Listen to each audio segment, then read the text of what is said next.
literally just accidentally shut my camera or phone off when I picked it up to use the restroom.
Rick, on my way home now after a profitable session of poker.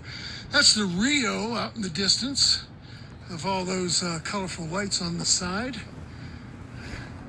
And here is the Bellagio, and next door is Caesar's Palace. He should be doing Out YouTube. in the distance, the Flamingo. You got the Link Ferris wheel. You got the moon.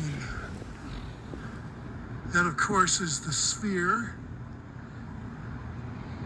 You got the Paris, We got the Planet Hollywood. We got the Cosmo. Anyways.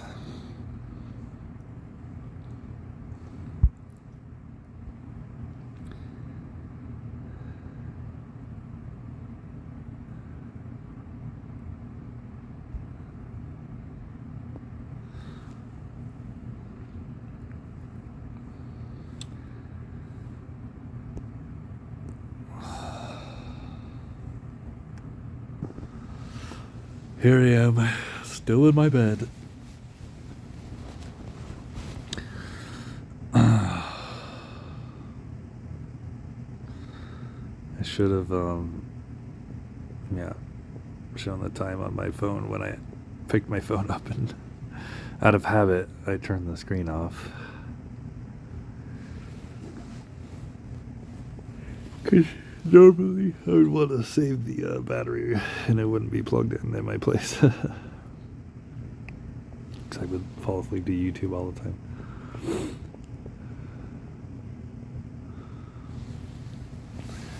But yep, what is it, Monday? Yeah, Monday, because yesterday was Easter Sunday.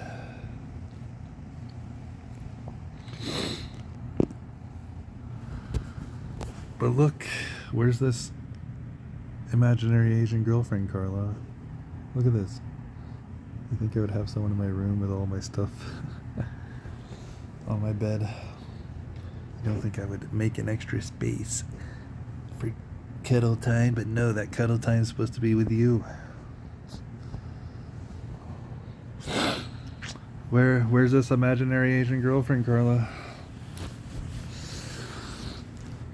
I don't care, I'll go fucking 3 months from now.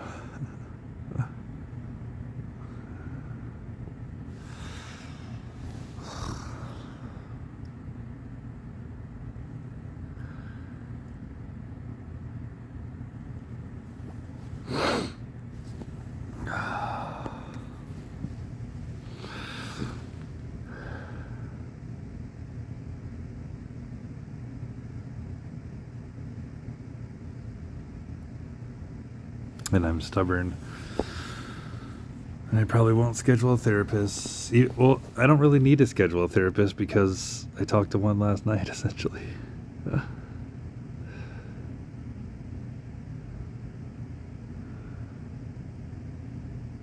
So this guy literally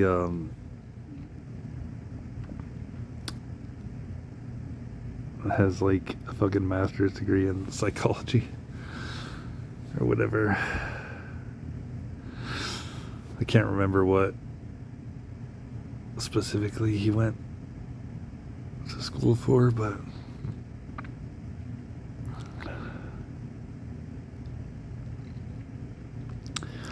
I remember whatever it was related to like autism or something.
In the end, I know that you're supposed to be. I could have been Jesus-like, and no matter how bad Carla treated me, I could have treated her with compassion and love. Just like she mostly does with Jaziel. She just loves him, and then like he'll hit her and throw stuff and break stuff and not listen to her.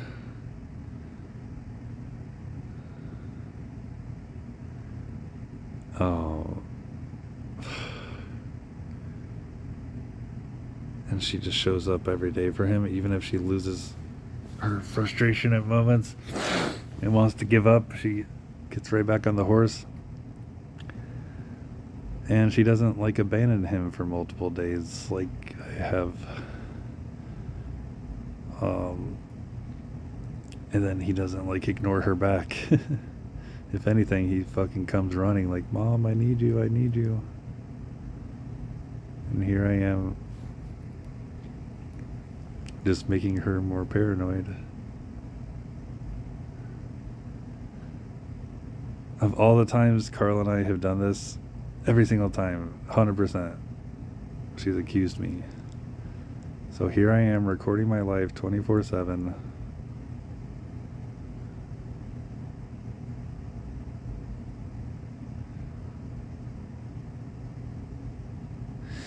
I wish I would have fallen asleep with like enough light on here, kind of like I did the first night or two at my apartment, and just have the camera pointing at me. That way there can be no accusation of, oh, you like slipped out of your room or something like that.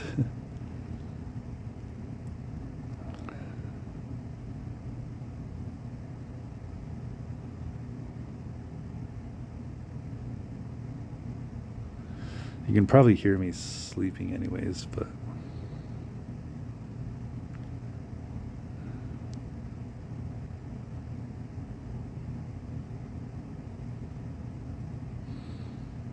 my arm's going numb. Oh.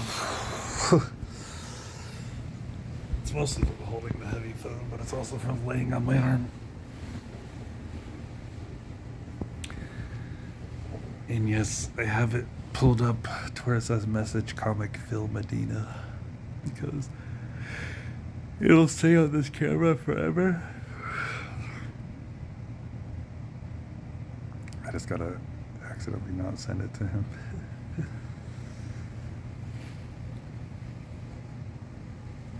I'm screen recording on my phone, and this is a way to show my face without, because my phone's camera, the smallest resolution is 720p, but the smallest screen recording resolution is 480p, so way better to do that.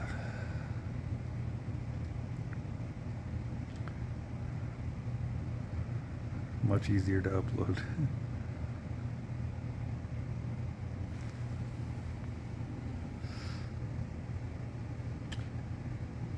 And a part of me is regretting not playing a bunch of tournaments online yesterday. And the one that I did play,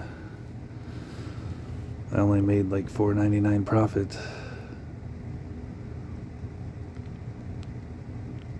It's a little over 2 buy-ins, like that's not much. I was doing so good. Like I invested all that time. All I had to do was be zen and woosah and just keep. I could have even fucking used a bot potentially. Just use a bot. Tell it exactly what to do.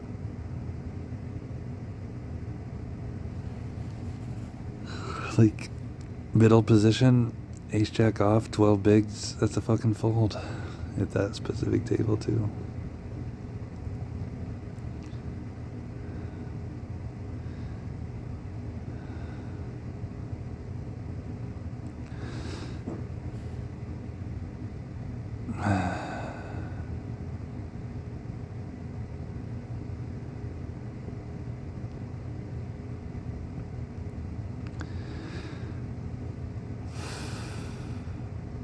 Your equity is still your equity, and that ace jack off had fucking bullshit equity.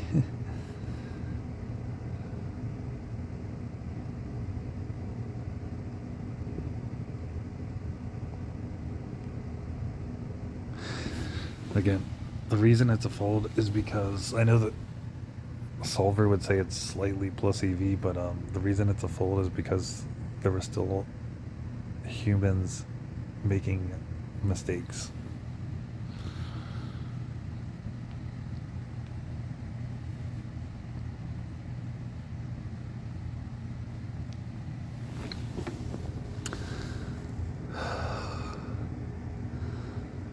Like, if the guy's gonna snap, reshove pocket jacks there, why not just wait for Queens Plus and have him dominated? With 12 bigs, you could definitely wait for Queens Plus. You could fold down to like 4 bigs. I think there's a decent chance you would get Queens Plus waiting till you have 6 bigs. I don't know. I'm probably totally wrong about that because the blinds are going up every 10 minutes. I think, yeah. Which is hilarious. 10-minute levels and a fucking $200 tournament.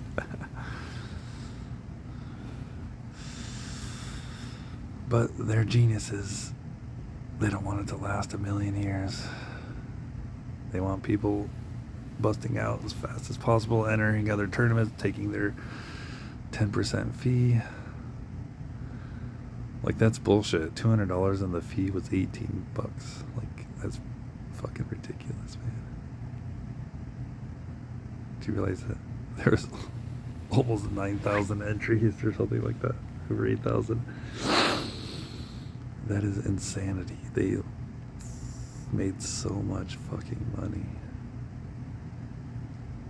They made like $160,000 just from that tournament. That is insanity.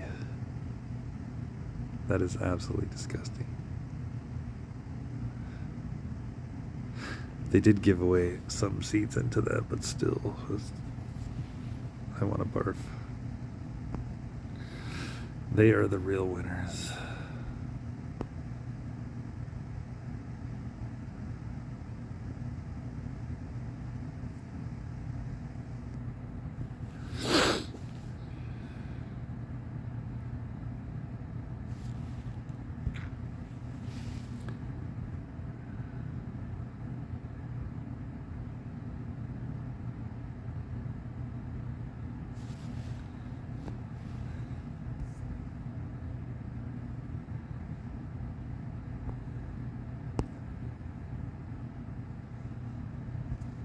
Yeah, this is what I was supposed to have done. God, why did I not do that?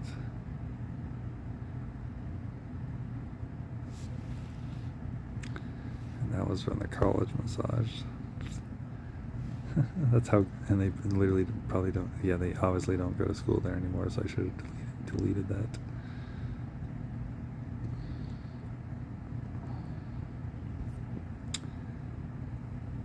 Look at that.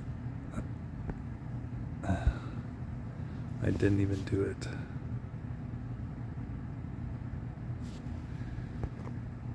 I should be getting up and going to the Horseshoe Poker Room. I have some.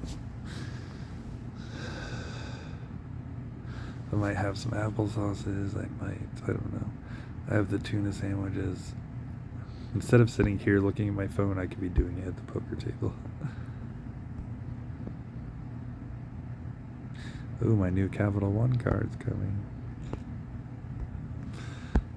I'm prairie dogging. I'm prairie dogging. I'm sure you want to hear that.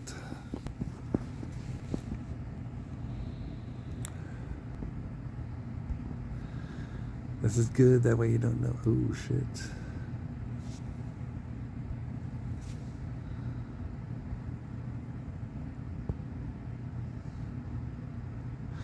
Yeah, it's because I don't know how to do fucking math. I'm so retarded, dude. How am I this bad at math?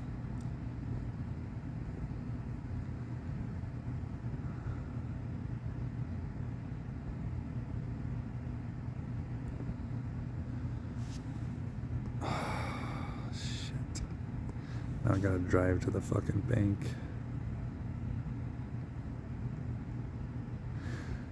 Oh, I'm so retarded. Because if I have to do a fucking bank statement, they're gonna be like, well, where did you get the money to deposit? Oh, you know, I've been holding on to it.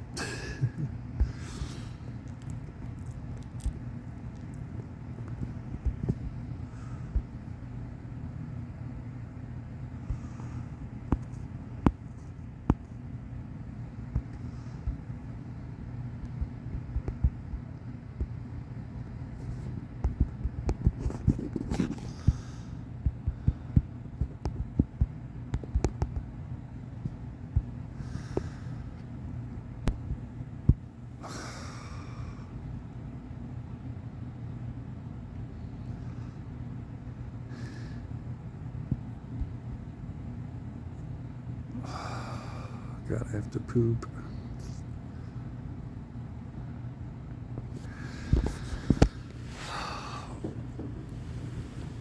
Turn the air off for now, maybe. Get a break.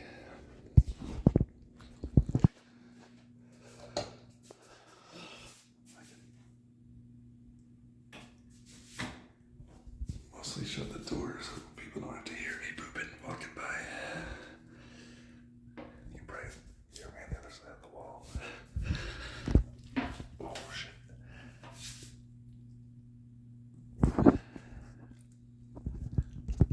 The door opened right back up.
had to do this before. I had to go to like fucking Spring Mountain Road or whatever. Or Paradise.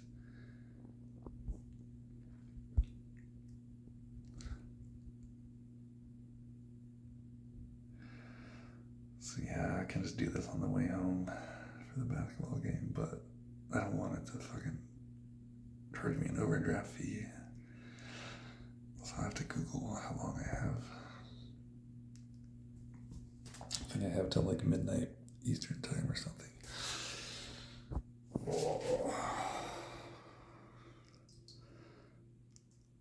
And I have to make sure not to lose my ass at poker.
Yeah, I have that, I totally forgot I have tomato juice.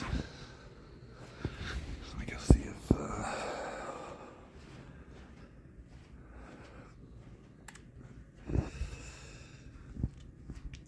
I'm checking my laptop. Okay. Oh.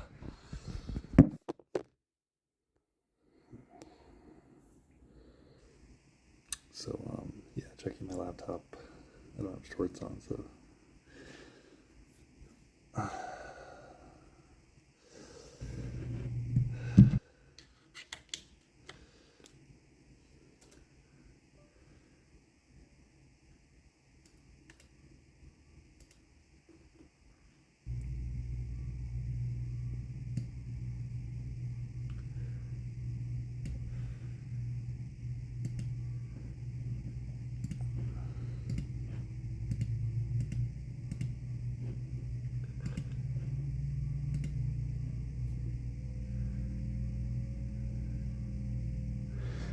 Making sure all these videos go public, so.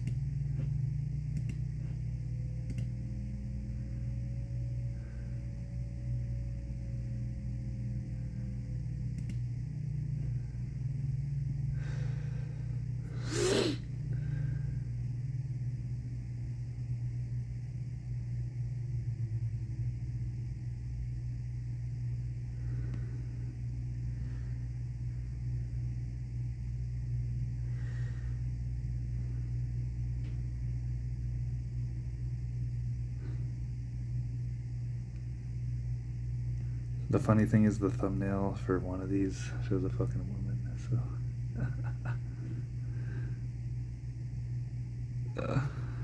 What are the odds?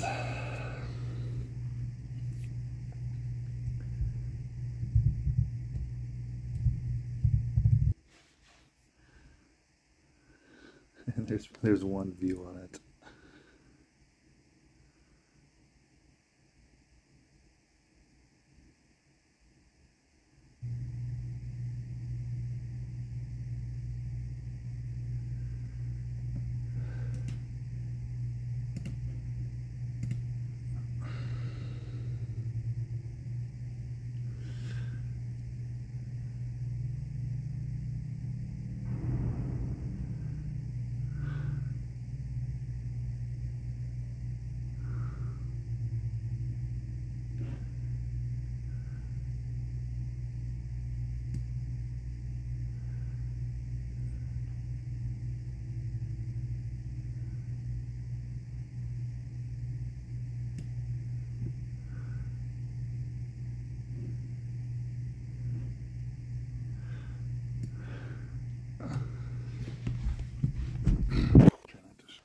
myself naked, but so yeah, it's showing. So this is a clip from someone's Instagram when it had to be a seat filler at an NBA game, and they sent me like all the stuff they recorded because they sat behind me and were literally just random seat fillers for the company One Iota. And I'm like, oh, I was the one that offered. I'm like, oh, I can, take a video of you and your friend. So like the way I was able to send it to them was their Instagram. And guess what? Did we ever hang out after that? No.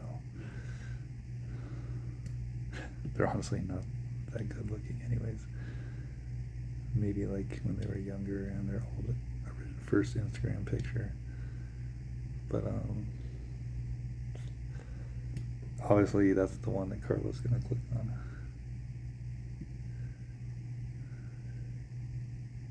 But like Carla literally watches guys on Instagram all day, so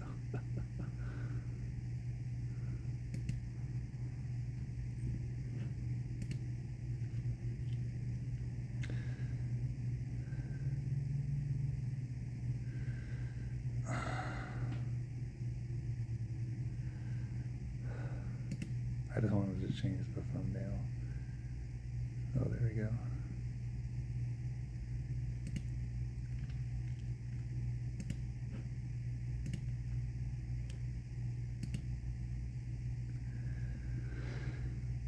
But it's too late if she's the one that clicked on it.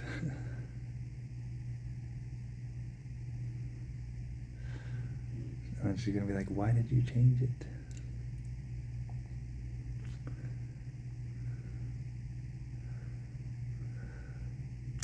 It's still in there in the video, but she'll be like, now it's buried in there in 9 hours. You know that it would be impossible for me to find that. Unless she did the fast forward feature or something, I don't know.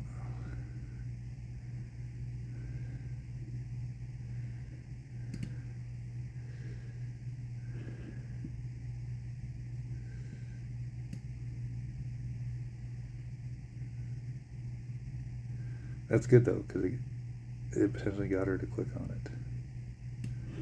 But then, like, why wouldn't she watch the other ones, right?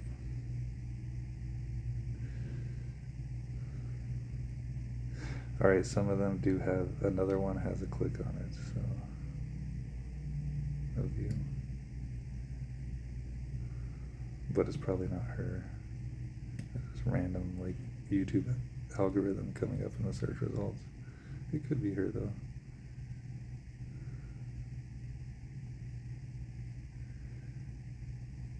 There is a notification. Never mind, that's from YouTube.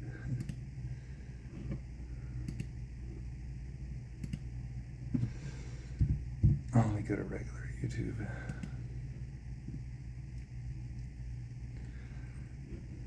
Because I was just in YouTube Studio. Yep. No comments or anything left.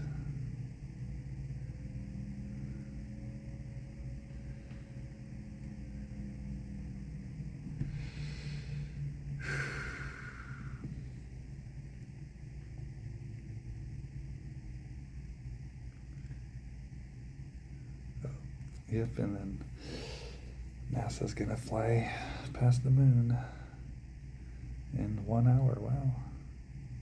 Should probably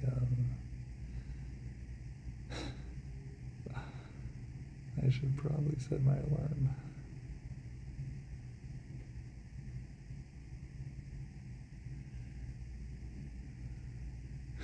I really should be uploading more stuff.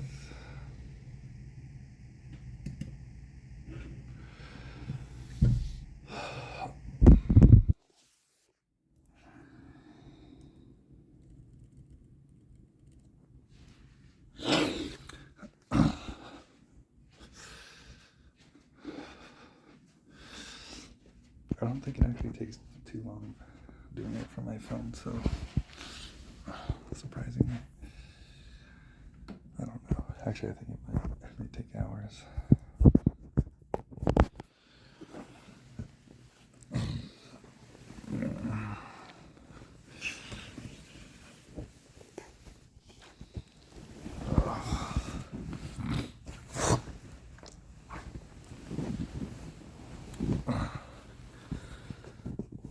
Okay. I don't even know. I mean, I just gotta go to my videos.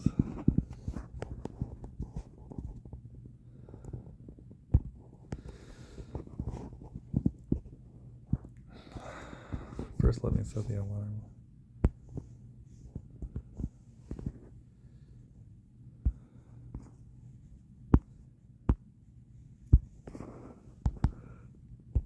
He's still tired. Well, I mean, whenever I'm going through depression, I'm tired. It's funny because when things are going great with me and Carla, like I would be waking up, getting out of bed to go play poker, putting in the 8 hours I need. Okay. 4 uploads failed, eh?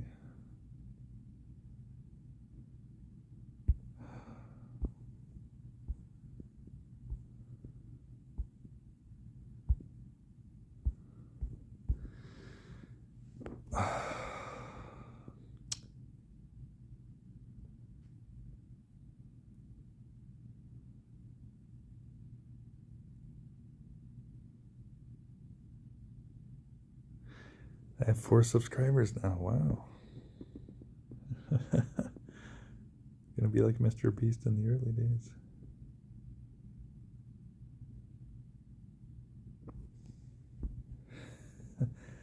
How do I look at my subscribers? Okay, anyways,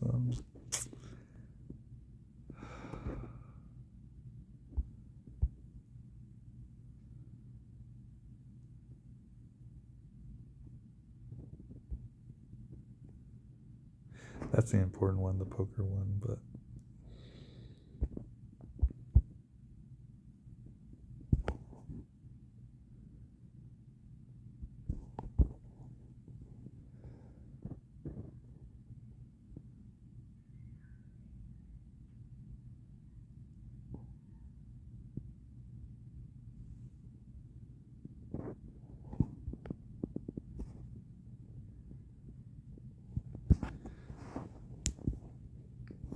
okay. That's a clip.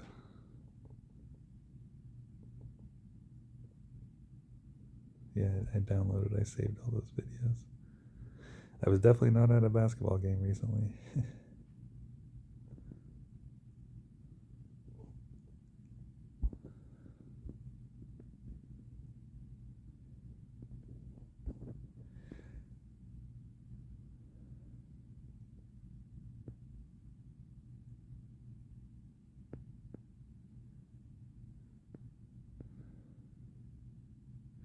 Six hours and 10 minutes.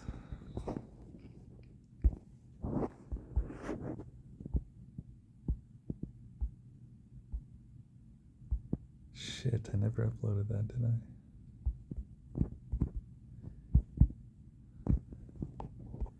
Let's see what it even is.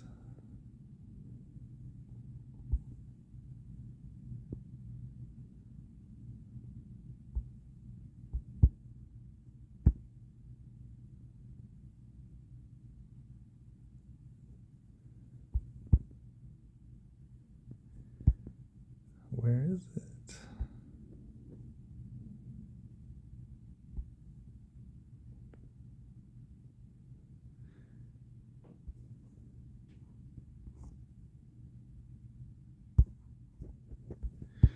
It might not.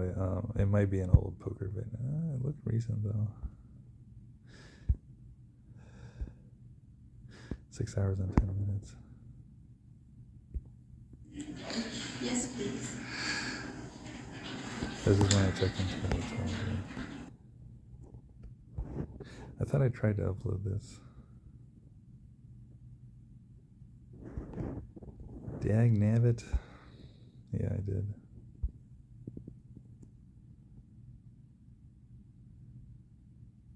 Three hours and 12 minutes. No, that one uploaded. So I can delete, I think.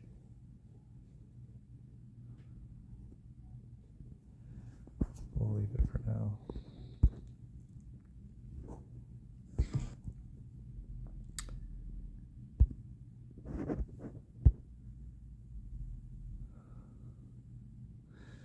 Might have to transfer this to my laptop. Yeah, I'm gonna fuck this up. Because if I leave, I'm gonna be driving and just fucking losing signal and all kinds of shit.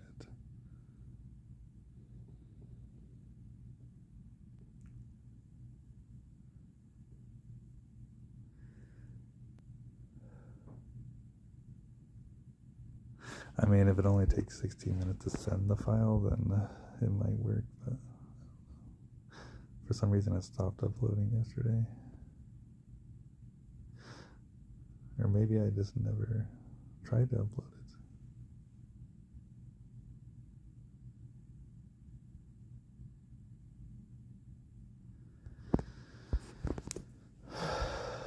I could try uploading everything.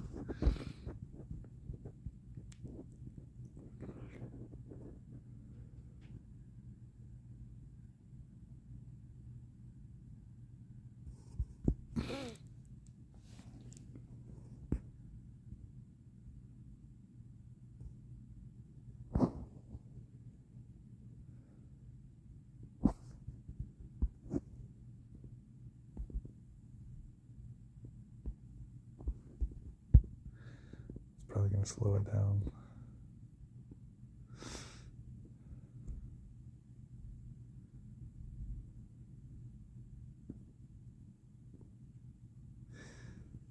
But technically the shorter one was gonna upload first.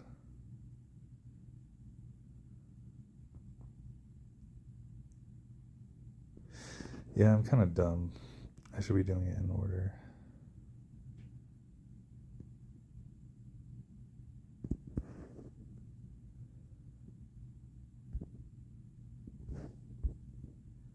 Yeah, let me do it in order. Let me make sure it's in order.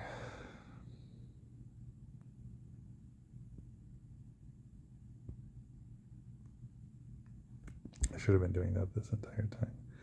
That way, yeah, I fucked up. But still, look, 9 hours, 3 hours. Shit. I'm missing videos.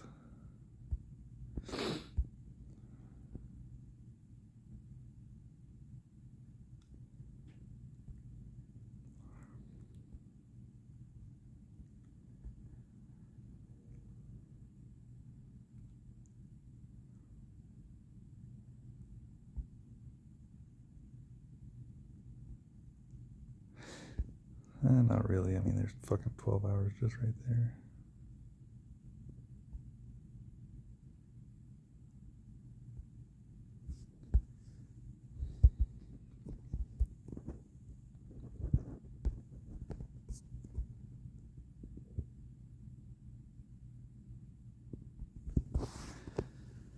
Because you bet bigger on one side.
So this guy's betting both sides, and one is.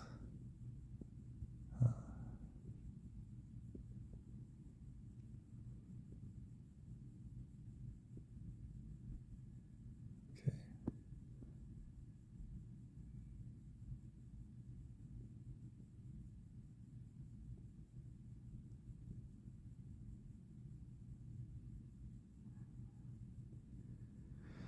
So yeah, that is pretty genius. He's collecting 4%.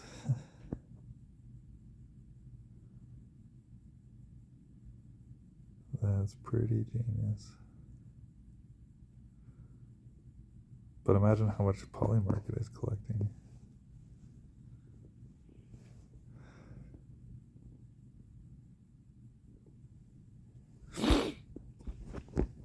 As long as Polymarket doesn't care.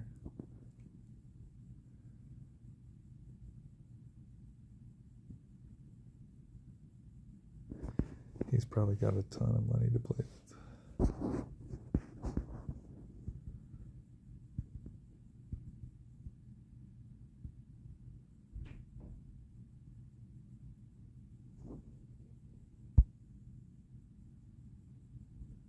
Too bad his graph is not going straight up.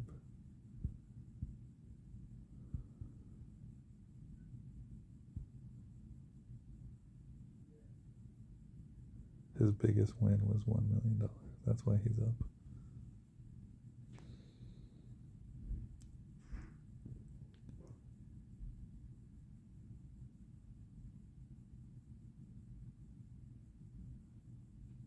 And it was only a 2% return.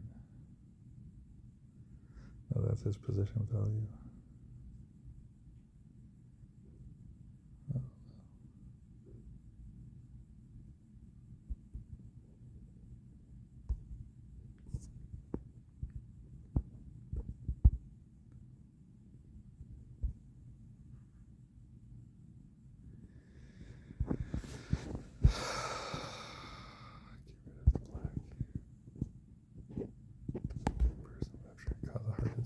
Stop. It's called stop getting fries and eating mayonnaise and ketchup and fucking milkshakes.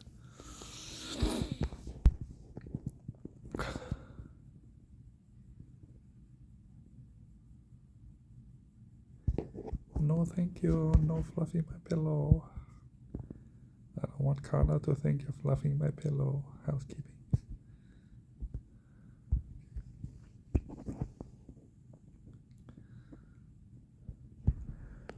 What time do I have to deposit into a Chase savings account to avoid an overdraft fee?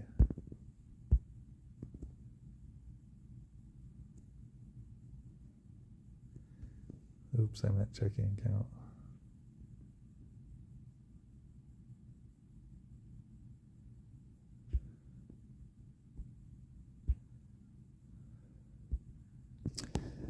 Is it the same for a checking account?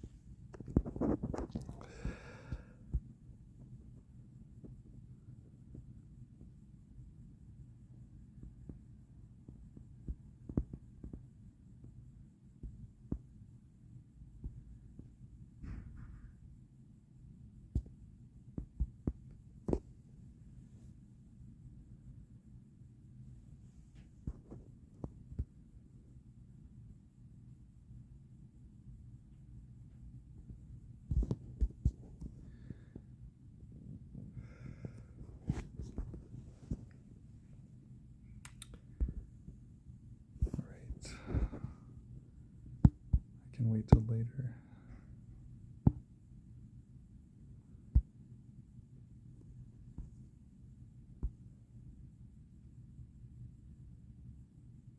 Like 5 p.m., yeah.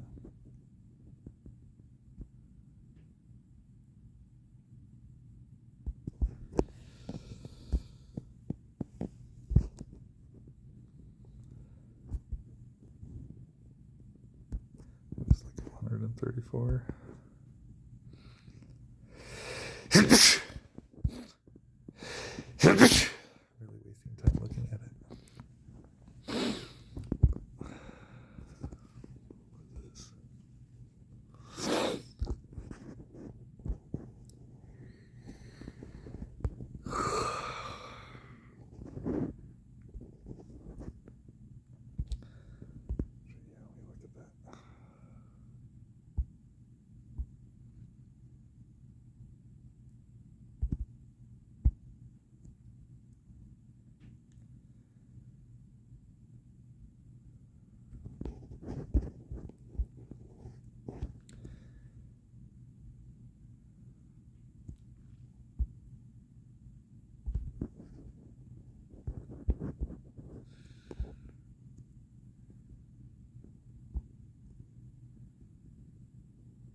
Time to take a look at the rules for the State Farm Slam Dunk Championships. 7 competitors, top 4. They do this show purposely. Almost misclick. Advance to the semis.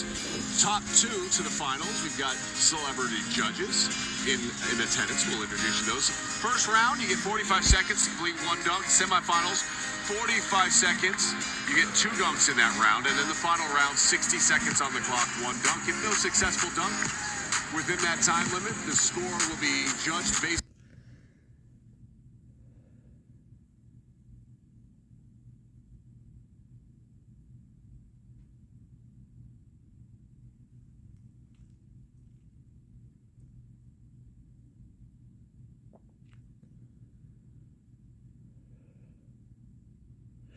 That's crazy. Shaquille O'Neal's son is only playing for Sacramento State. Sacramento.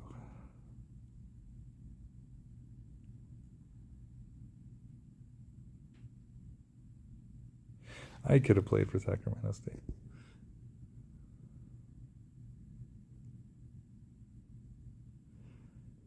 This is what the country has to offer. On the quality of your miss, which is not what you want. We have Sam Phipps, he's the dark horse winner. He comes in here along with Nico Ashley. William Kyle from Syracuse. Jalen Henderson, Rod Slay, your pick to win. Shakir O'Neal. That name sounds familiar. We'll get to that in just a second. Lachey Jones. And then Bryson Dawkins. Time now to meet the judges of the State Farm Slam Dunk 3-point competition. Club 520 in effect. Jeff Teague. Do kids want to grow tall to reach the pros or to reach a Reese's? Some might say that is an unfair advantage. But I say everything happens for a Reese's. Hey, AT&T just gave me their best deal on the new Samsung Galaxy S26 Ultra. I'm telling everyone. Barber, dentist. I got a hardware guy. We're going to add him. Get the new Samsung Galaxy S26 Ultra on us with eligible trade-in. Any condition. Most expensive plan not required. DJ Wells and Bishop Behan. Great podcast that they have, Club 520. Then Tyreek Tucker, one of the best defensive tackles in all the country. Hoosiers represented from the national championship, the running back, Roman Hemby. He's going to get drafted in the upcoming NFL draft, so exciting time for that young man. Who we do get right here, though, is Shakir O'Neal. Why does that name sound familiar? Because the man's daddy is Big Shaq Diesel. And what he cannot do is be on Shaq the Fool as he brings us out. Okay, what are we doing here? We're trying to dunk over people again. Trying to dunk over people again. This brother looks like he's about 6'9", too, that he's trying to jump over. Chauncey Wiggins, Florida State, standing in the middle of the lane. Shakir O'Neal, clock is running. He doesn't care. He's got confidence. He knows what he's about to do. I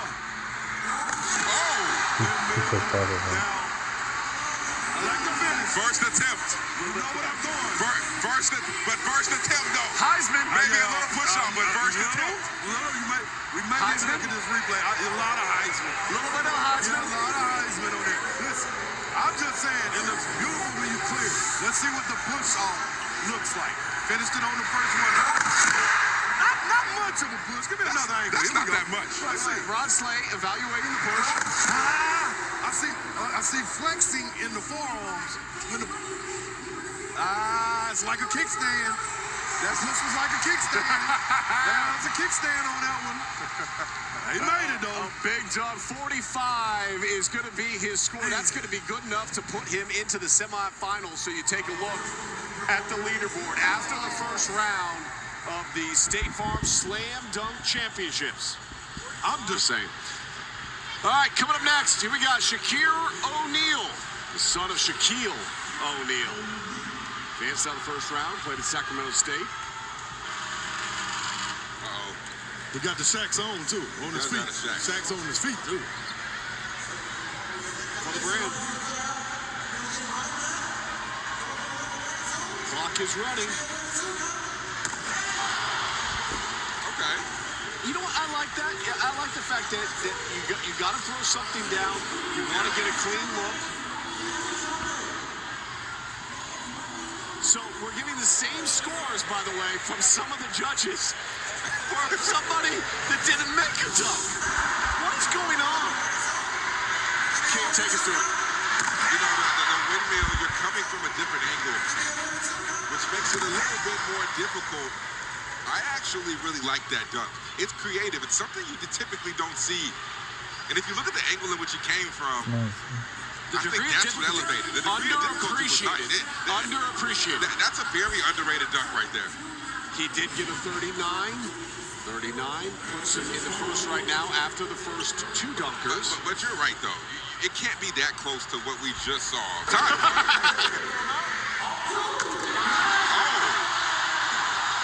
He dunked over a competitor. Nice. Heisman. He dunked over a competitor. Dip right there. But he did push off. And we're giving straight 10s across the board.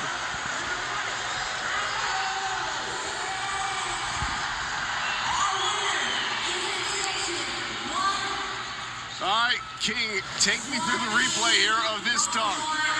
He pushed off, but I like the creativity. The elevation to be able to put your elbow into the rim is not an easy thing to do, Sean Farnham. So regardless of the push-off or not, he almost hit the Jordan right there with the way that the legs spread apart right there and the elevation. Definitely a I push. like it. I mean, definitely a push-off. But I still think. Got his perfect score. I don't know if I would have given it a 50, but I'm thinking that 46, 47 range. All right, well, think about this. Right now, Nico Ashley's going to go, right? So, Yeah. perfect score. This is what the semifinals resulted into the finals, the championship of the State Farm Slam Dunk Championships. It's O'Neal. It's Ashley, separated by just 1 point. Scores reset. Only one dunk here in the finals. You have 60 seconds to complete that dunk as soon as the ball is touched. Yeah. Nico Ashley started off from Central Connecticut.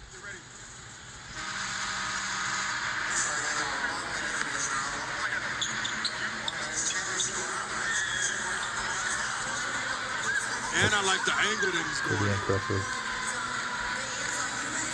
Side video. He's got a camera. Uh-oh. Uh-oh. Oh. That was tough. No push-off. Angel was right there to brace his fall and everything. I love that.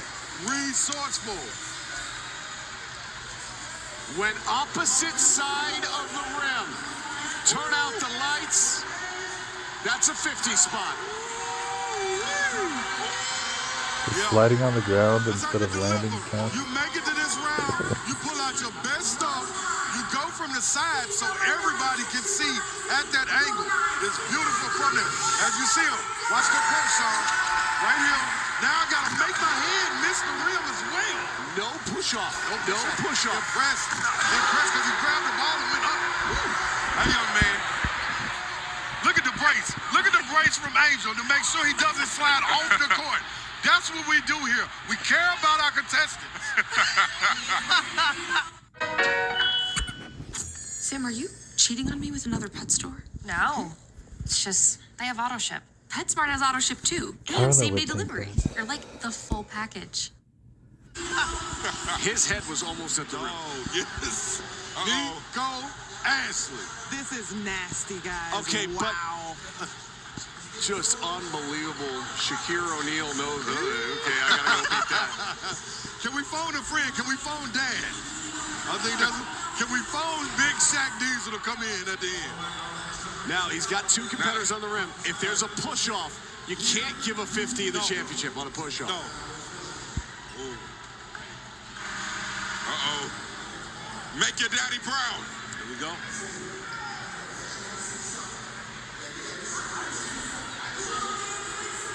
So this is right inside of the charge circle.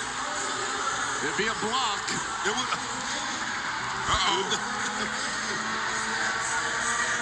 Oh, my gosh. That was insane. All right, same dunk we've already seen. And there was a push-off. It was a Heisman. Is it Groundhog's Day?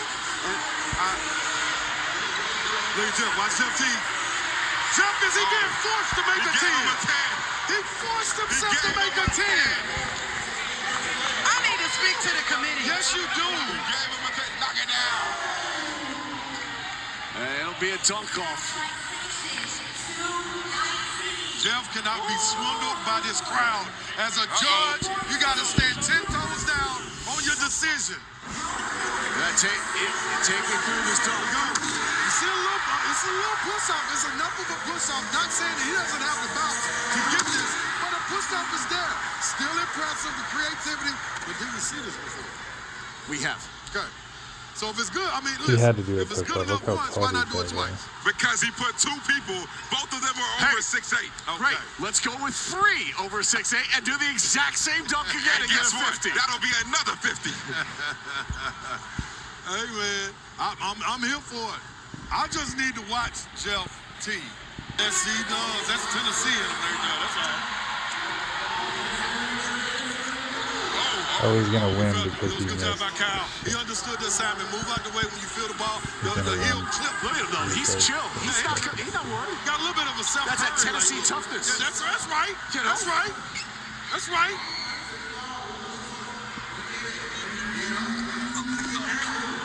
Okay, I wouldn't let's not do that one anymore. Yeah, he needs to. Don't hurt yourself, big fella. Okay, you tell him to throw it off the side of the backboard. One thing you never ask for dunking. This is why he lost. Pass. He's not prepared with it. We got go. We got 6 Preferred seconds. Oh, no. Oh, my gosh. That is a game. So Is that the way it is? we could get a layup. Come on, man. So we could get a layup from security if it's over with, right? Well, yeah, I mean, But he got to go into his bag. Jeff T gave him a 1. Earlier, he was giving out 7s for missed dunks. Shakir was like, I can do whatever I want now, Yes. right? Yes. He can do whatever. And the judges said, just put on a show. Yeah, show So out. let's see. The kids deserve this. He's got to beat 26. We got to check in with Jeff Teague. Right now, I don't know if he's on the I don't same think we need to wavelength check. as We don't everybody need to check in with anything. All right, Shaquille O'Neal. This is your championship. This is your moment. Complete the dunk. Take the strap and call yourself the champ. Okay. That's it. Yeah. It's over. Front to That reverse is windmill. I like it. I'll take that. Could have did with That's a that. great dunk. Yeah, I like that's that good. dunk. Yep. It was a good dunk. Front to reverse windmill. I can't wait to see what went through his thought process when Angel interviews him right here. Was this a memento to Pops? Just very simple. Yeah. I mean, very simple. Like he very confidently knew what he had to do. Just make the dunk and win the competition, and he did. Was it the dunks? Was it the shoes? Was it the shoe shot? I think it might have been the shoes. That's actually pretty nice. Got the dunk shoes on. I see it. That was nice. That was really nice. That was nice. Got the kiddos with him. He's been a man of the people since he showed up. It's Absolutely. actually pretty. All right, let's send it down to Angel Gray. Angel, take it away. Well, I'll tell you what, one of the best parts of this particular event is getting the crowd behind you. But we didn't know the kids were going to show up for you, too. You said we're going to Disneyland. I don't know if that's true or not, but when you're going to Disneyland, okay. What was it like? I mean, the final dunk, tell me what was going through your mind. I mean, how much pressure was there? I mean, there was a lot of pressure. I was just waiting to see what he was going to do, but since he missed it, it didn't have any much pressure, so I just had to make my dunk. You know, we got to ask, too, you're wearing the Shaqs. We don't know if you got advice from Dad. Like, tell us what the, mentality was coming in for this. Look, hey, Dad, I know you're watching this. You said you got 10 bands for me if I win this, so, hey, I'm expecting my money. Yeah. Shout out to my pops. He gave me the shoes. Shout out Shaq Brand. Shout out Sac State, man. Come on. And then overall, just understanding what this means to you, having fun, just seeing a smile on your face. 10,000 on Can the you walk us side. through what this felt like going this with so many of your brothers and then also seeing the women shine too? It felt great. I didn't have that much support out here, but the kids showed me love, so, that's why I do it for the kids in the future, so, yeah. Thanks so much for your time. Congrats, man. Wait, can I say? Shout out to Mike Bibby, too, and Mike Bibby's son. Oh, okay. Back to you, Sean. All right, he's a champ. He got 10 bands, evidently. He got a belt. And he's calling himself the champion of the Slam Dunk Championship here.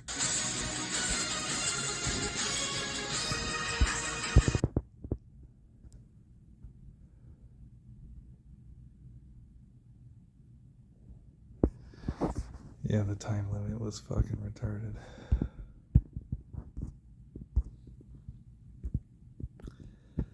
Well, we better hurry the fuck up.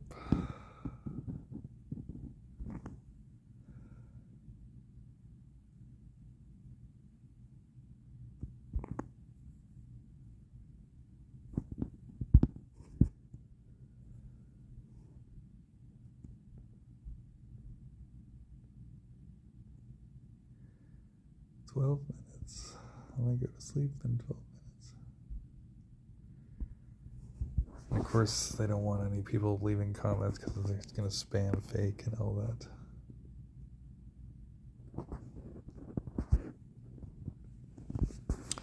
Clearly not fake. Why would they fake this? Like these dumb people crying fake are like literally slowing us down from advancing. Like, why not encourage them to actually advance and go to other planets?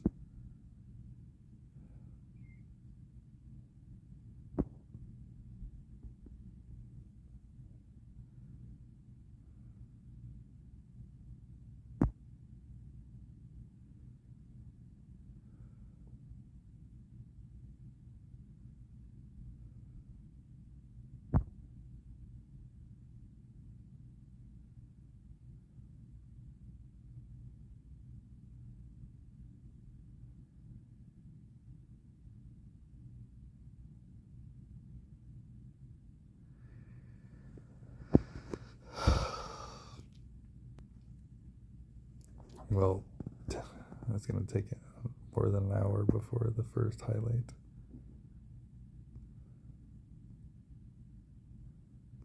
Lunar observation period begins. So yeah, ain't going to see anything for a while potentially.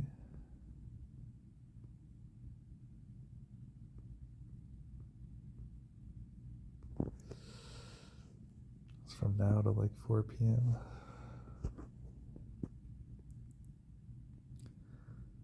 4 p.m. is our closest approach.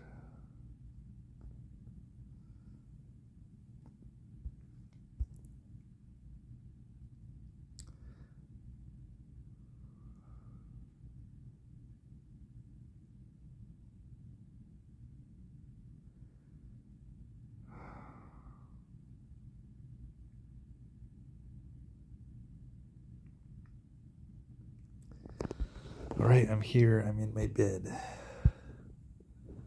I didn't disappear anywhere. Here, you want to see some of my crushes? There's a crush. And I theoretically could meet her. One of the guys that photographs her, I'm literally Facebook friends with.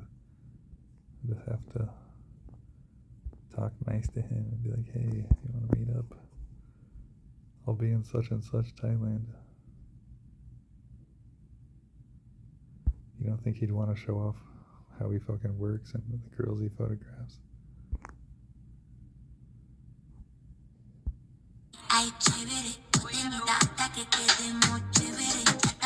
It's like your boobs got smaller.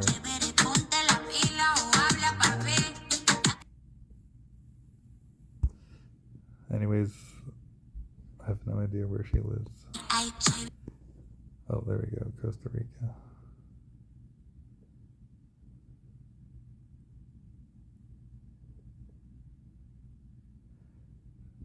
So yeah, I'm not even messaging. This is like my number one crush, I think, other than Bellatrix, the porn star.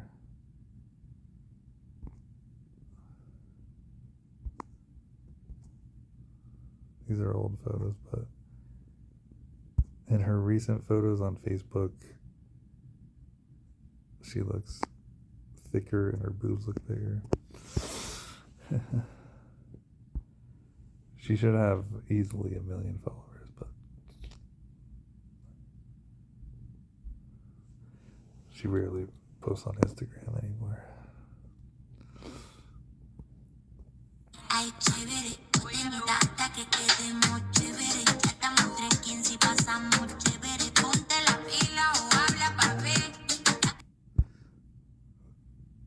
All these girls have to get hit on like fucking crazy. Especially hers are even bigger.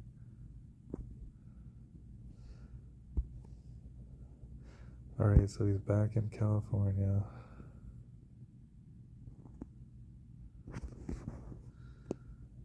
I have to do this. Okay.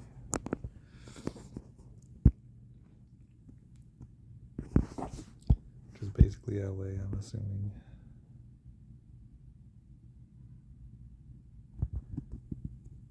That was 3 hours ago.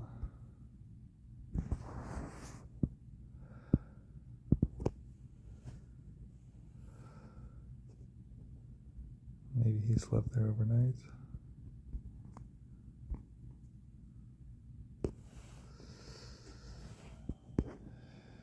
Well, 2 days ago he said hello California weather. So they gotta wait to like park and stuff. Just think of the endless fucking ships going in there parking. Who knows what type of stuff he's transporting. Could literally be anything.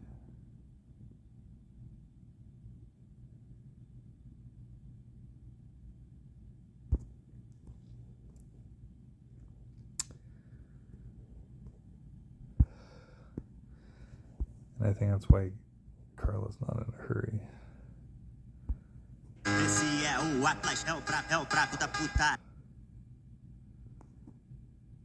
It kills me that they do like fucking 3-second shorts. Like, why not?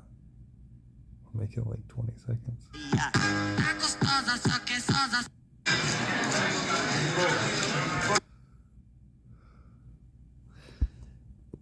And this is Jeremiah Williams' wife.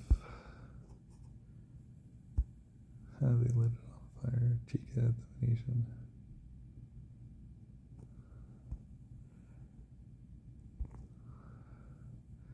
So he successfully married his Latina chick, or whatever she is.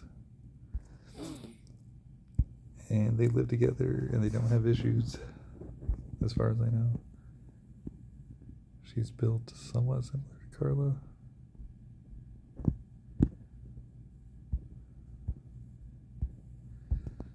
And he actually manages his poker bankroll good. He didn't waste time on slots or anything. He just sticks to poker, and she gets rewarded handsomely through his money. Taken around the world, taken to nice restaurants.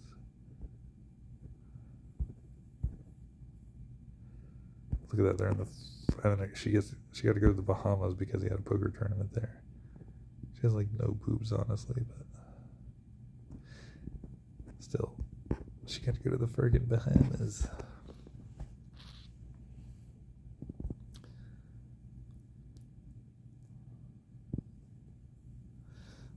Where's the pictures with him is the funny thing. Like, that's obviously them skiing together.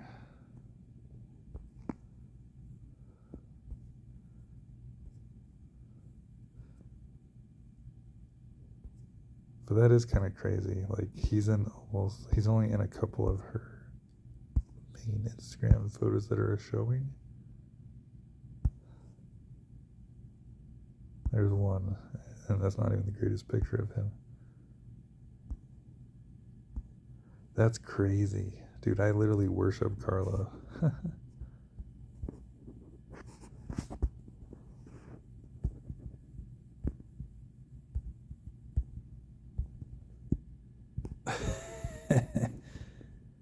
And if you went to his page, I bet you he literally like posts so many pictures with her.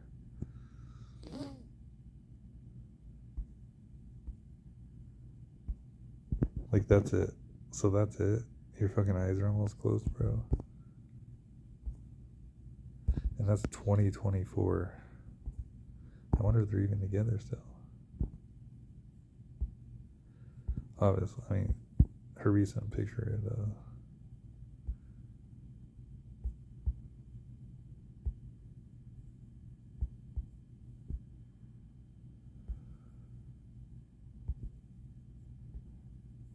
sure you go to EDC without him. Okay. May of last year. Okay. That's him.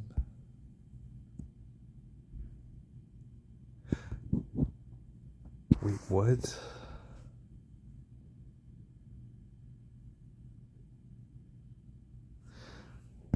Alaska's so beautiful when you go with a friend. What do you mean, friend? I thought you're married. Carla's gonna be like, why did you screenshot that?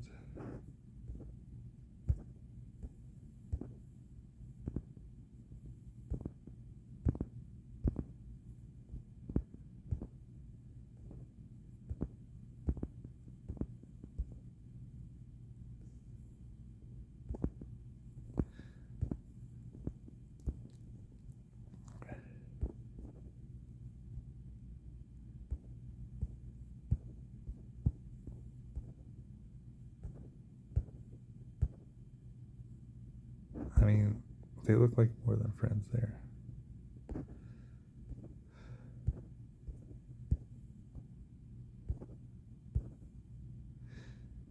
She at least has lady nights out.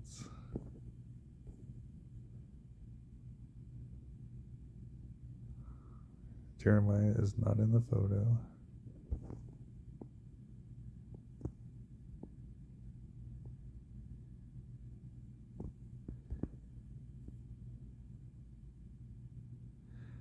She's got some DSLs, but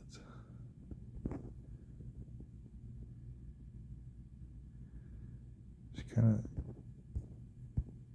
in a weird way, looks like me. Yeah.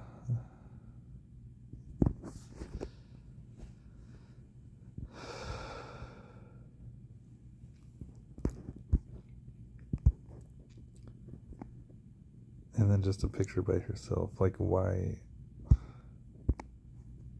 But this, it looks like a date. But it says good friends.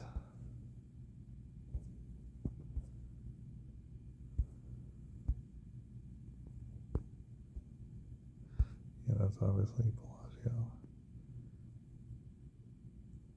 And this almost looks like a hotel room.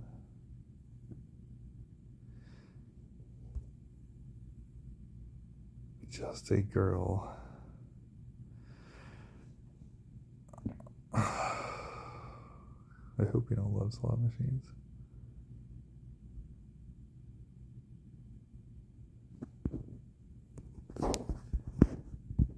Yeah, if she's married, why would she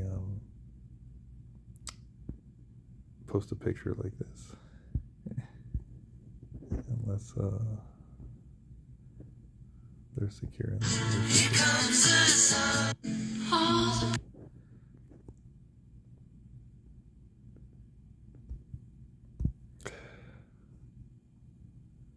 Why doesn't it say in a relationship with Jeremiah Williams?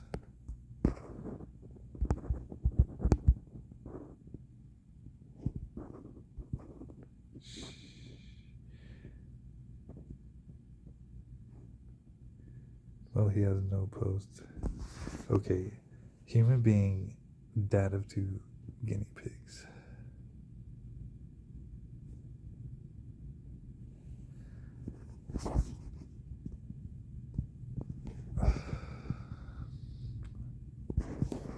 I don't know. Let's go back to YouTube.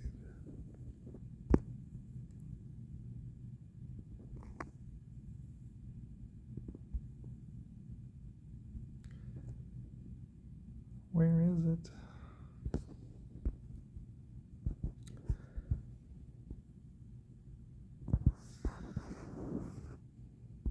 All right. Rest.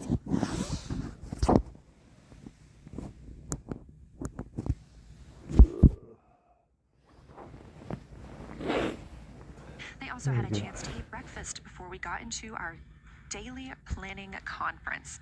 The flight control team here in Mission Control Houston collecting information from all consoles around the room that we could relay up to the crew ahead of this monumental day. As you can see on your right, NASA astronaut Christina Cook taking a video of NASA astronaut Victor Glover. We expect to have great views of the crew throughout the day, as well as, of course, the moon.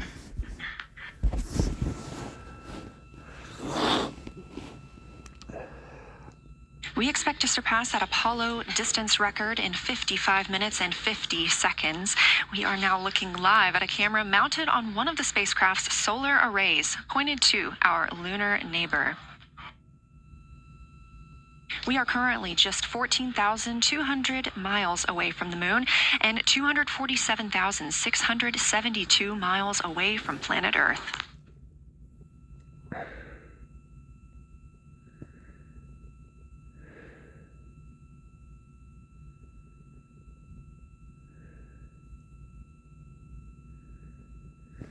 And of course, people are going to say that the view on the right is easy. Integrity for AGA. Ready to copy.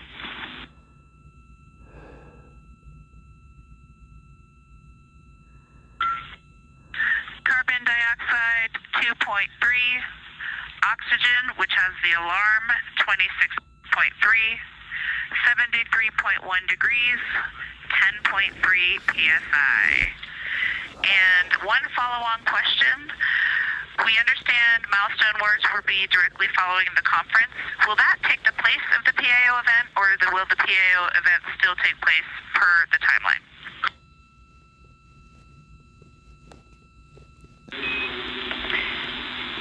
Good question, Christina. The milestone words that we exchange at the record distance at the end of the conference will take the place of the PAO timelined activity. So that'll be our moment to talk about this occasion, and after that there will be no more expected PAO words, and you can get straight into your flyby. Copy all AGA.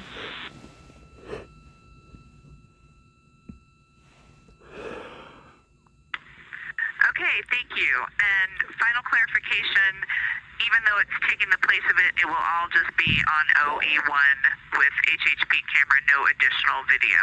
Is that right? Affirm.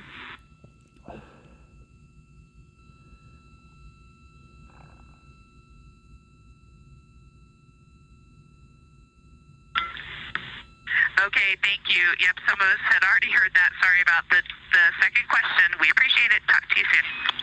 No problem.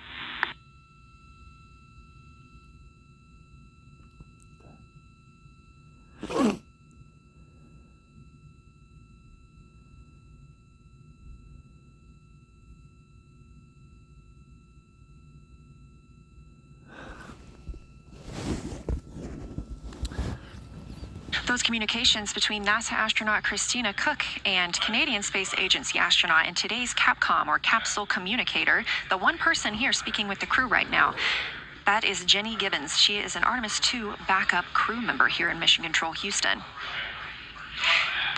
We are now 4 days, 18 hours, and 30 minutes into the flight of Orion for Artemis II. The Artemis II crew inside Orion lifted off atop the Space Launch System rocket on Wednesday, April 1st from NASA's Kennedy Space Center in Florida. Those 4 crew members are the first to live and work inside the Orion spacecraft, which they have named Integrity, and have been busy conducting meticulously timelined events. It was a beautiful ascent from Kennedy Space Center.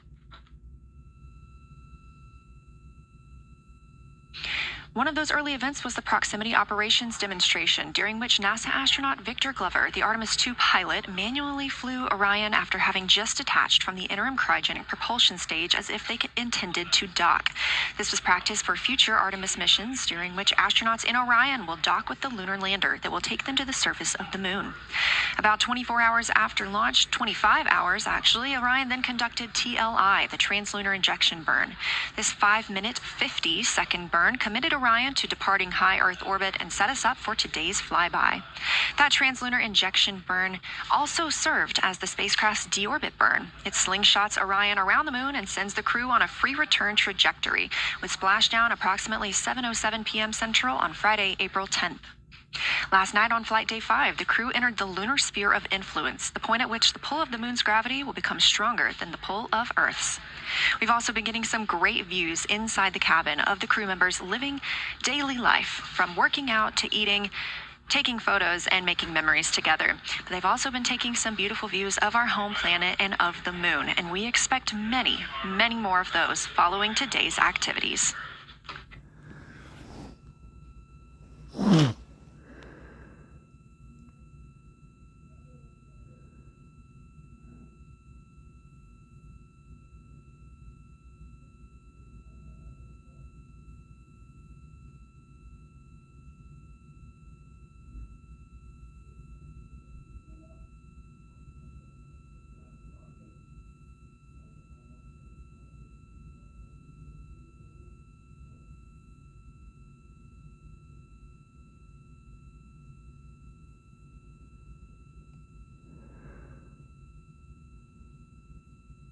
These live views back inside the cabin of Orion, but before we get into flyby, let's take a minute to get reacquainted with our crew.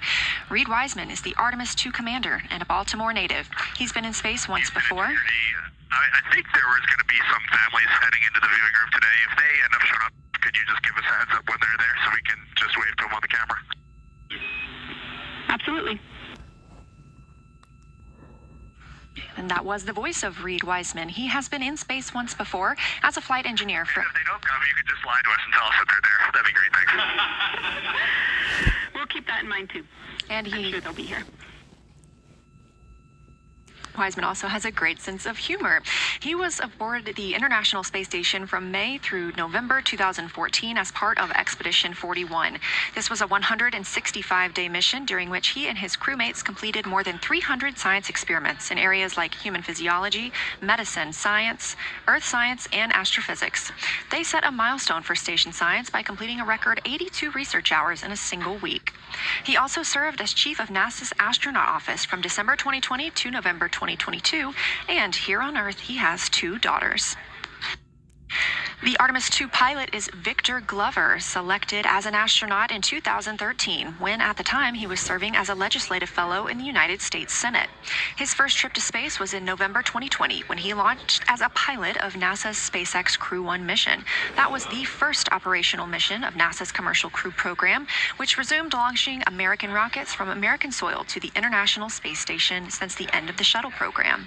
Victor is a U.S. Navy captain and naval aviator who served as a test pilot, racking up more than 3,500 flight hours in more than 40 different aircraft.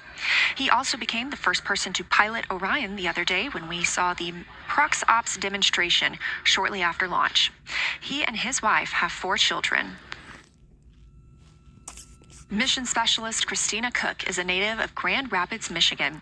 She was selected to the Astronaut Corps in 2013, the same class as Victor Glover. She served as flight engineer on the International Space Station from March 2019 to February 2020. During that time, Cook set a record for the longest single spaceflight by a woman with a total of 328 consecutive days in space. She also participated in the first ever all-female spacewalk with her friend and colleague, Jessica Meir, now living and working aboard the International Space Station yet again. Before becoming an astronaut, Christina helped build space science instruments and led scientific fieldwork in some of the most remote environments on the planet.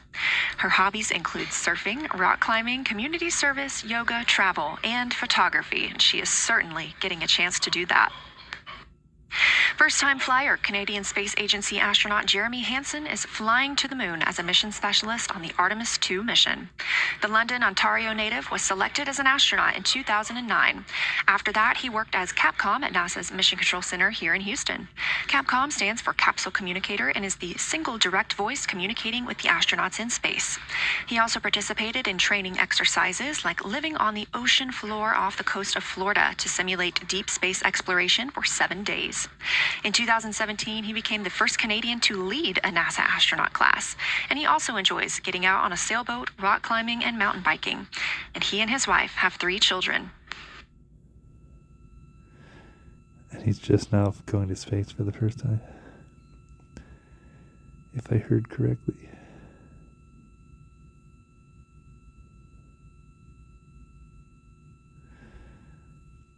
What happens if, like, his foot fucking pulls one of those cords.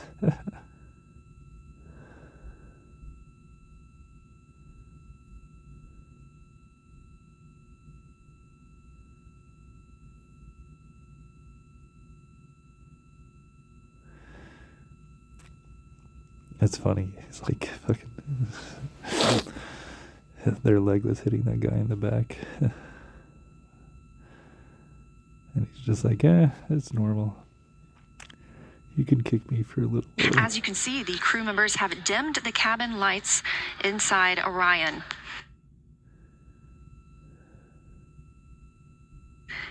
As they prepare for their lunar flyby, they'll be configuring the cabin as they'd like to have it to allow for proper positioning as they move about to and from the windows, taking photos of the moon.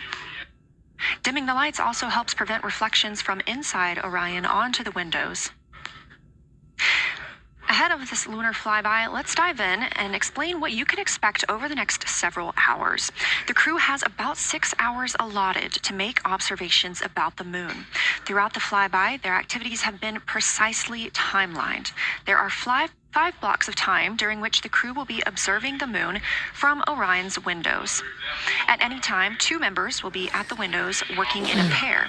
One crew member will be taking photos from window 2 with a blue shroud over the window. This can help prevent that glare or reflection from inside Orion. They have an 80 to 400 millimeter zoom lens to use. The other astronaut will be in window 3 using their portable computing device. You'll hear that referred to as PCD to make annotations. Both of these crew members will make audio recordings of what they are seeing, and they'll wear headsets connected to those PCDs. Those audio recordings will be sent to the science team at a later date. We will not hear them live. The 2 crew members at the windows will swap roles and positions halfway through their timelined block. The other 2 crew members who won't be at the windows at that time will be serving in the background as support. One will be conducting the science sit reps or situation reports. This is what we will hear live from the crew. They'll be calling down a few times each hour to discuss what they are observing. Those situation reports include how the crew is positioned, any missed targets, or anything unexpected they saw, lunar target descriptions, any hardware issues, and of course, their emotions and reactions as they fly by the moon. The other support crew member will take pictures of the astronauts at the windows and serve as camera support, providing new SD cards when needed. There's a 15-minute time frame between each observation block during which the 2 support members switch places with the crew making observations.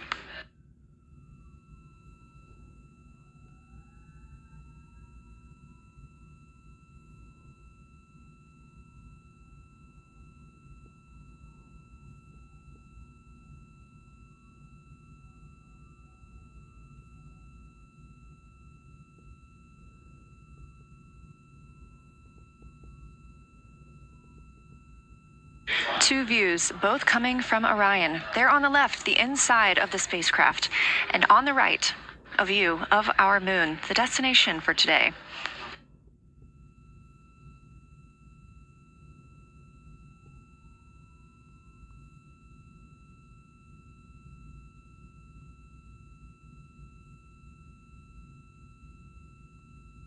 During the lunar flyby today, Orion will provide astronauts with a full disk view of the lunar surface. They'll have a higher vantage point, much farther than Apollo's lunar orbits on average. And these astronauts can observe both holes and large-scale geologic features in a single view. And due to our April 1st launch date and current illumination conditions, the Artemis II astronauts have become the first humans to directly observe certain far-side regions of the moon with unaided eyes.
Excuse me? How do I, is it all?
We are now 36 minutes until we see the Integrity crew pass the Apollo 13 distance record. And joining me on console, I have Julianne Gross, the Artemis curation lead. Thanks for joining me today.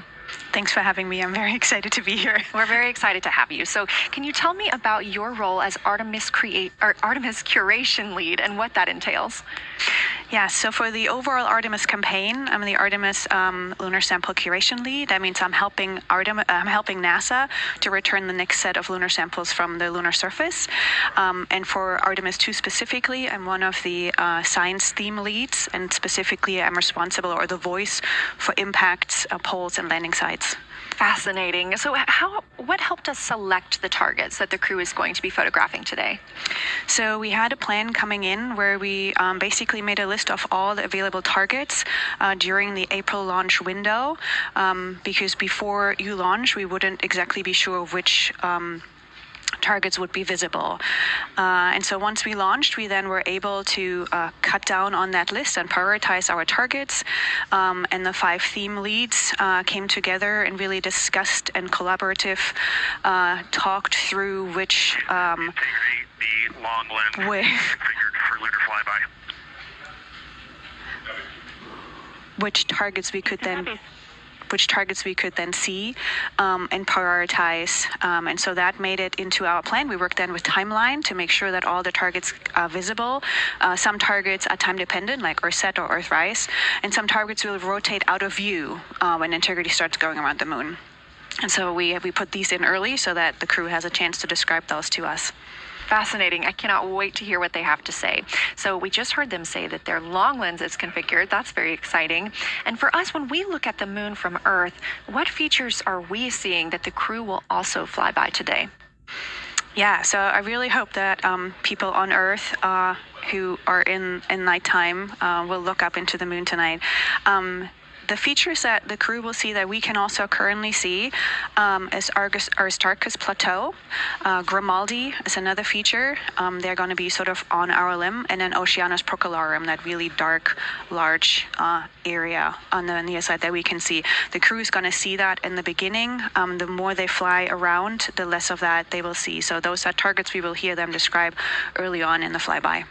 Fascinating. Well, and the crew has been training for years for this day. And so we're going to hear them make a lot of calls about what they are seeing on the moon. And they're going to use a lot of interesting terms that I myself need some brushing up on. So could you walk us through a few of the things that we'll hear them use to describe the moon, like albedo, exosphere, ejecta, just some of those major terms we expect to hear from the crew?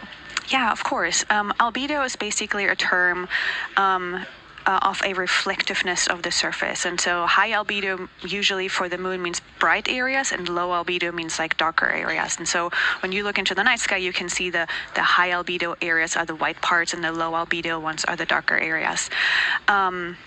Ejecta is when you have an impact and it ejects or throws out material that then ends up on the surface, and you can see that as sort of rays or ray system. So you might hear them describe, oh, I can see Ohm, for example, with its rays. It has an asymmetric rays coming out, and so we are excited to hear them describe that. You might hopefully hear stuff about color or color hues, and so if they can see any changes in those color hues from like white to gray to maybe brownish, we're excited to hear about that. Axosphere is the almost no existing atmosphere of the moon. It's barely there. But there is dust on the lunar surface that can get lofted up through electrostatic forces. And when the sun goes behind the moon, it can scatter forward on those dust particles and sort of like create a little glow on the horizon. And so we're really excited to see if the crew can actually see that. This is so exciting. Thank you so much for walking through all of that with us. Julian Gross, Artemis Curation Lead, we really appreciate you joining us here today, and good luck to your team. Thank you. I'm really excited to be here. We are now MET 4 days, 18 hours, and 49 minutes into the flight of Orion. This view of the moon from the Orion spacecraft as we get closer and closer.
We're live here in Artemis Mission Control at Johnson Space Center in Houston, Texas, just about 32 minutes away until the crew surpasses the record set by Apollo 13 as the farthest astronauts to ever leave Earth.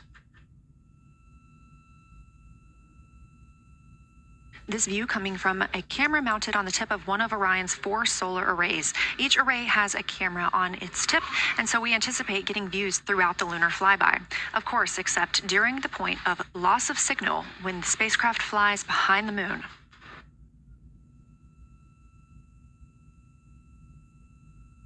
Inside the cabin, the crew are configuring the inside of Orion for today's flyby, making sure they have everything just where they want it to help them take the pictures that they are aiming for the science team here on the ground. Coming up in just a few minutes, we will have a pre-lunar flyby conference.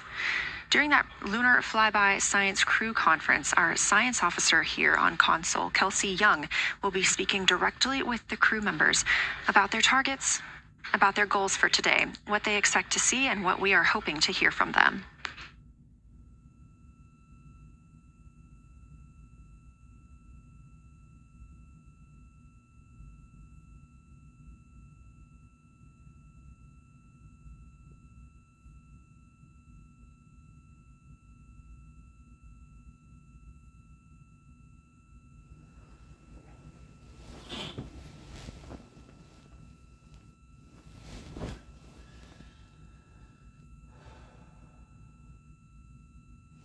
have a lot of milestones coming up today, so make sure you don't miss them. The first coming up again at 1:56 p.m. Eastern Time, the crew will pass the distance from Earth record set by Apollo 13 in 1970.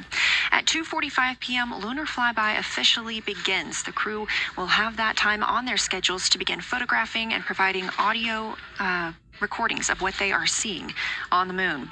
At 7:02 p.m., Orion will make its closest approach to the moon, approximately 4,070 miles away. Of course, all of these numbers are going to have to be confirmed following the flyby. These are estimates, and we are working with orbital mechanics. At 7:07 p.m., Orion reaches its maximum distance from Earth, approximately 252,760 miles away from us all. At 8:35 p.m., the spacecraft will enter a solar eclipse. The crew will become the first to see a solar eclipse from the moon.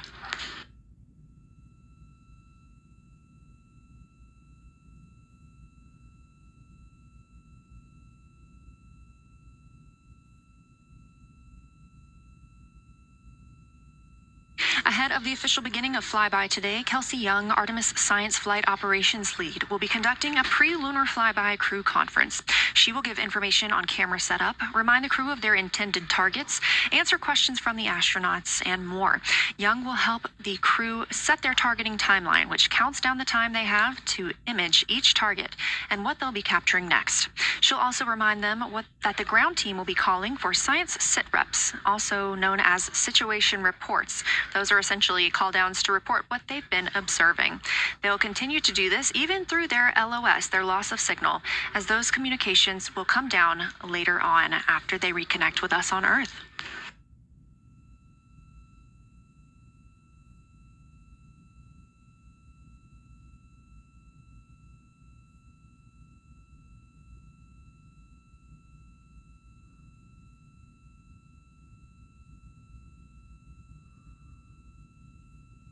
This view in the cabin, you can see the crew members are already using their cameras, getting set up, and they have dimmed the cabin lights to allow them better visibility outside of the windows and fewer reflections. Now, 28 minutes until they become the humans to travel farthest from our planet.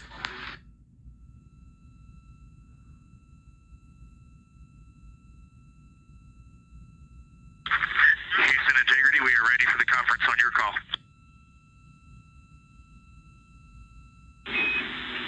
Houston is ready for the conference, passing you over to Science.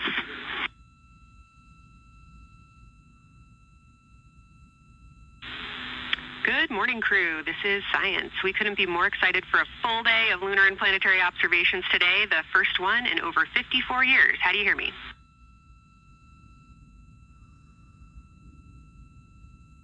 We hear you loud and clear, and Kelsey, you just got to know you're pulling us away from the moon right now, so let's go. Message received. I will keep it tight here. I did just want to start with a thank you on behalf of the Lunar Science team and the entire lunar and planetary science community, of which you are absolutely a part, for what you've already done in this mission and what you're going to do today to inspire the next generation of scientists. I have to say Moonjoy is the new term that's already become our team's new motto, so thanks for that. In this conference, we'll cover hardware and config reminders, and then I'll just briefly, as you said, cover today's science plan. I'm assuming you already have your LTPs up. Confirm that, and I'll jump quickly into the cabin config reminders.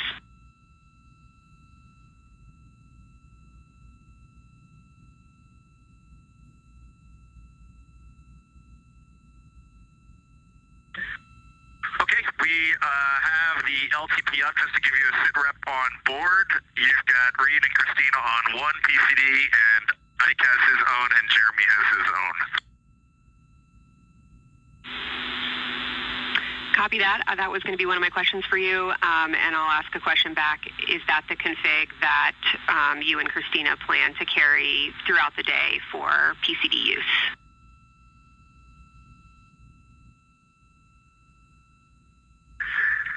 Negative, Kelsey. Our plan for PCD use is we have run the power cables to Windows 2 and 3, and we are going to leave one PCD. The yellow PCD will be in window 2, and the green PCD will be in window 3, and we will do that the whole day. And then the red PCD will be a rover.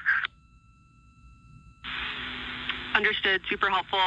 Recommend when you guys switch in and out of PCDs to add your initials to your OneNote annotations, just so we can keep track of whose is who. And then given that you have 3 PCDs instead of 4, for the data transfer at the end of the day, recommend making a new subdirectory entitled For Science for your own photos, or with your initials, that we can keep track of which pictures came from which flashcards.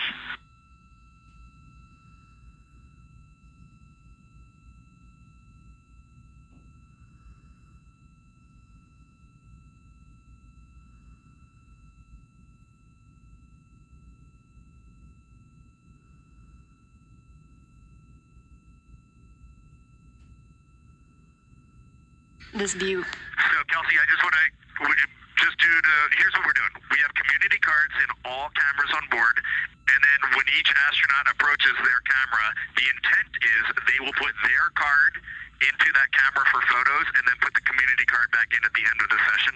But just know it is harder to manage cards than we thought, and we don't want to miss science, so it might end up a bit more disorganized. Understood. Thanks for that essay.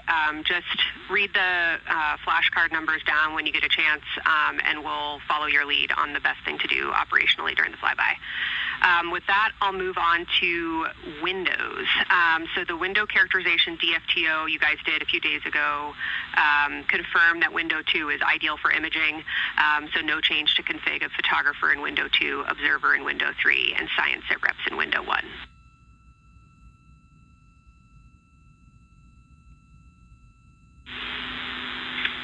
Coming up on the handover. Feedback. Hang on, Kelsey. The way we have it configured, tell us if this is going to be wrong.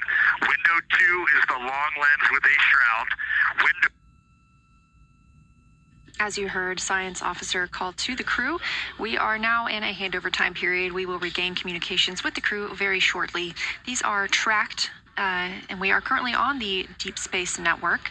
This is the first time humans have used the Deep Space Network in over 50 years, given that we currently use the Tracking Data Relay satellite systems for the International Space Station.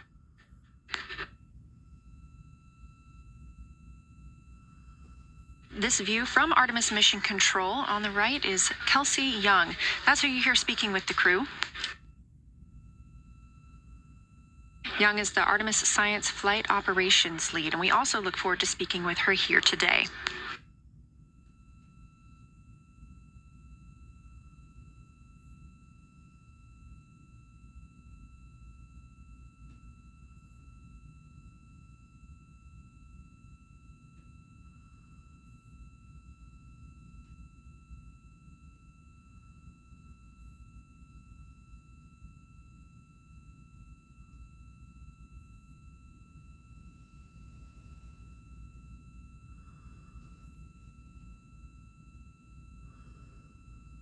Again, we are just about 22 minutes until we reach the Apollo record. We are in a handover of satellites with the crew aboard Orion. The T-shirt shroud for the Z9 and solar, and then window 3 will be for visual observations, and window 4 is for floater. And thanks, Integrity, for that. Reed, we had a handover during that time, so I'm going to have to ask you to give that read back on window orientation for the crew again.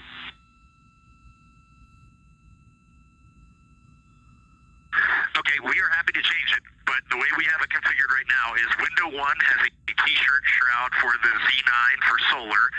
Window 2 has the shroud for the long lens for both lunar and solar. Window 3 is for visual observations. Window 4 is for floater. And then the docking hatch window has had a great view, so we've done a lot of mapping through that as well. All right, copy all, Reed. A note just on the window 1 T-shirt shroud that you can remove that for the lunar observation block if you want that extra view for another floater, but defer to you guys on that. You are go to use the full 400 millimeter zoom on the long lens, but where possible, try to keep the end of the lens flush with the window to prevent imaging through the multiple window panes at an angle. And if you have to take an image at an angle, recommend you limit the max focal length to 200 millimeters or simply acquire the images at multiple focal lengths. Last imaging update as a result of the DFTO is that if you can take the images out of the left side of window 2 where possible, that is the best half the window. Understand that might not be possible with the shroud. Any other imaging questions from you?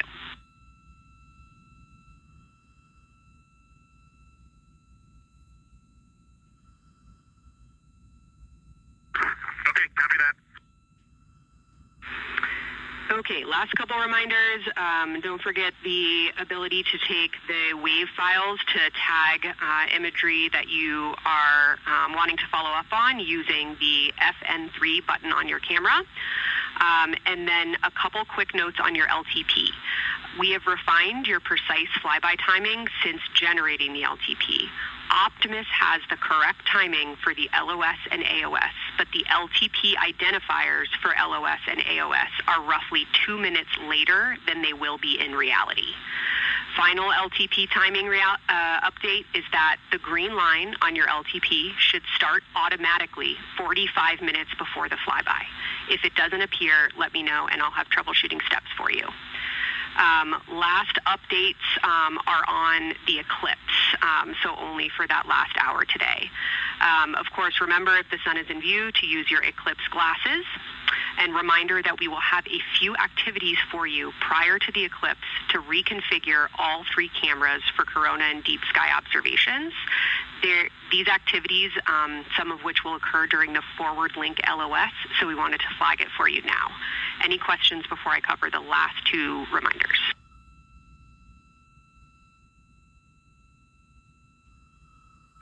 No, we have no questions on that.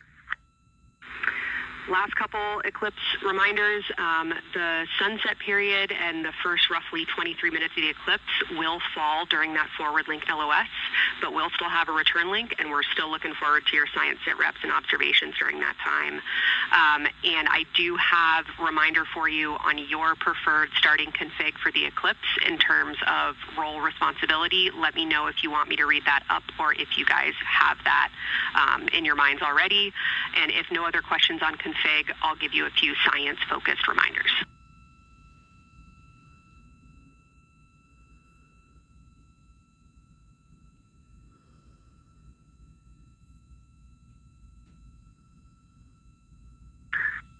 Give us a quick high level, but we see it in Optimus, and I think we got it squared away. But give us your quick Kelsey high level. Okay. A couple changes from the first LTP you studied is that Glushko is the only feature that the same pair will view twice. That's Reed and Jeremy. That's why that's the only target you see that is marked as 1 of 1 and 1 of 2 and 2 of 2. So Ohm and Oriental are in there twice, but they're by different pairs, which is why you don't see them marked accordingly. A note from feedback on your observations so far over the last couple days, a reminder that if you note structure and texture as well as color and albedo, please note any correlation between the 2, and also a reminder that negative observations are still valuable science. So a lack of color or a lack of structure associated with color is also valuable. A reminder also that your observations so far indicate it will likely take some time for your eyes to adjust. We especially heard that around your Terminator observations and your color observations. So reminder to know that your eye adaptation is going to kind of come in throughout your shift, and let us know when you start to see that nuance. Last reminder is around Earthset and Earthrise. When you're viewing us back here at home, you'll be looking directly at Asia, Africa, and Oceania. So I'm sure people watching from those places here on Earth will want to give you all a wave as you take their picture. Any other questions for me?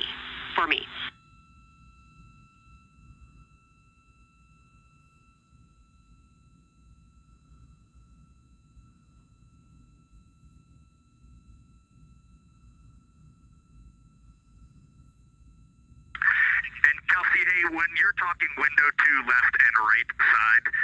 Just can you say towards window 1 or towards window 3, and then we'll know that we are talking the same language?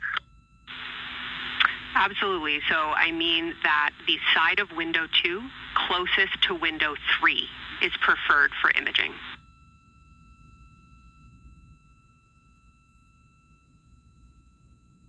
Okay, the side of window 2 closest to window 3 is preferred for recording. Stand by, we'll talk to the crew.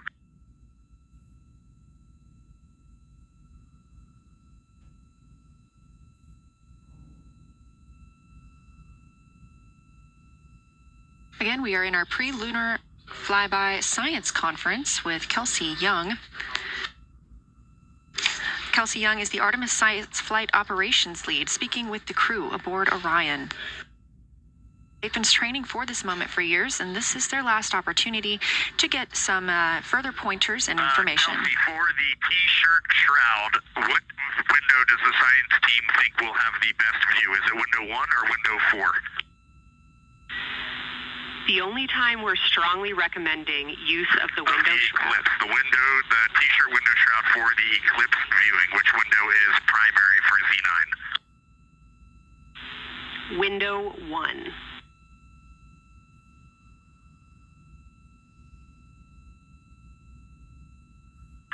Okay, awesome. So we have got that all set up. And just to be 100% sure, window 1 is the most port window by the food warmer. Window 2 is right in front of seat 1. Window 3 is right in front of seat 2. And window 4 is on the starboard side by the side hatch. Do you agree with all that? We agree on the ground. Good readback.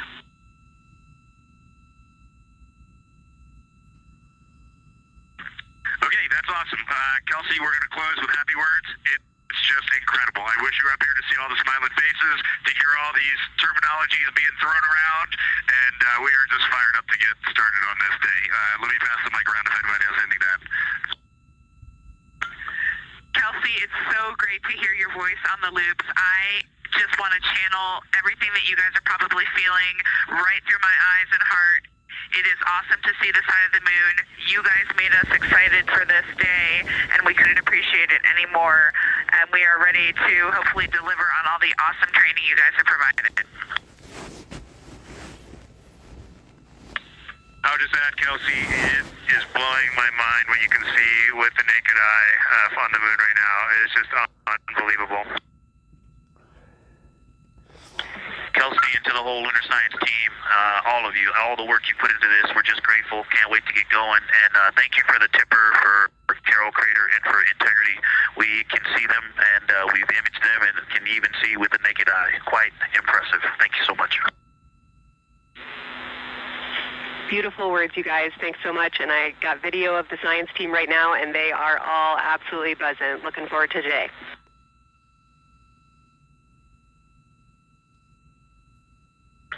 Okay, we're heading into the timeline. Cheers, guys.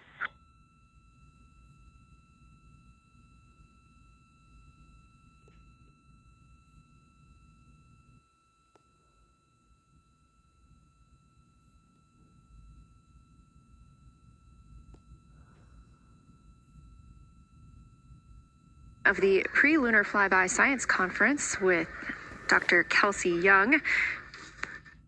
Young has served as the Artemis Science Flight Operations Lead, getting the crew ready. And we're live in Artemis Mission Control in Houston, but we are not the only room monitoring today's flyby. As you heard Young mention, in this same building and just down the hall, a multidisciplinary lunar science team supports the Artemis II crew in real time, including experts in lunar geology, impact cratering, volcanism, polar science, imaging, and visualization. There are two integrated facilities, and the first is the SIR, which is what you have right here. That's the Science Evaluation Room. They are embedded within Mission Control to provide science input during live operations like what we see today. Additionally, and not pictured, we have the Science Mission Operations Room, a back room that processes data, evaluates imagery, and supports rapid analysis. Our science officer on console in Mission Control Houston serves as the primary interface between the science team and the flight controllers, ensuring science priorities are represented during mission execution. Again, today, that's Dr. Kelsey Young, who will be speaking with the crew during the time they're behind the moon. We will be speaking with her once the crew is behind the moon and out of communication with Earth.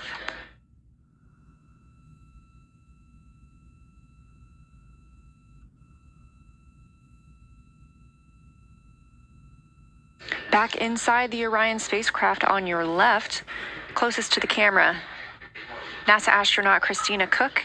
To her left, NASA astronaut Reid Wiseman. To his left, Canadian Space Agency astronaut Jeremy Hansen. And all the way in the back, NASA astronaut Victor Glover, our Artemis II crew.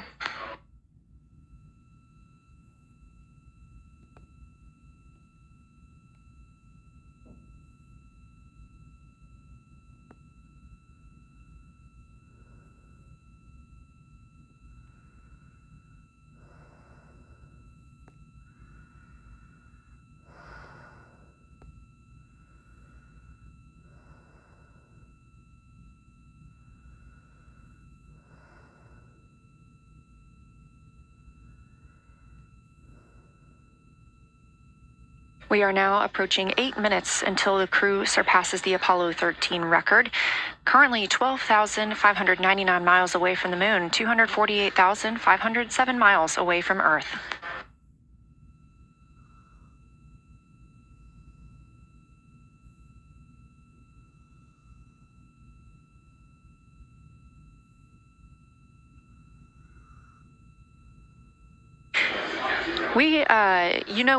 You may also hear the Orion spacecraft referred to today as Integrity.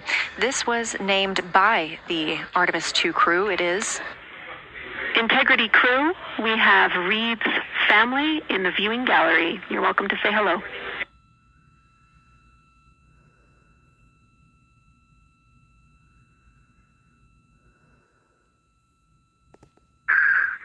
Well, whether you're being serious or you're kidding around, that is awesome to hear. Thanks, Jenny.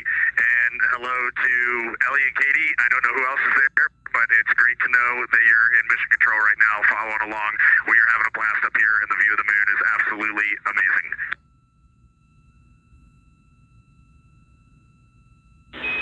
I'm seeing a lot of hearts come out of the viewing gallery and even more smiles. Thanks, Reid.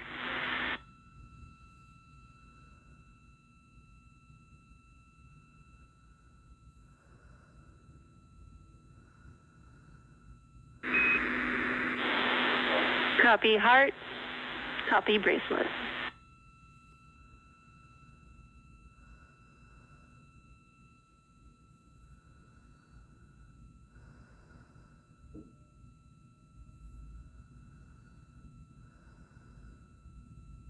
That call from Capcom Jenny Gibbons, Canadian Space Agency astronaut and Artemis II backup crew member, letting Reid Wiseman know that he has family here to support him today in the Artemis Mission Control viewing room.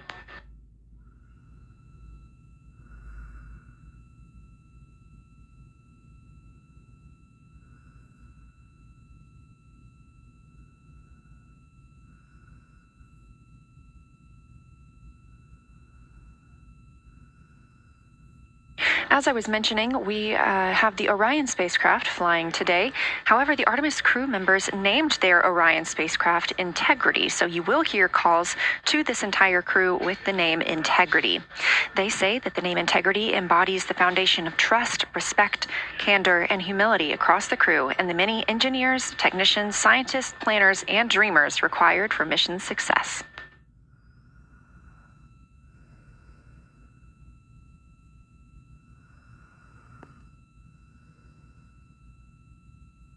This view live from the outside of Orion as we continue. Preparing for our lunar flyby, now less than 5 minutes from surpassing the record set by Apollo 13 astronauts for the farthest humans to travel from Earth. This will not be the farthest that Integrity travels today.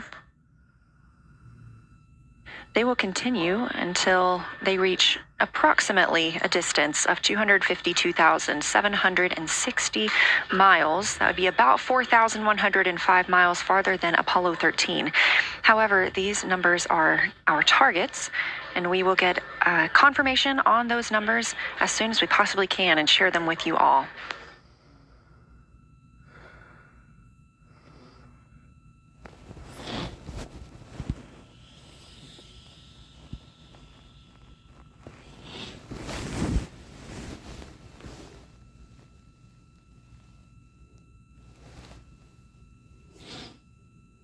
We We've talked a little bit about what to expect from the crew, whether that's taking photos or making audio recordings. To get a little more detailed, Reed Wiseman and Jeremy Hansen will be up first to capture imagery and record audio on the portable computing devices. You hear those referred to as PCDs, while Victor and Christina serve as the support members.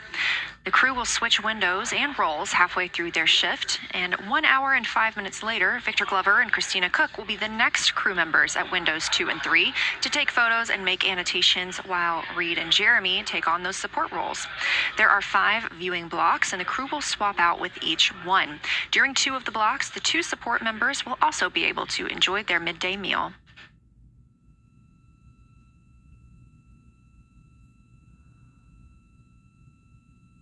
At least 3 times per block is a science sit rep. Again, situational report. This is partially an operational status, reporting back if they missed any targets or gotten any specific ones, if they have issues with their camera or any other operational items. The other part is an actual description of the moon. This task is done by one of the support team astronauts, so that's not the crew currently taking photos or making annotations, but they do have windows 1 and 4 that they can float up and provide that information from. If you watch the entirety of the flyby, you'll also notice the crew will be photographing some targets multiple times to get observations in different lighting conditions. This is due to Orion changing their location throughout the flyby.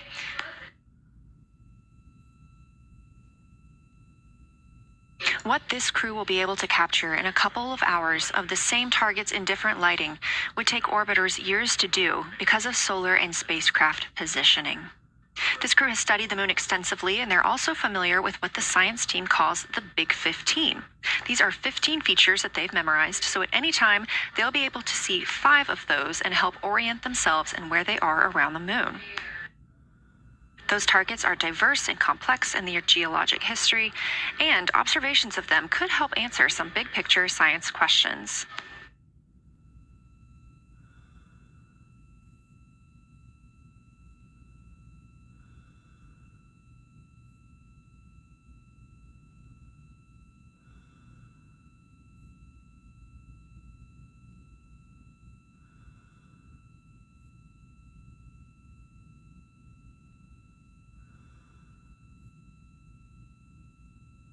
If you've been following the mission, you can see that the configuration of the cabin is a little bit different than what it looked like on launch day.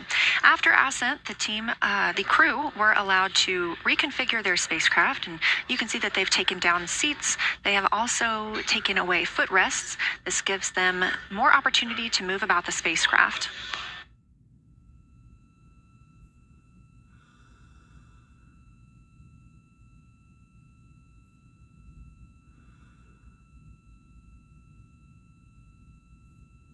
Orion itself has 330 cubic feet of habitable volume. That's about the size of 2 minivans and is 60% more cubic volume than the Apollo spacecraft.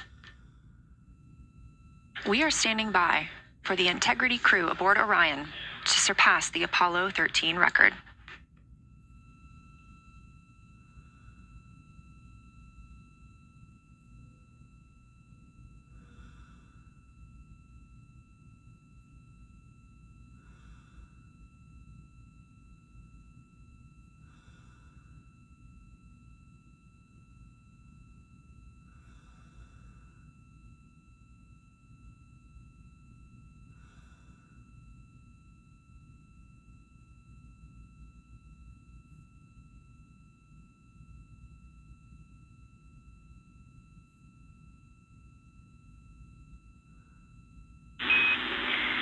Integrity crew. On April 15th, 1970, during the Apollo 13 mission, 3 explorers set the record for the farthest distance humans have ever traveled from our home planet. At that time, over 55 years ago, Lovell, Swigert, and Hayes flew 248,655 statute miles away from Earth. Today, for all humanity, you're pushing beyond that frontier. Integrity, over to you.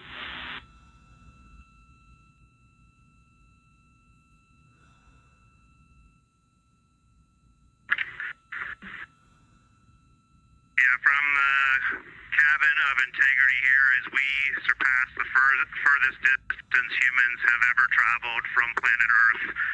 We do so in honoring the extraordinary efforts and feats of our predecessors in human space exploration.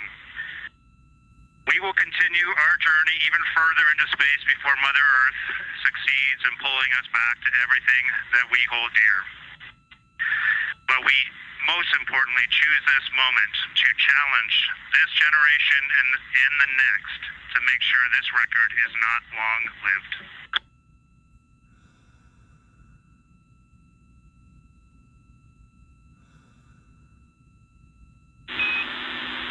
Thank you, Integrity, and congratulations to you and the rest of the Artemis II team.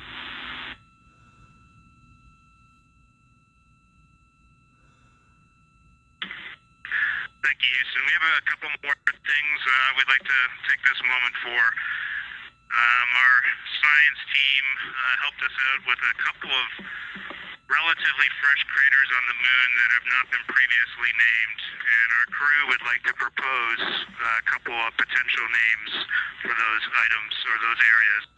And we spent a bit of time this morning looking out the window, and we're able to see them now both with our naked eye and through the long lens, and so we feel this is a good time to send this down, and a special shout out to Kelsey for helping us with this. The first one we'd like to suggest is a named crater in honor of our great spacecraft Integrity. And so if you were to look at Oriental on the far side and then draw a line straight up to Ohm on the far side, relatively in the middle is an unnamed crater, and we would like to suggest it be called Integrity in the future. And the second one, and especially meaningful for this crew, is a number of years ago we started this journey in our close-knit astronaut family, and we lost a loved one. And there's a feature in a really neat place on the moon, and it is on the near side, far side boundary. In fact, it's just on the near side of that boundary, and so at certain times of the moon's transit around Earth, we will be able to see this from Earth. And so we lost a loved one. Her name was Carol, the spouse of Reed, the mother of Katie and Ellie. And if you want to find this one, you look at Glushko, and it's just to the northwest of that, at the same latitude as Ohm, and it's a bright spot on the moon. And we would like to call it Carol, and you spell that Carroll.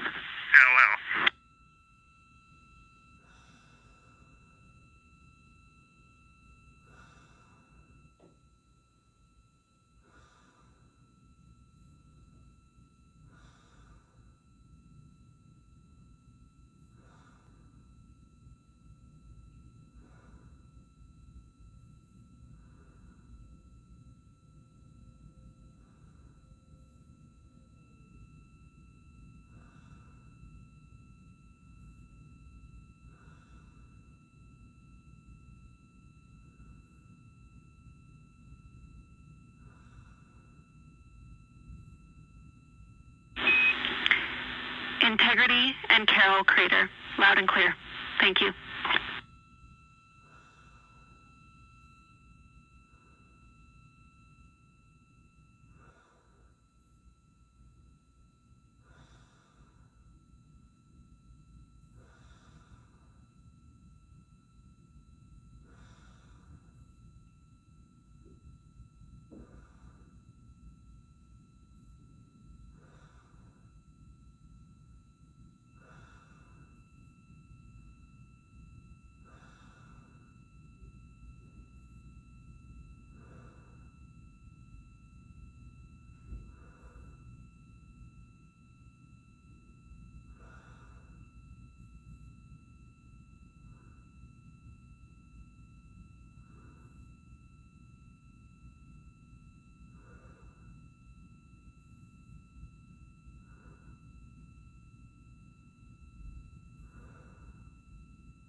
As the Artemis II crew passed the record set by Apollo 13 for the farthest humans to ever fly from Earth at 12:57 p.m. Central Time, 1:57 p.m. Eastern Time, Canadian Space Agency astronaut Jeremy Hansen shared. We're getting ourselves all put back together now, and we are going to dim the cabin lights and prepare for our science objectives ahead.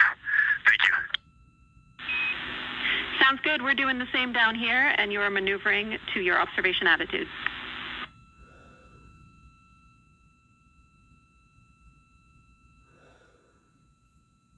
As we pass that Apollo 13 record of the furthest humans to ever fly from Earth at 12:57 p.m. Central Time, 1:57 p.m. Eastern Time, the Artemis II crew shared some poignant words, specifically Canadian Space Agency astronaut Jeremy Hansen. The crew also called down 2 craters not yet named that they would like to name. One, Integrity, in honor of their spacecraft, which they have named. That's near the Ohm crater. Another near Glushko, which is a bright spot, named Carol, in memory of Reed Wiseman's wife.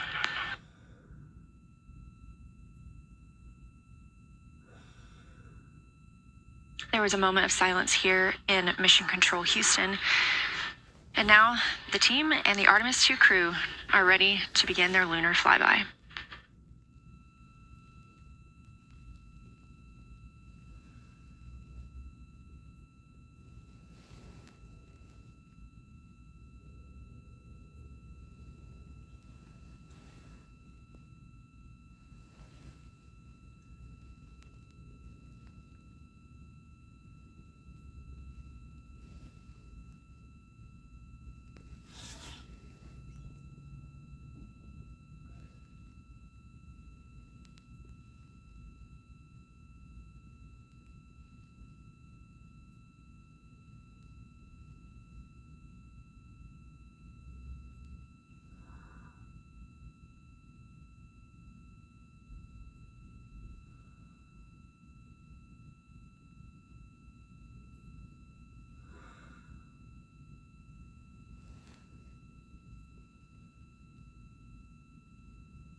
We are 4 days, 19 hours, 31 minutes mission elapsed time of the flight of Artemis II, our 4 astronauts aboard Orion. Today is our lunar flyby day.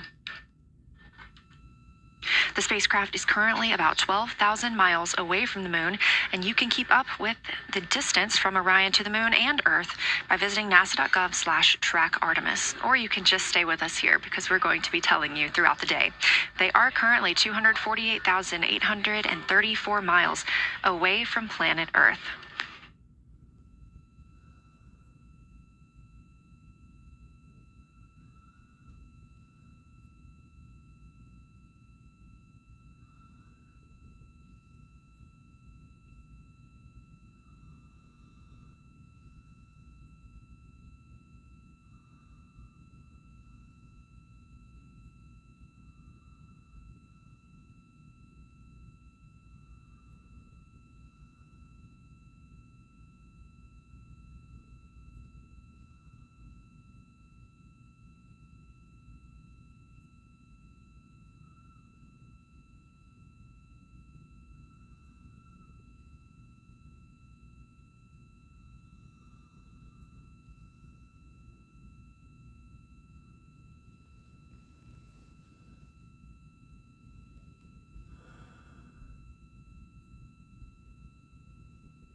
Coming up next on the crew's timeline today will be their cabin configuration portion.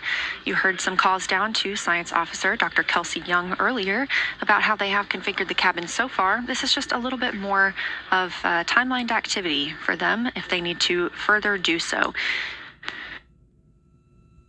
On flight day 3, the crew had time on their schedule allotted for configuring the spacecraft cabin for how they intended to arrange it today.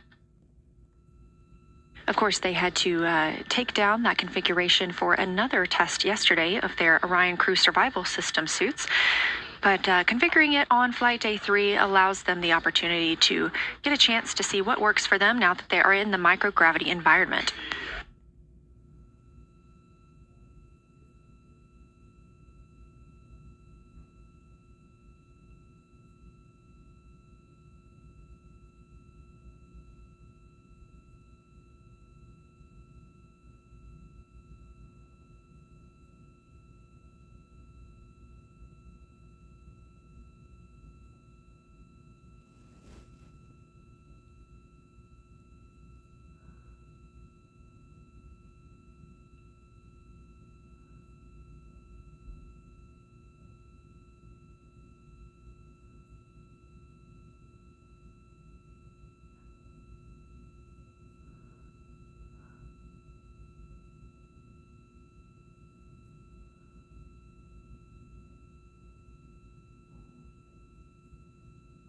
Again, the crew is about to begin their cabin configuration portion of their timeline, though they have been working that already, as well as potentially during their post-sleep period this morning.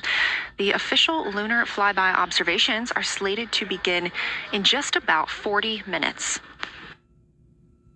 That's when we'll have the crew at the windows photographing the moon, as well as making calls down about what they are seeing.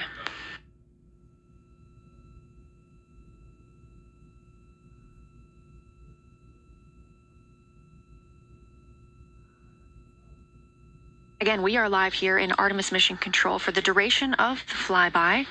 Currently, the Orbit 1 flight control team is on console. This room is staffed 24/7 from the time before the astronauts step foot on the rocket until the time they are splashed down and are safely recovered in the Pacific Ocean on flight day 10.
Again, this is Artemis Mission Control here in Houston. We are now 11,777 miles away from the moon. We did pass the Apollo 13 record of farthest humans away from Earth at 12:57 p.m. Central Time, 1:57 p.m. Eastern Time. That distance, 248,655 statute miles from the Earth, continuing to be exceeded by the crew.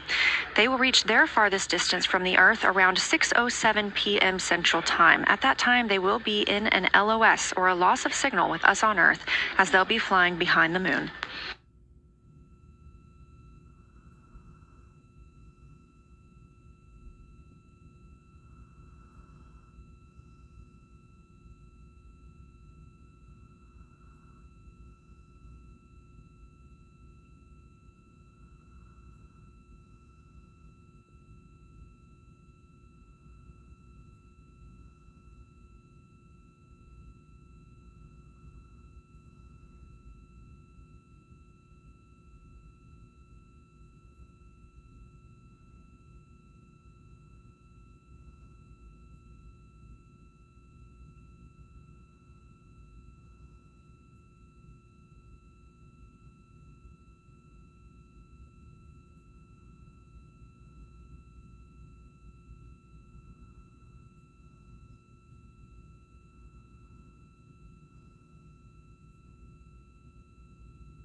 As the crew gets into their cabin configuration preparations, we are joined by Dr. Sarah Noble, the Artemis Lunar Science Lead. Thanks for joining us here today. Yeah, it's quite a day. Yeah, we are very excited. I can only imagine how you guys are doing over there. So tell me a little bit about yourself and what your role is for Artemis 2.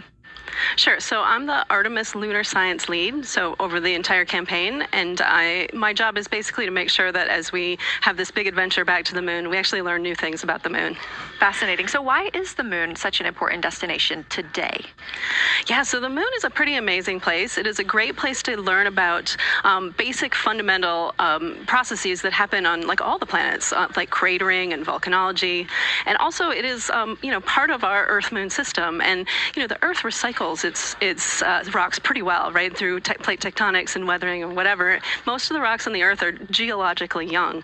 But on the moon, we have the entire record that goes back 4.5 billion years since we formed. And so if we really want to learn about what was happening in that period, like the moon is really the only place we can go. We're also thinking about going back to the moon, and we want to go to the lunar South Pole. So what makes that such an interesting destination? Yeah, the South Pole is cool, right? It's far away from the places we went during Apollo. It's different kinds of rocks there, some of the oldest rocks on the moon. It's also a place where we think there might be resources like water.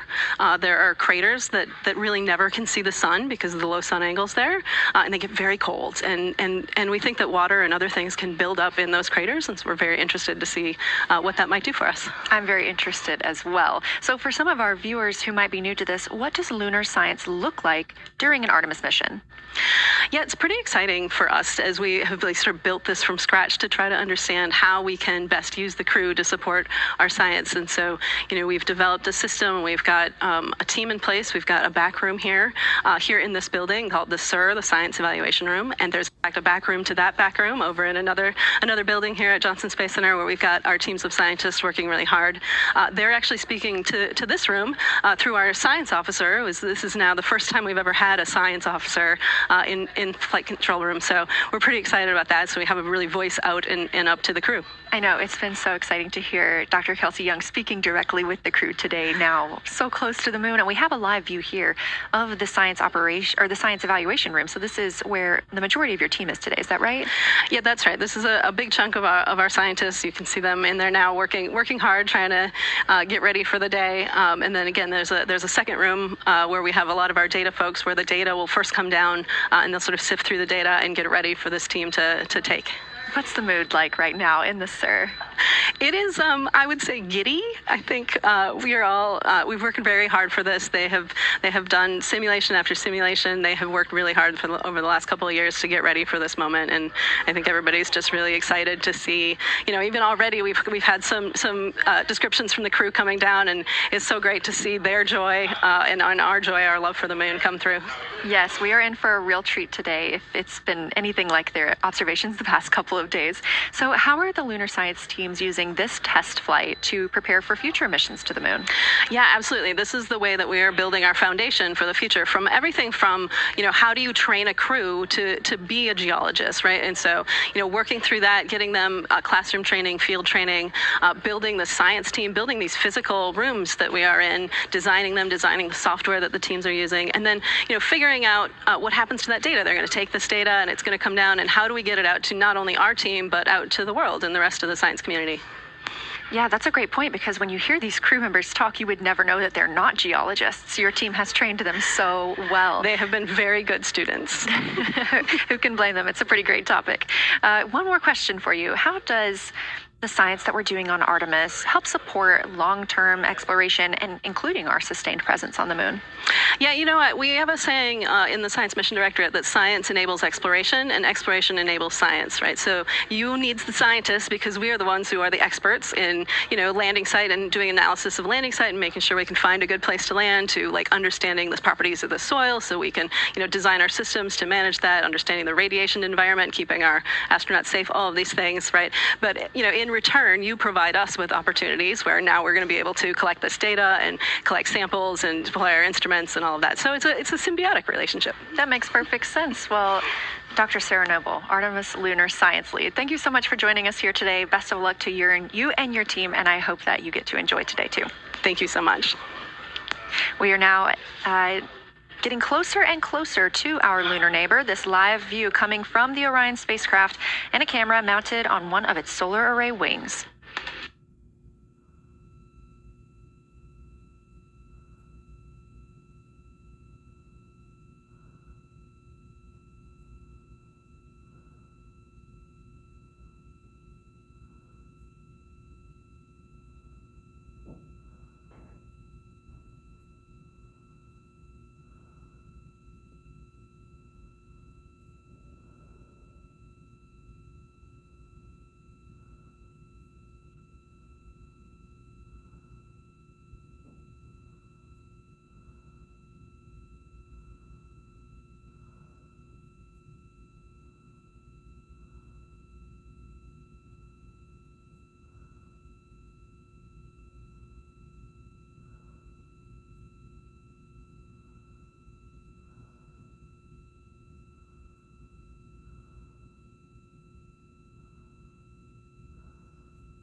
Houston, integrity for camera serial numbers.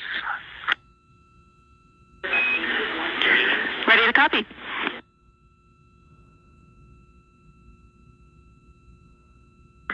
Hey Jenny, these are card numbers for the various positions. For the long lens on the D5, we will have individual cards. Victor's 1008, Jeremy 1019, Reed 1012, myself 1015. For the Z9, we will have one card that is dedicated for today, serial number 1007. For the cabin camera D5, we will have one dedicated card for today, serial number 1022.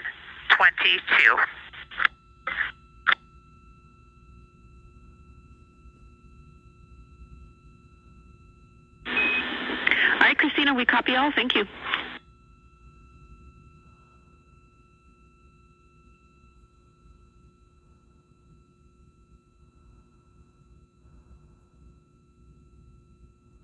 We just realized that we have Earth out window 1 and Moon out window 2.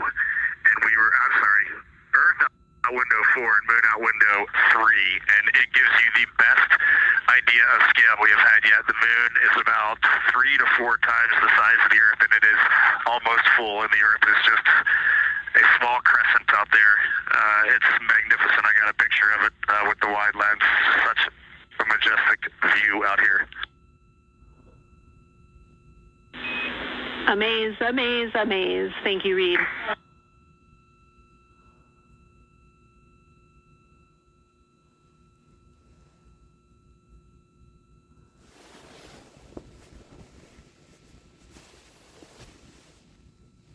Those are some of the communications we're excited most about today. Commander Reed Wiseman calling down their view right now, obviously a little bit different than what we can see from the solar array camera.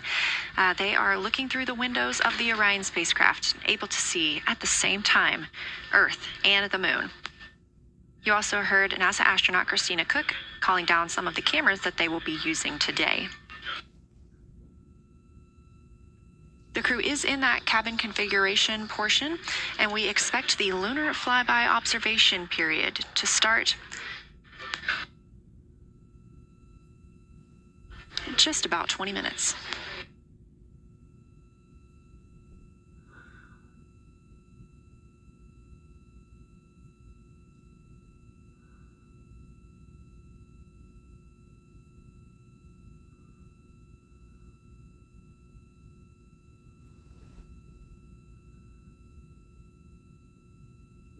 Checking in on Orion's distance and speed, they are currently traveling 1,071 miles per hour, 249,159 miles away from Earth, 11,293 miles away from the moon, and continuing to grow closer.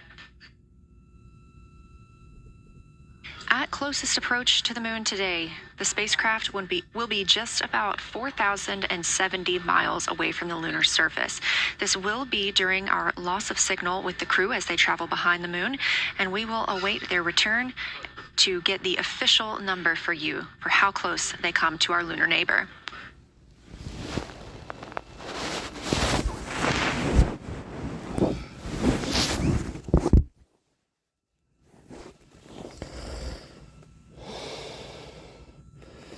I was gonna say, we can't be there yet, right?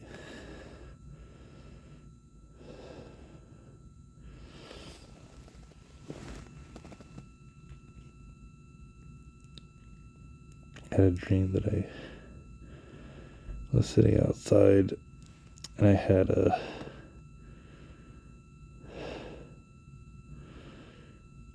a plastic sleeve binder page that had like a big Michael Jordan card in it, and it blew away in the wind, the card in the sleeve.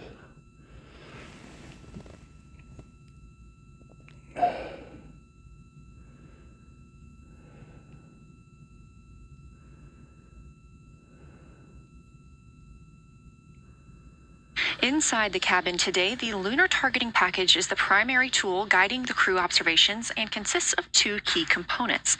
The Lunar Geography Review helped the astronauts study major lunar features in advance and help learn how to orient themselves during the flyby. Because, of course, the moon is not actually labeled like it appears here when we look at this map. The Lunar Targeting Plan provides a detailed timeline of observation targets, background science context, and specific instructions for the pictures the crew should take, as well as the verbal descriptions that will be helpful to the science team reviewing them later. This is a screenshot from their lunar targeting package, and a screenshot specifically of that lunar. Integrity for attitude.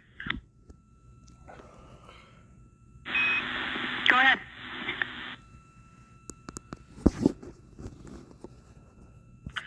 Hey Jenny, understanding we are in final attitude now for the lunar flyby, would it be possible to pitch the vehicle down 5 degrees? That would allow us to get the D5 long lens flush and have the least amount of window distortion. We're checking. She'd rather send me Call from Christina an Cook, Instagram NASA reel instead astronaut of and reaching mission out to me. specialist on Artemis 2. Copy. The Orion spacecraft is positioned in a specific attitude to allow the crew to best see the moon outside of their windows today for this imaging opportunity. That call was a request for a potential attitude shift just slightly, another 5 degrees, to give them a better view And it's probably a toxic and to give post. them a better opportunity to use their long lens camera. Probably accusing me of wanting to be with other women. They'll also be using that lunar targeting package we were discussing. I am following along with that real time, so I'll be able to share with you exactly what targets the crew is She looking at accuses and me- when. They also trained with a lunar science passport. It's a little reference guide used on Earth to reinforce recognition of key lunar features. It is not on the flight, but it was a significant study tool for the crew to get them ready for launch. The apparent size of the Carla accuses me of wanting to be with other people and then not wanting her to have that same freedom when I've told her it a million times. If I wanted that, I believe in equal opportunity. She is so toxic, it's unbelievable. I've told her I don't want to hold her in a box if that's what she wants. I can go do this later. I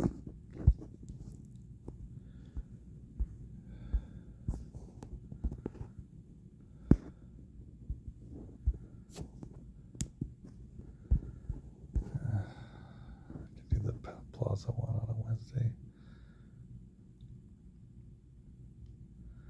I might not even have claimed all my free play last month. Actually, maybe I did. Yeah. Anyways, yeah, Carla is just unbelievably toxic.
It's actually really good.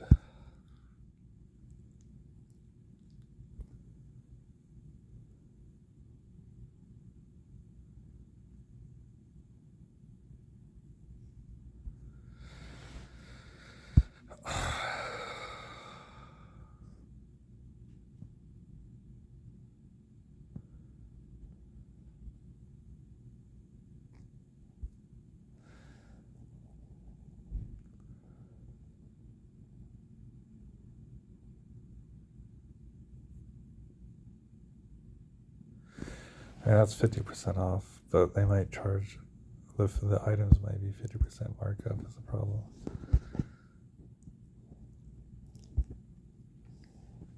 But still, I don't know.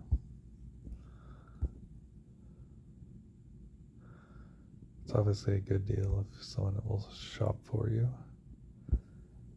You just like shop on your phone, I guess. But is it really that hard to walk around the grocery store? You need the exercise.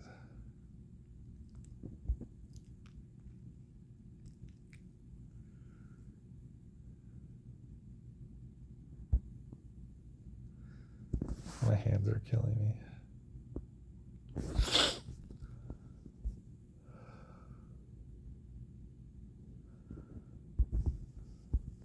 Crew to get.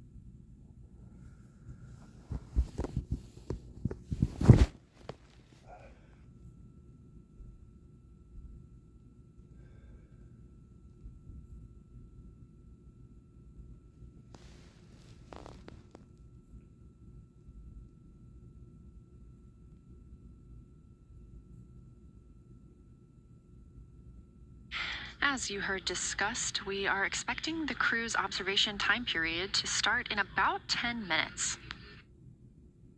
First, they'll be conducting a warming up to their science observations of the moon. They'll be discussing with each other, helping each other orient using the major landmarks that they've studied, asking what is familiar. If we roll left, port 5 degrees. That would get the moon closer to the left side of window 2.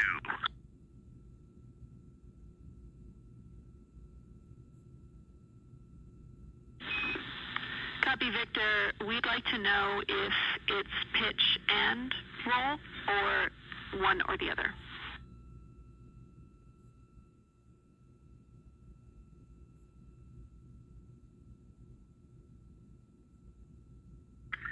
Jenny, we actually thought you already put the pitch in. Had the pitch been put in already? No, we need a little while longer to talk about it.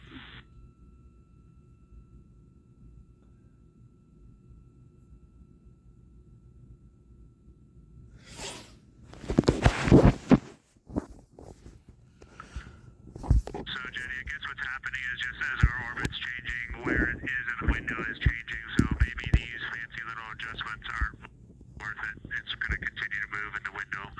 Or is the spacecraft going to keep the moon at the same point of the window if we adjust the attitude? I assume the previous.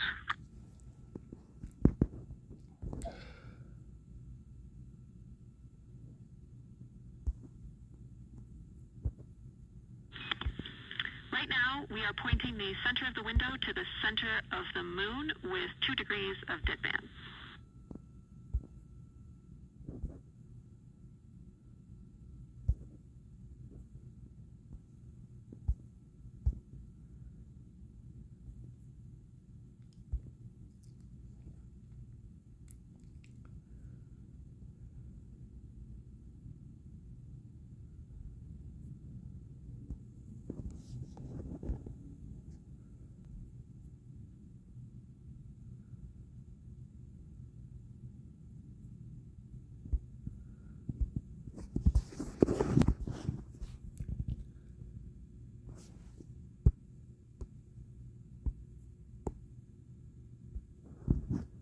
The conversation you hear happening now between the astronauts aboard Orion and Artemis Mission Control here at Johnson Space Center in Houston, Texas. They're in the center of your screen, seated at the CAPCOM, or Capsule Communicator Console. That's Jenny Gibbons, Canadian Space Agency astronaut, and Artemis II backup. She was also the lead Capcom for Expedition 63 aboard the International Space Station.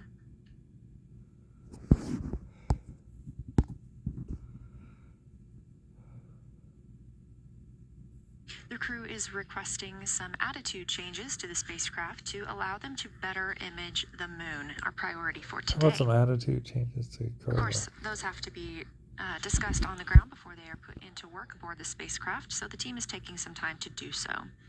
You also heard Gibbons reference that we are in 2 deadbands. Deadbands are essentially keeping us in the lane in which we're traveling. If you're familiar with lane assist in your car, very similar in this case.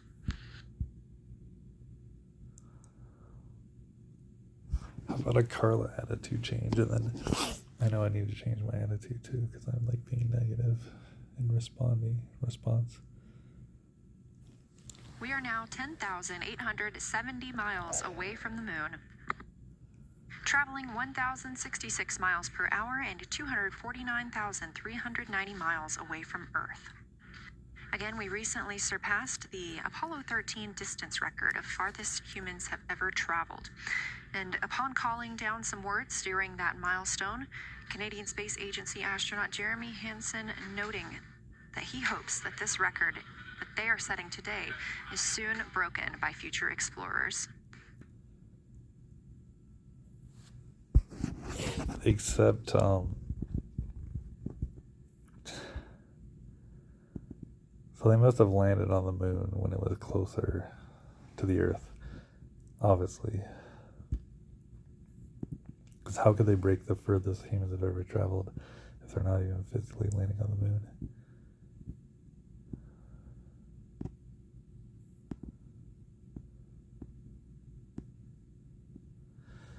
But then while they were on the moon, it had to have rotated further away, yeah.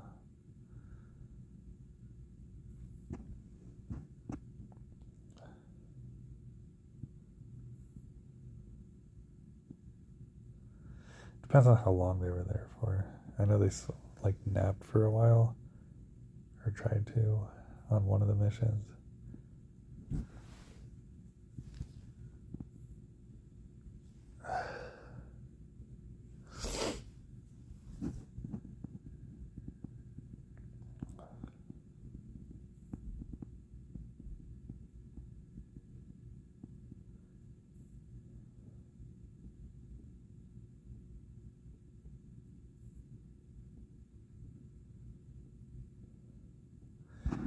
I mean, it's not gonna be till like fucking 4 p.m.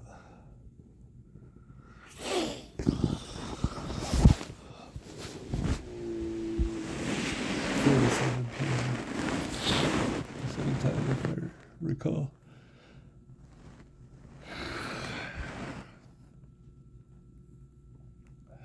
Just in bed hibernating. Trying to recover. My hands need to heal, which means I need to stop using them. Even when they do stem This is cell. Artemis Mission Control. We are standing by at the beginning of lunar flyby. Even when you get stem cells, you have to stop. Expecting that to start in just a few minutes when the crew will begin a warm-up discussion preparing for the day. They will be capturing images along while discussing what they find familiar about the moon and what looks unexpected to them. You have to stop using your joints, even with stem cell repair. You would think stem cells would increase your usage right off the start. Yeah, they would just repair while you use them, but you want them to fully repair.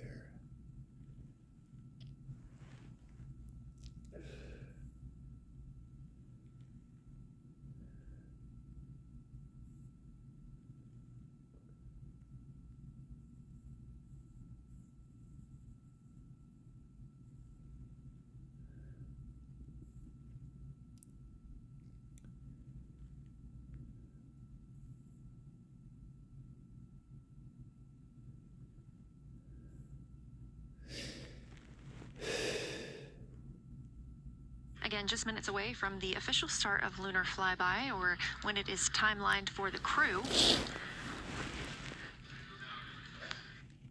We are currently 10,726 miles away from the moon. This view on the left side of your screen coming from the camera on one of Orion's solar arrays.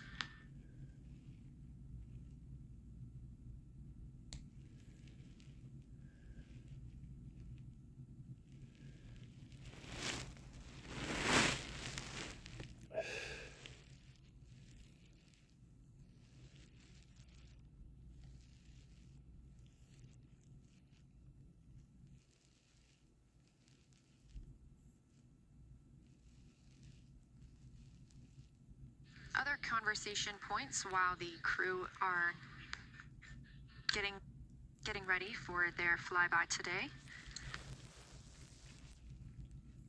They'll be looking to orient themselves using major landmarks and annotating their observations along with their discussion.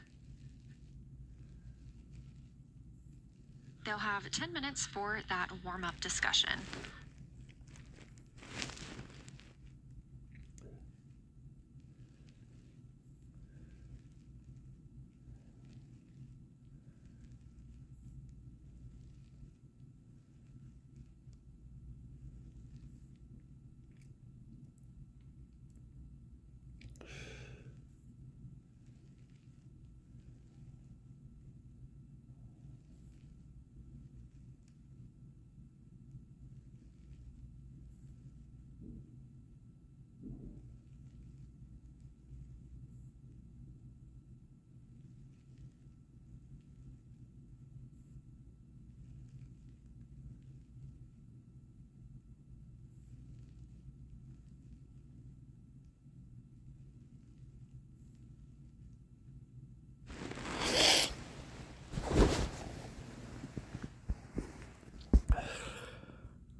I don't even want to move out of bed.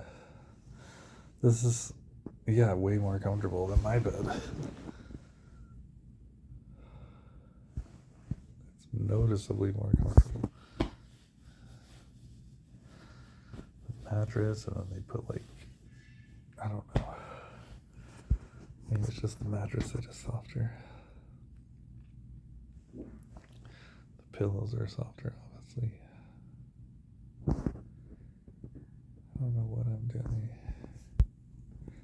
ESPN.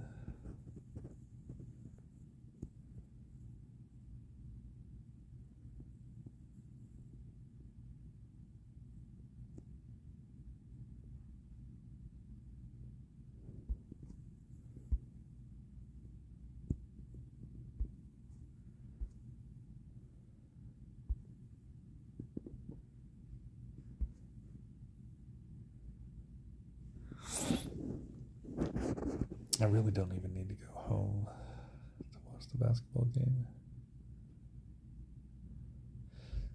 But I technically should if I want. I don't know. I was going to say, if I don't want to spend money on food. I could just literally eat fries.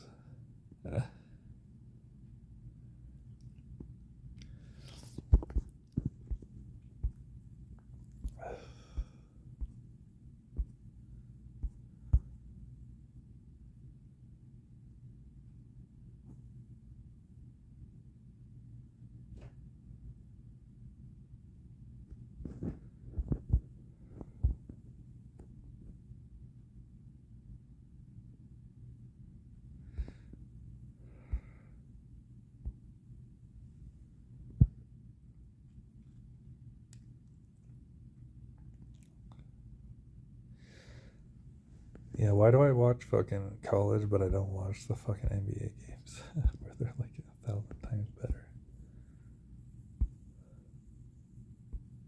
Like, each NBA player is better than like the best player on each of the college teams.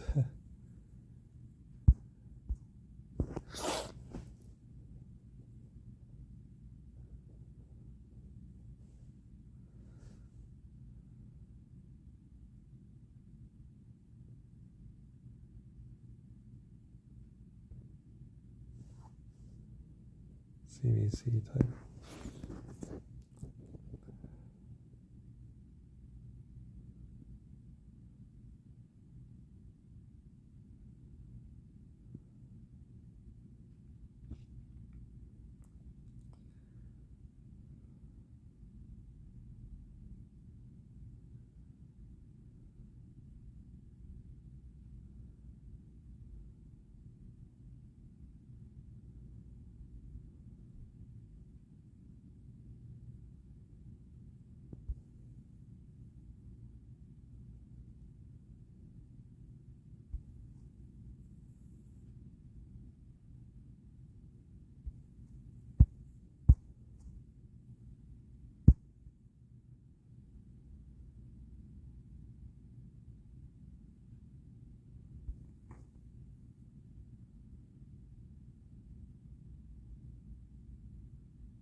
Well, that's nice. The 16 loss team beat a 8 loss team.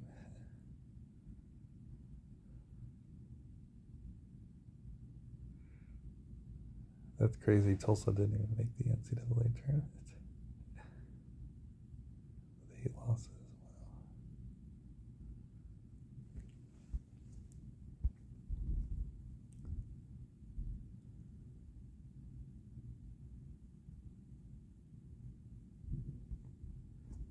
Wow.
Heavy favorites.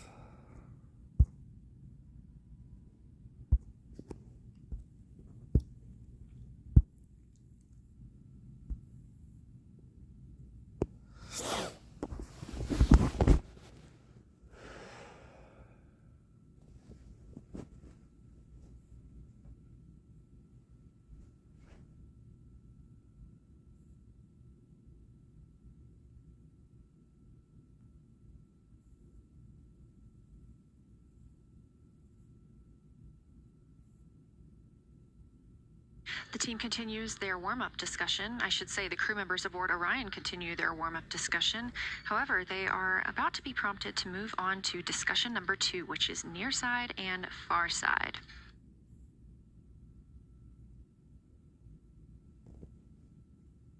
Some of the things that they are looking to capture, the ground has prompted them to photograph anything that stands out to them and to compare the near side versus the far side mare in color, albedo, topography, and texture. They also want the crew to compare the appearance of rayed craters in the near side mare versus in the far side highlands. Of course, a reminder that some of the items that the crew, or some of the landmarks the crew are seeing today, is the first time that humans have ever laid eyes on those portions of the moon.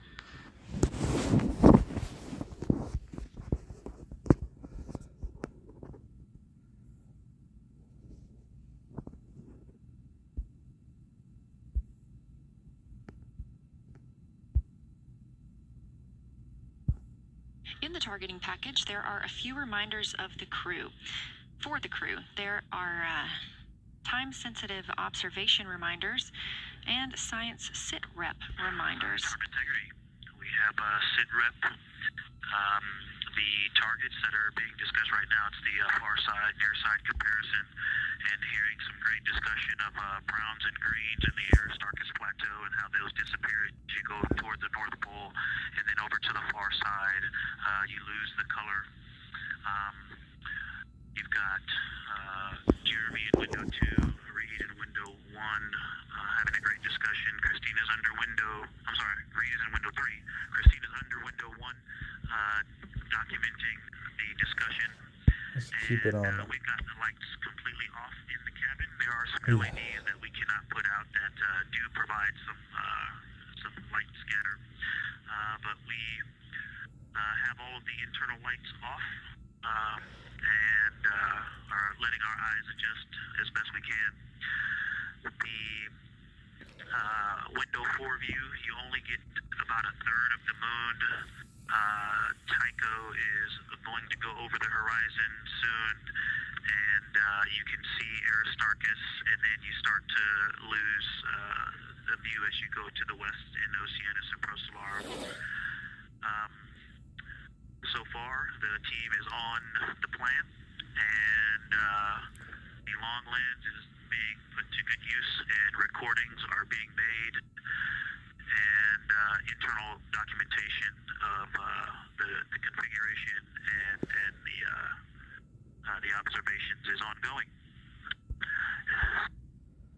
All right, so.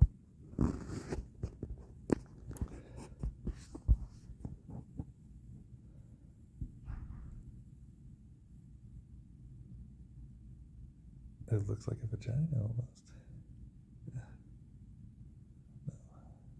Can't be right.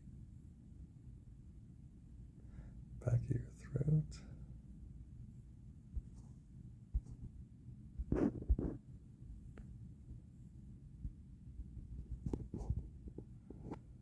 Cervix.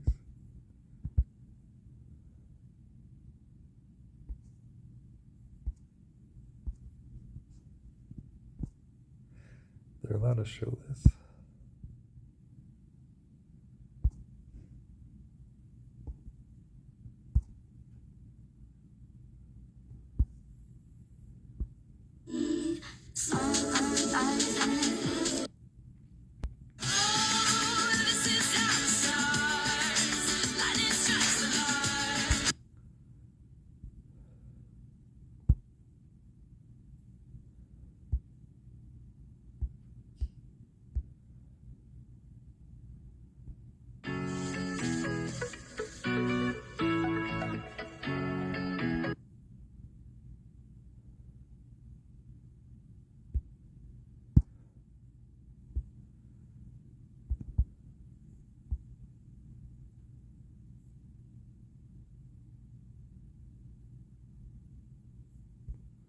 person you can suffer with.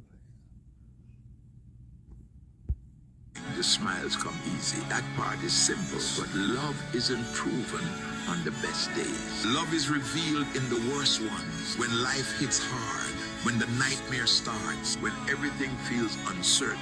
Romance isn't vacations and photos. Romance is who sits next to you in the ER waiting room at 3 a.m., who holds your hand when the future feels terrifying, who looks at the broke, exhausted, messy version of you and still chooses you, still stays, still fights for you. Because anyone can be your playmate in the sunshine, but the right person, they're the one willing to walk through hell with you. And you could use that argument that even if Carla's falsely accusing me,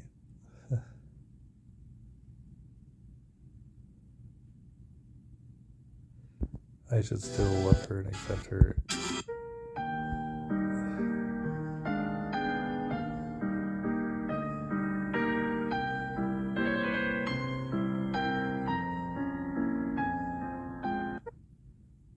Drink water and eat healthy.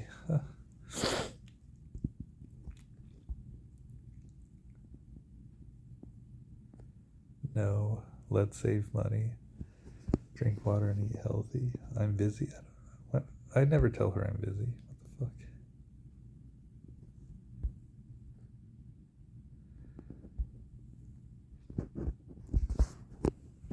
the fuck? Anyways, yep, still here in my room. You probably heard me snoring earlier. No imaginary Asian girlfriend or any girlfriend. I literally walked past a fucking decently attractive white girl in a dress by herself in a hallway, clearly a little intoxicated. Did not say a word to her. She had on fancy, like, diamond glitter shoes. Any alpha male in the world would have at least tried. Just prodded, tested the waters.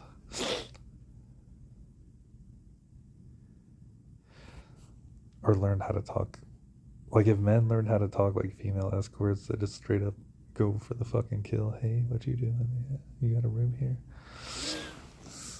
Then, yeah.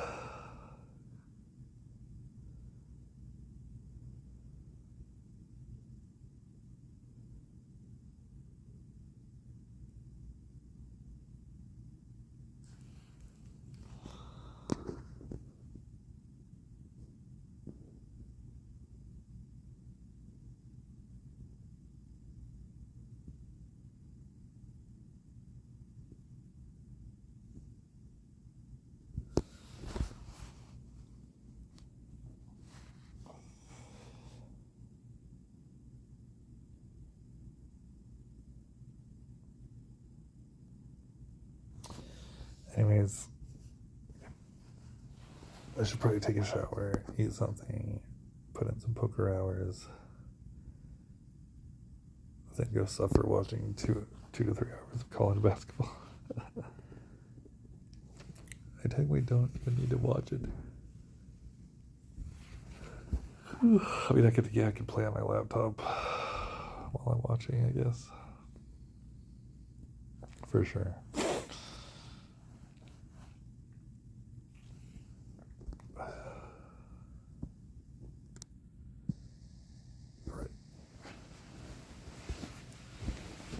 I'm supposed to be live streaming my life anyways.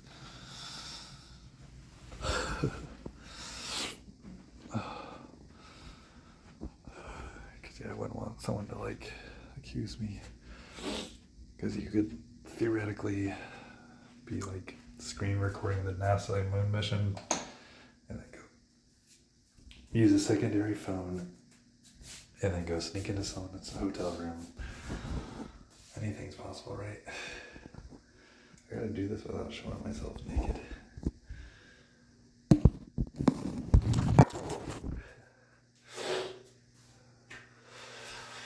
I actually have decent muscle mass.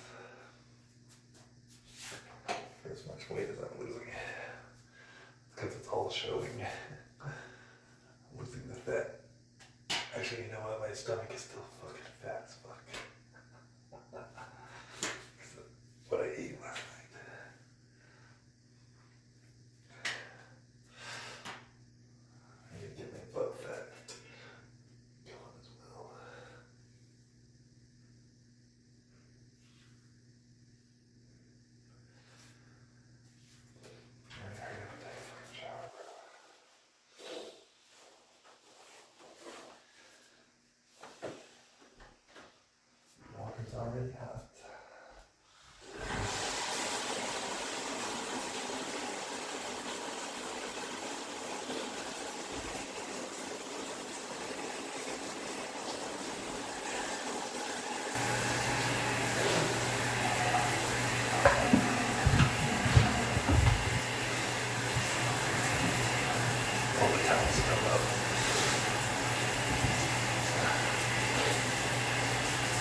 angle, but without lowering it too much. But I'm trying to get a completely flat stomach.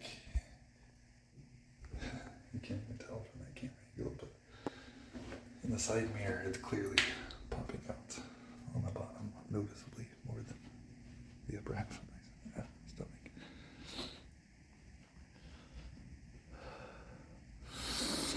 I was actually burning up. Let's set this somewhere so I can change.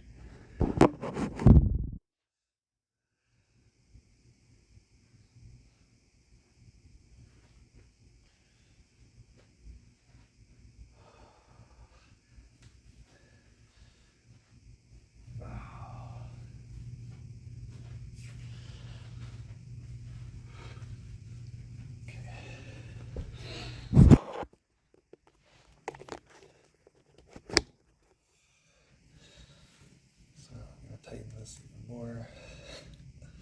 There we go. When I'm in like the perfect angle and the perfect lighting.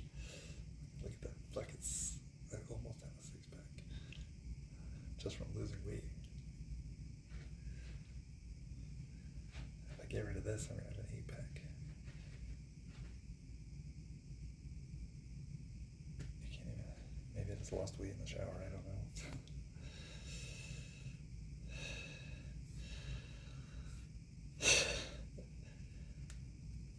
It depends on the angle and the lighting.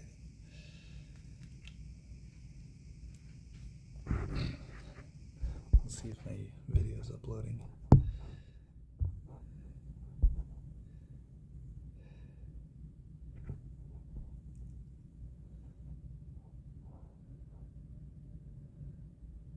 Hours ago. Okay, yeah. So yeah, let's upload the next one then.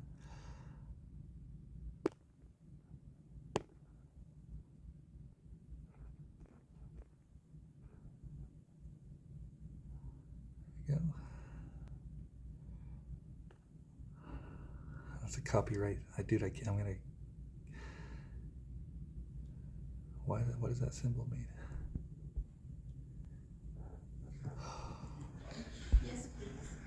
And of course I clicked on it. Let me check on my laptop.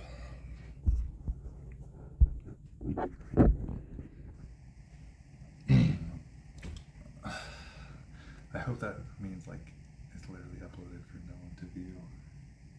I hope that's not the case. It means I recorded 6 hours for no reason.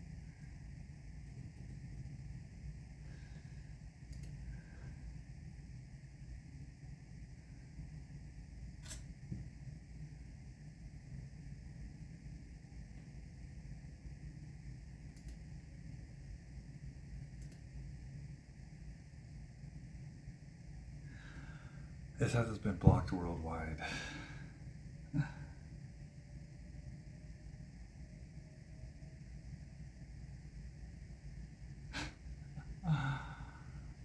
So what? I'm going to obviously ask ChatGPT.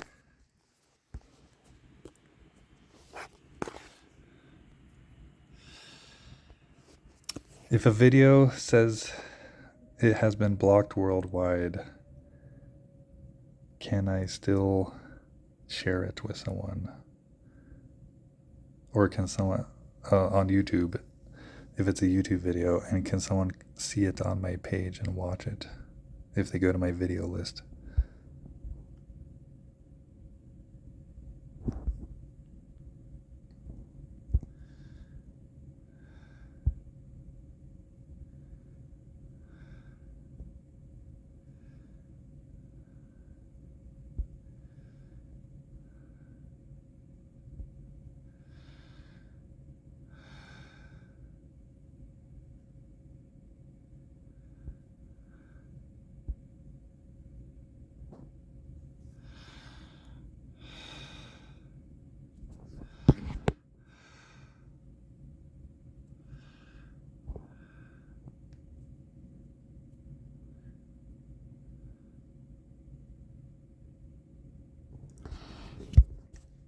it has like the red circle symbol with a line through the middle diagonally, and it says blocked.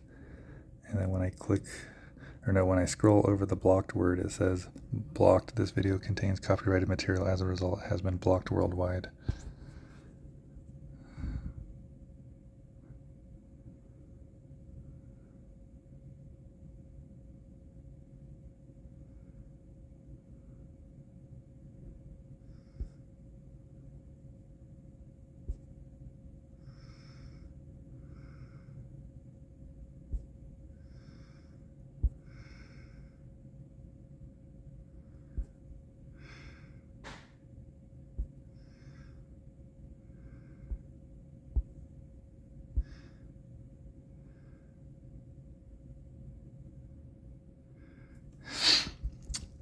Yeah, I'm gonna try this on YouTube Studio.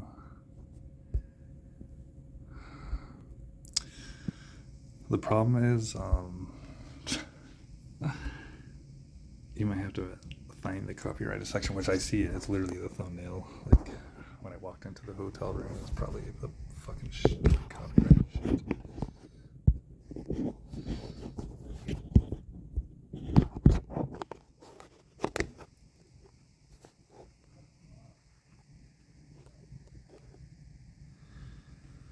Turn some iron on.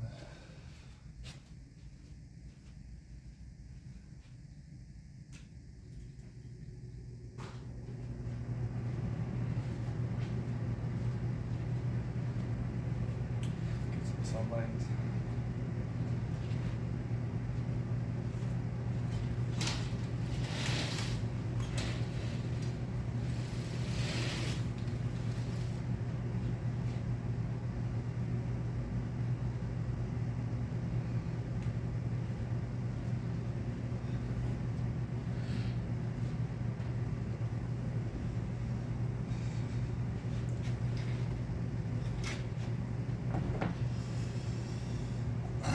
Eat some potentially old bread.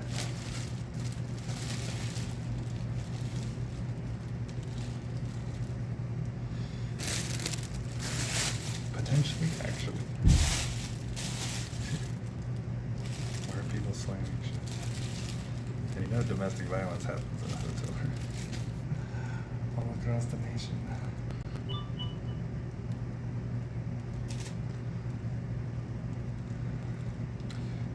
For some reason, they're charging me like $24.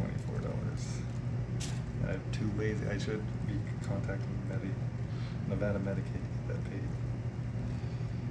I cannot believe this bread hasn't molded.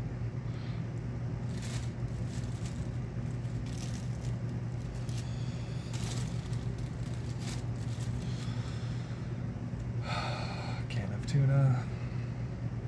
That's all I really got, so. I do this every. Oh, I just tore like.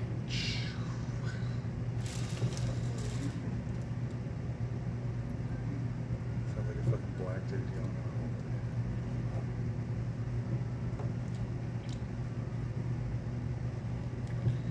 Frustrated. I can relate. I'm like a fucking chick. I gotta show the cleavage. Oh, I just popped my shoulder. Like, not in a good way. My joints are just fucked. And it's all from 7.5 months ago. Too much online poker, video poker, holding my phone constantly. Like a fucking zombie. I just heard another thing about. Probably like, you gotta check out of her room. Is it bad that I'm gonna drink the tuna water?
mayonnaise. And I have 3. I craft 3 relishes. I might actually have more in my book bag. Let me do an inventory check.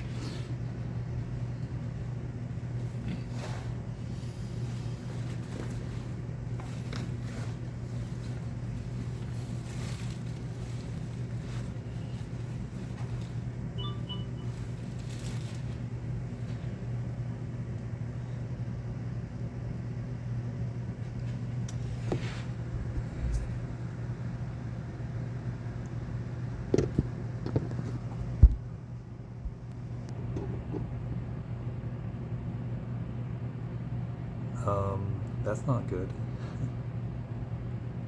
Someone's trying to withdraw from my account. What the fuck? Are you kidding me?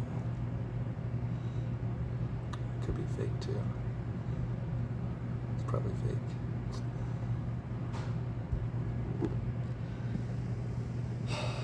Someone's got a hold of my number.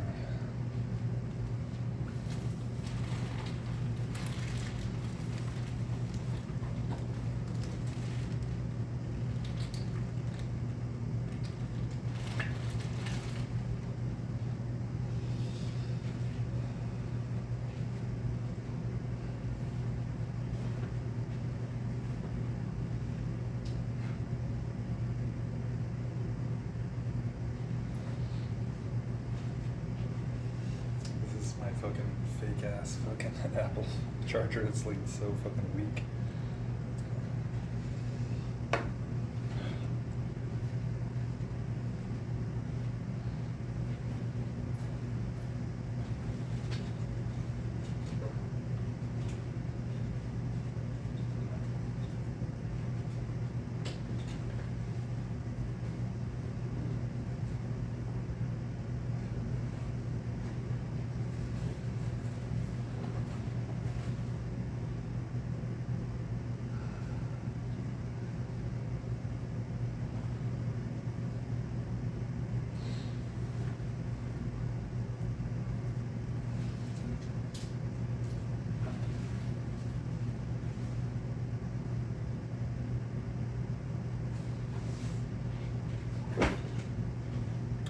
I found multiple things I would like to use: a floss pick and a nose strip.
Relish.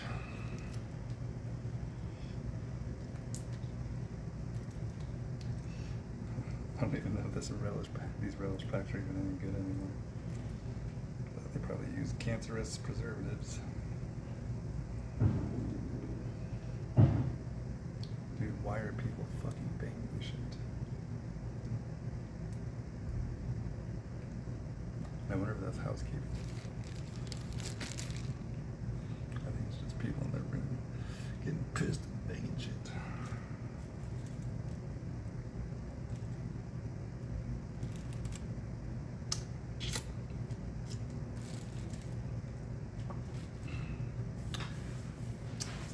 napkins. Napkins, napkins, napkins.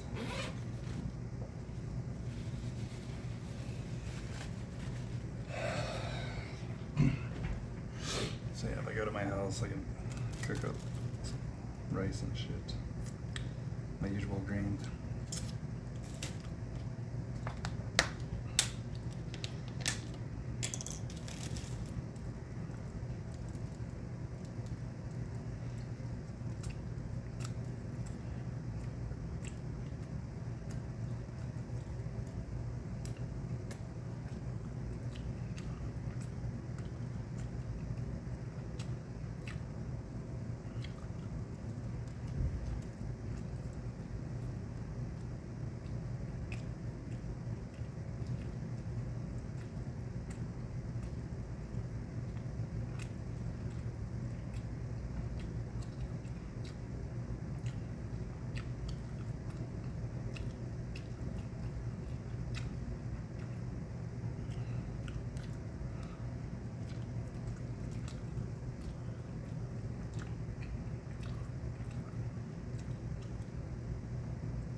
Dude, my shoulders hurt, everything hurts.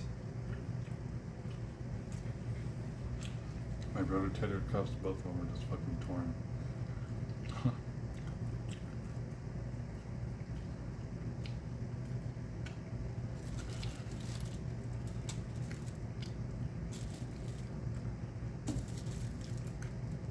I have a gym pass, but what am I gonna do in the gym? I can't really use weights right now.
Alright, YouTube gives you the option to trim out the segment.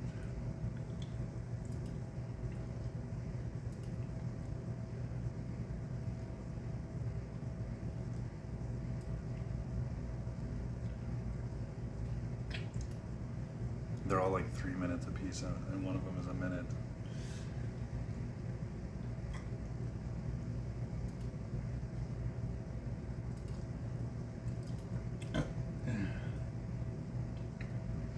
That's cool. You'll be able to see the time on my phone.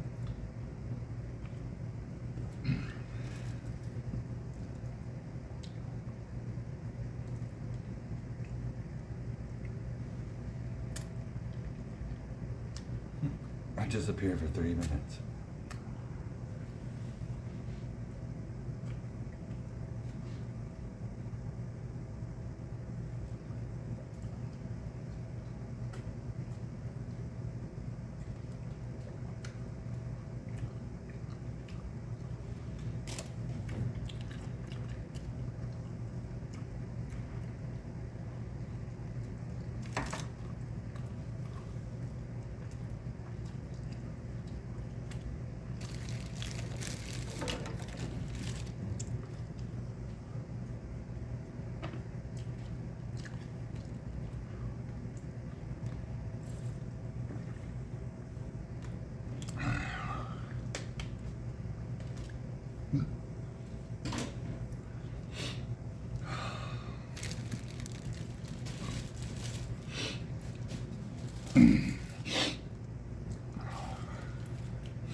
Okay.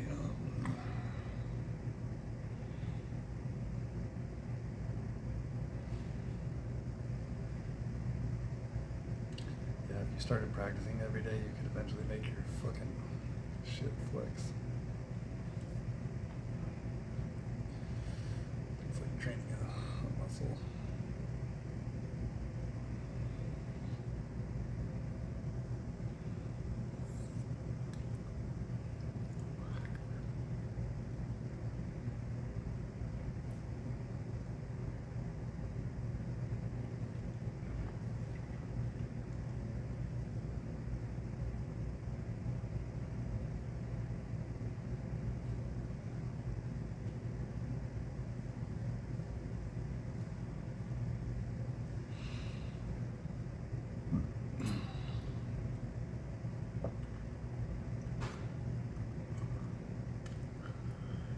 I can go get my 4 free drinks again.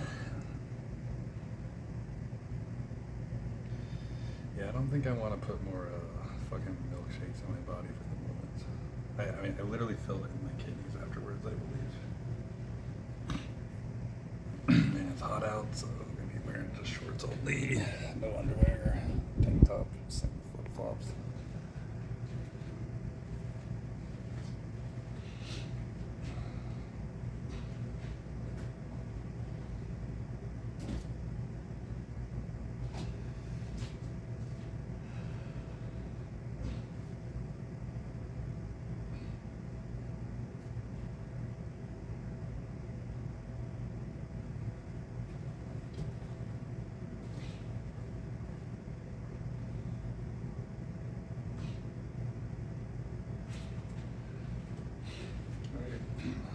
Scientific.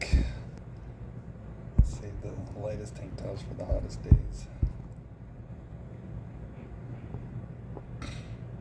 So, which means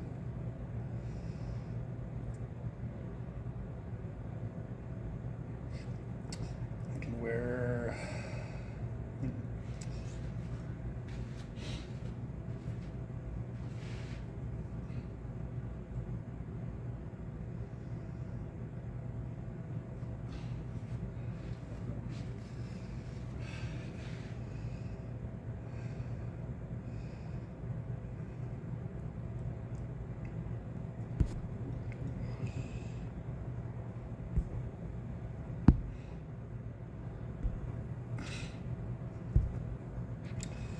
this technically counts as a lighter tank top.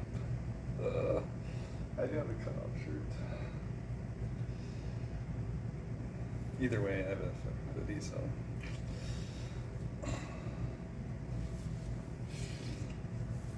I have like some wife beaters, but the wife beaters would actually be hotter than this because if it's a large, it'll be way too tight.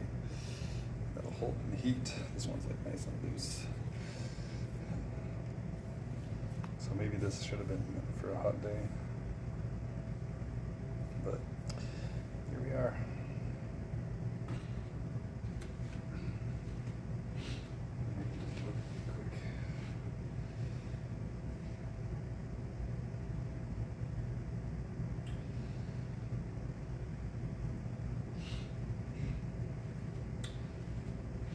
They're both XL, and I'm going to wear a different hoodie today, because why not?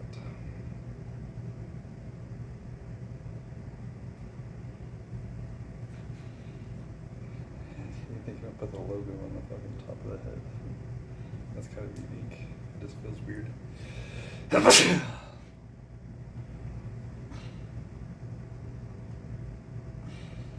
I'm back to wearing XLs like in high school. In high school, I'd have a mixture of medium, large, and extra large. And then as I became an adult, I would occasionally wear medium. I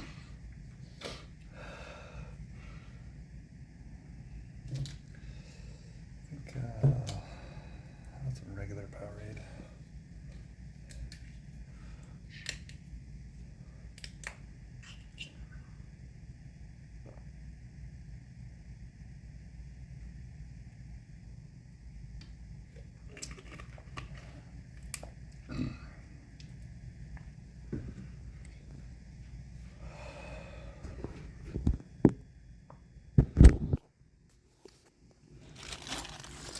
With me. At some point I'm going to be hungry again. I'm trying to like spend my change, even if it's $1 at a time.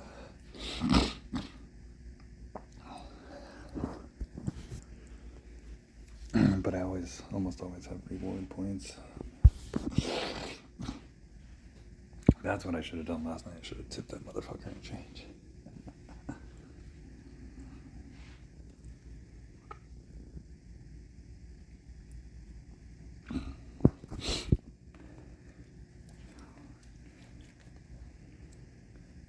Start tipping bartenders with a sandwich bag of change. Alright, I'll bring my house keys, car keys, just in case. I can actually reuse this bag. Technically.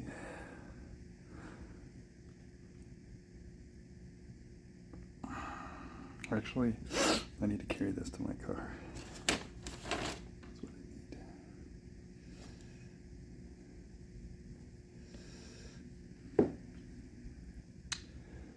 Put on my wrist brace. Hopefully I've not been charging my phone.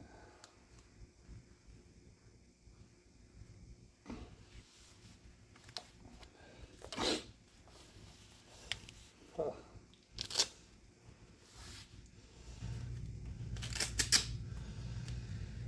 I might just carry my book bag with my drinks for any snacks. I don't think I have any actually.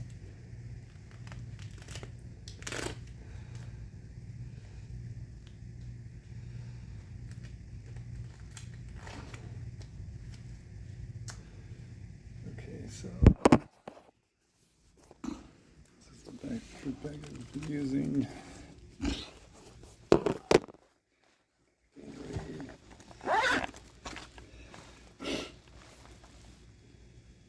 Pretty much all I need, right? My charger for an external battery.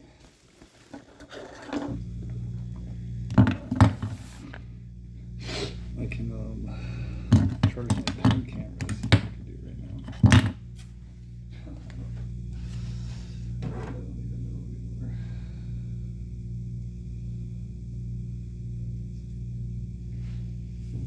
Where you got the pen camera pulls apart, and this is where you plug it in.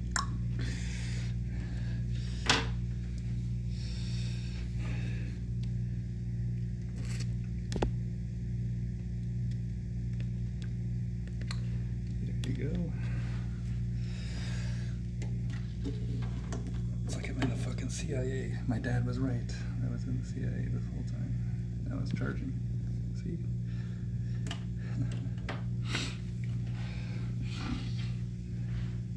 My dad was on to me.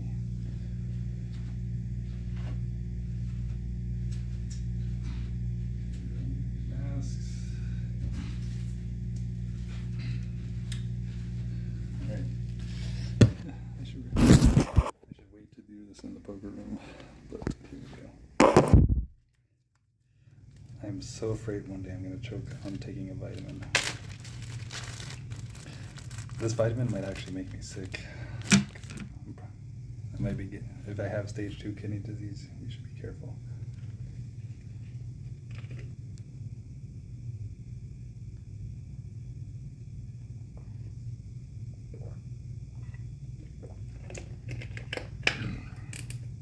Alright, that's enough fucking Powerade for the entire day. The Gatorade in my book bag has reduced sugar, but I just had way too much sugar. Okay. Turn down my laptop brightness. It's still editing. It's gonna take forever. I just don't want to bring up my laptop too much.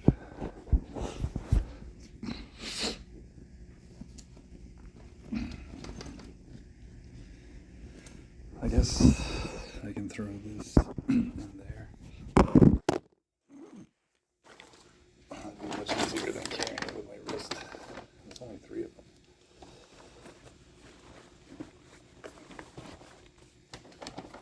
I'll drop them off in my car and then go get up to 4 more.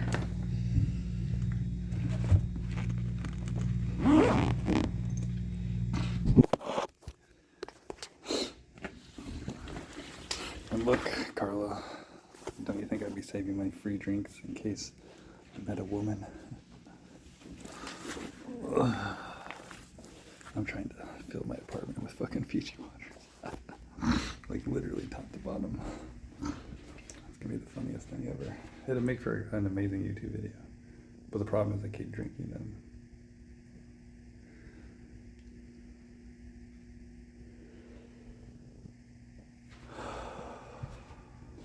I think I can put my backup key in my jean coat pocket. Could be wrong.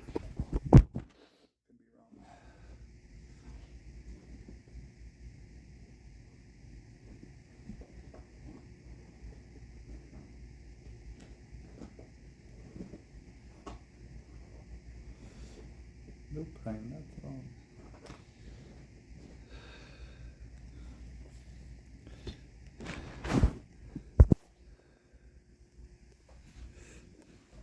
It's also nice to have the backup so you don't have to take it out of your fucking pocket.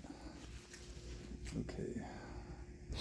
The problem is I'm going to start walking and potentially get sick. Oh, and I forgot the fucking tomato juice. I should have included that in my diet. No, I'm full.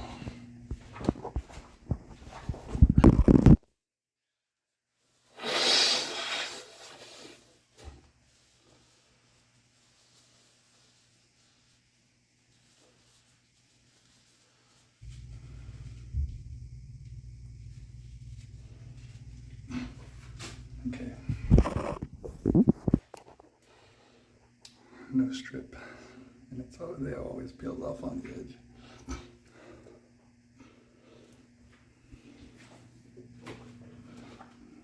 Get my urge to pick my nose out of the way. Well, here you are, buddy.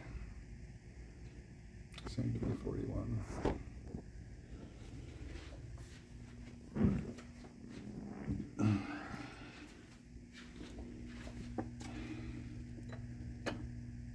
Since my car is at the Cromwell, I can end up going to the Flamingo Gordon Ramsay.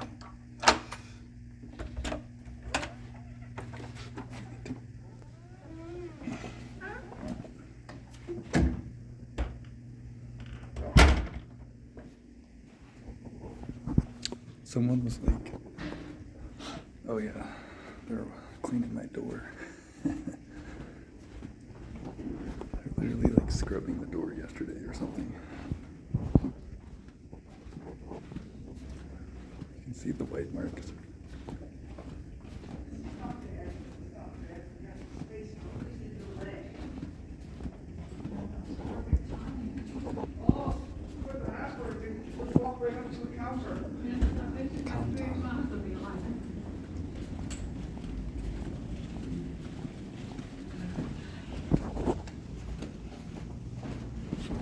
We're going to have the guy bring us down. Poor old ladies. Like fat, limping along. Want to come hang out in the fucking public? I'm surprised they even offer that. Vegas is all about like not having fucking places to sit anymore.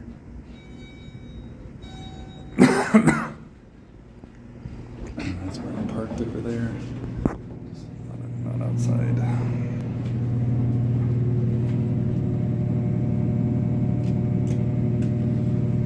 And I'm already cold.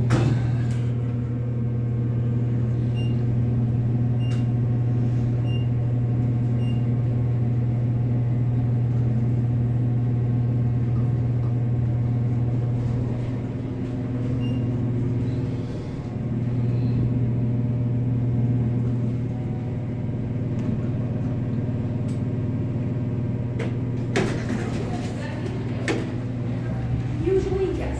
We never have trouble getting to it. Yeah.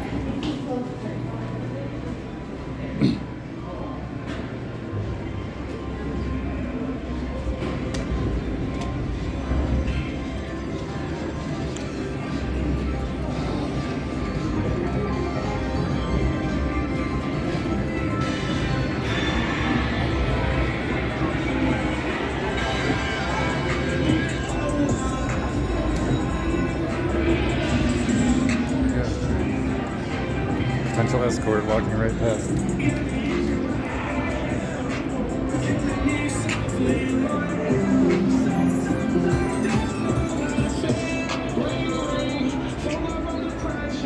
It's like the music I used to listen to the first couple years that Carlo and I were together. Just relieves people to fucking suicide.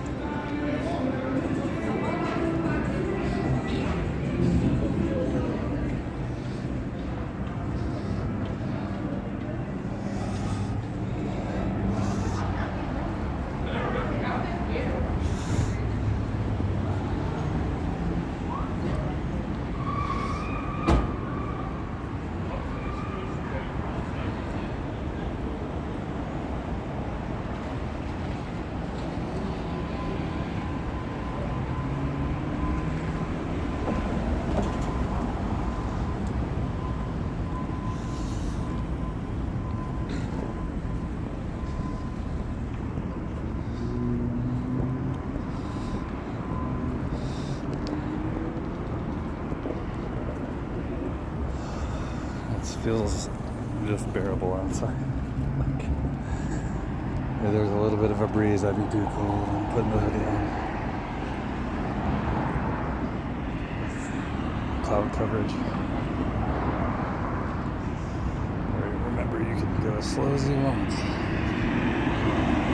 faster you go, the faster you're gonna need another nap.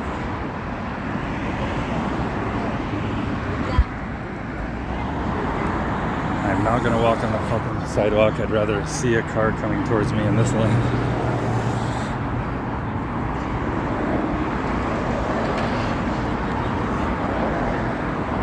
At any moment, a car can hop the fucking curb right there. Fuck that.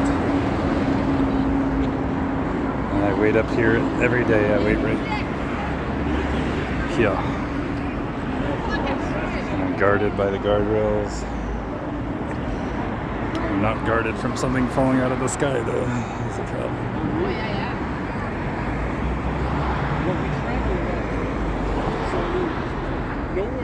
Anywhere in the world, you can hear French speaking. Also, anywhere in the world, a meteor could, a rock can fall out of the sky and fucking knock and kill you.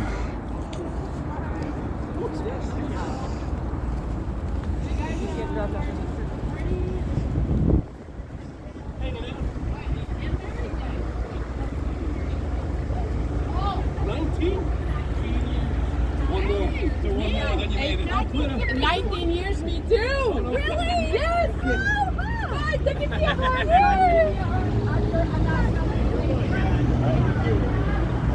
19 years marriage, right?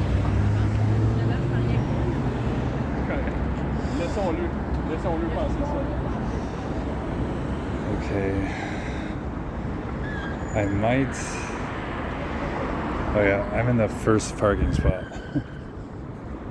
The very first parking spot. This guy's about to whip around the corner right now. Where's he going? The other way. Other way. Alright, let's drop off these 3 waters and go get 4 more. And I have my, yeah, I'll just use my book bag, I think. It's gonna kill my shoulders, but I normally use this white Bellagio bag.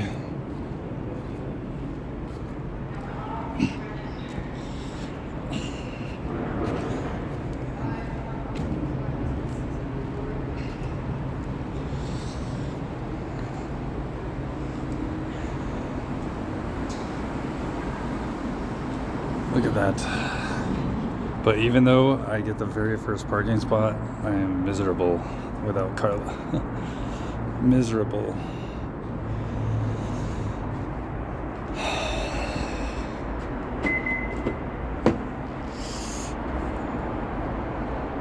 I mean, what am I supposed to do? I mean, I've already tried that, like picking up women, using Tinder as a crutch, sleeping around. I tried that years ago. It doesn't make me happy. Most women disgust me. I've already said this a million times.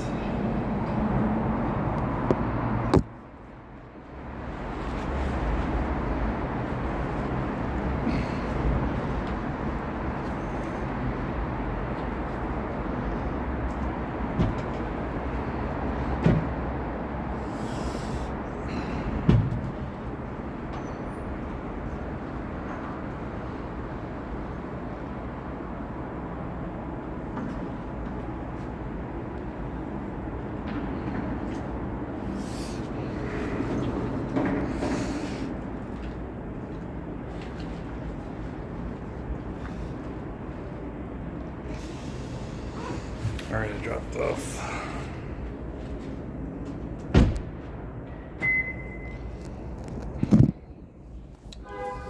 Dropped off the 3 waters. I could make my book bag even lighter, but it doesn't feel too bad, especially on both shoulders.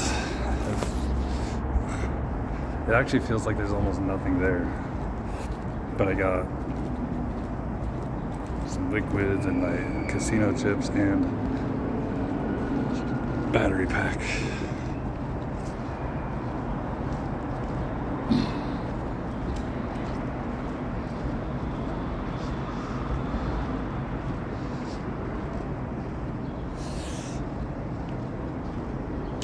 Also, I don't need to get free drinks for a woman. I could literally just give free drinks to a random person. Just to be nice.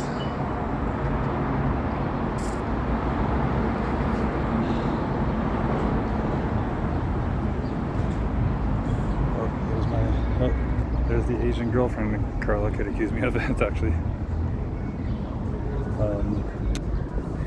Katie. No, not Katie. I can't think of her name right now. Dude, they're like either lesbians or sisters holding hands. They're lesbians holding hands.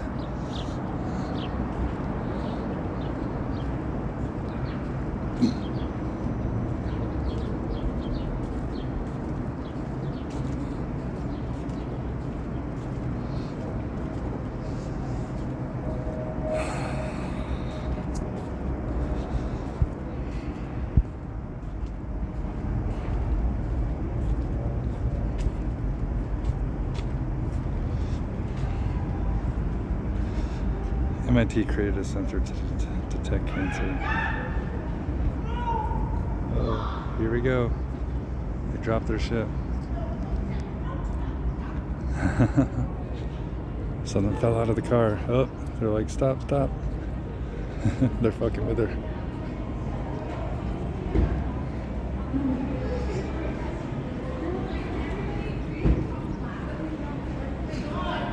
Everybody make loud noises.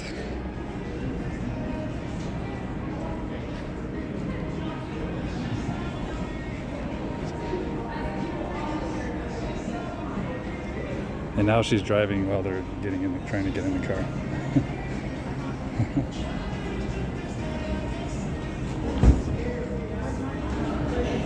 I have insurance, Joey. I'll fix your rent. No, you're fine. There's some over here.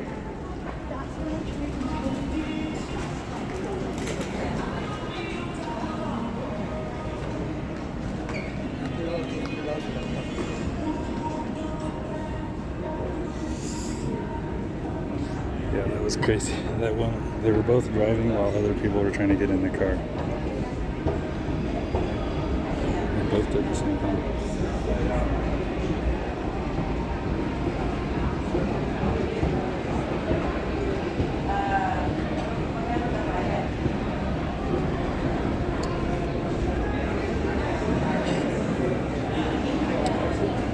Downstairs back there was where I almost lost I temporarily lost Jazeel and was running around like a psycho.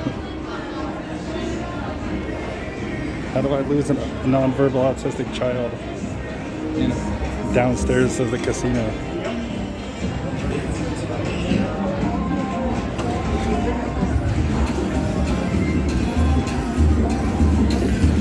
Is that what I need to tell Carla? If you accuse me of cheating, I don't want to deny.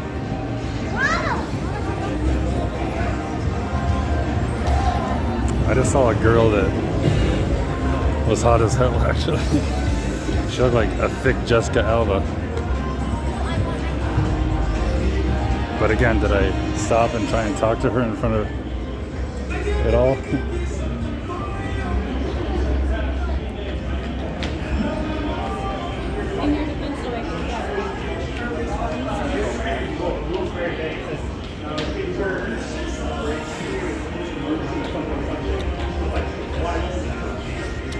Maybe this will be like an epiphany where, I mean, people have tried to tell me this in the past. They're like, you know, why don't you try and date other people? Like, look how hot. That girl might have been that just walked past if her boobs were not fake.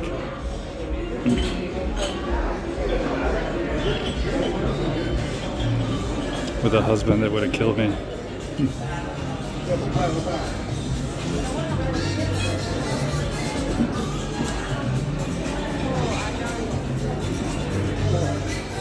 This is what Carla thinks I'm into, fucking toothpicks. I've told her a million times.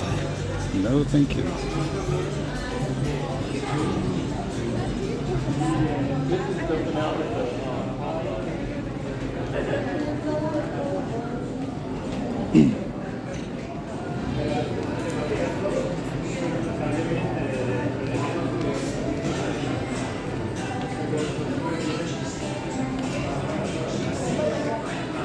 I should have taken a video of the copyrighted sections that are getting edited out of yesterday's video.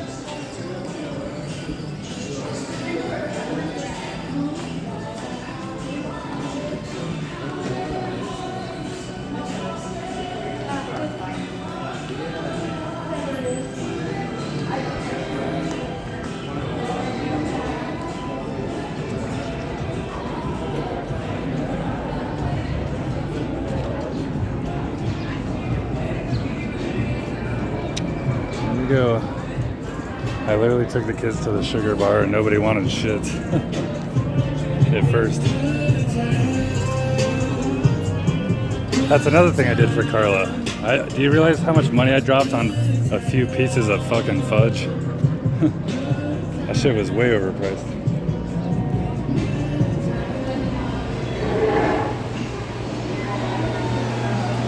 There's Nikki on the right. There's the guy I talk to every day.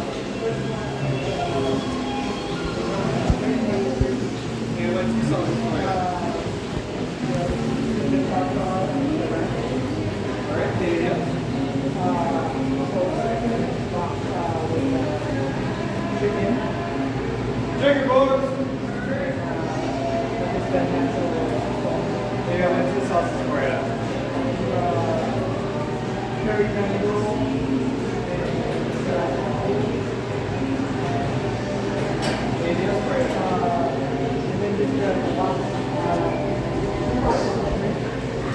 For two?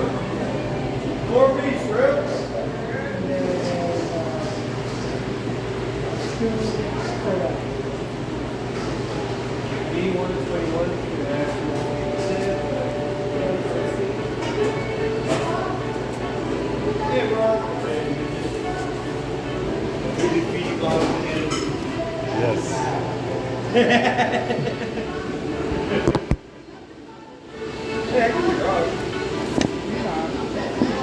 Tomorrow I'm gonna try the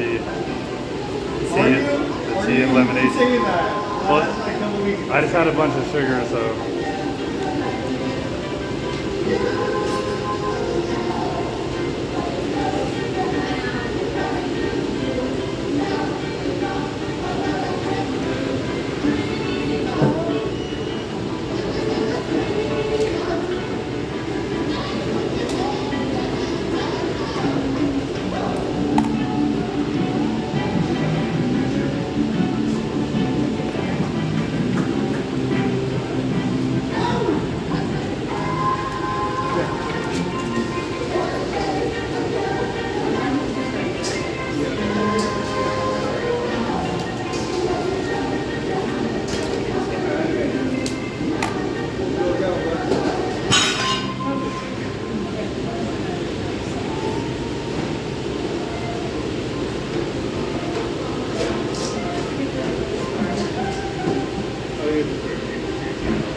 Back, thank you.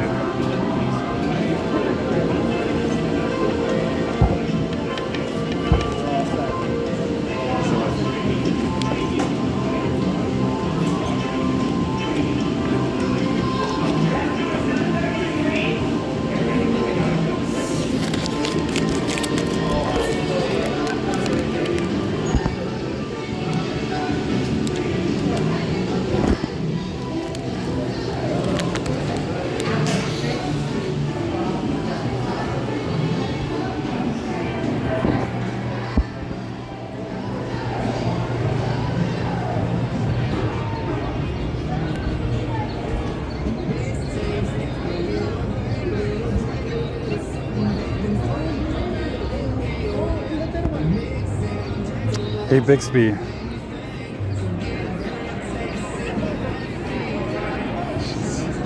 Can't see the screen.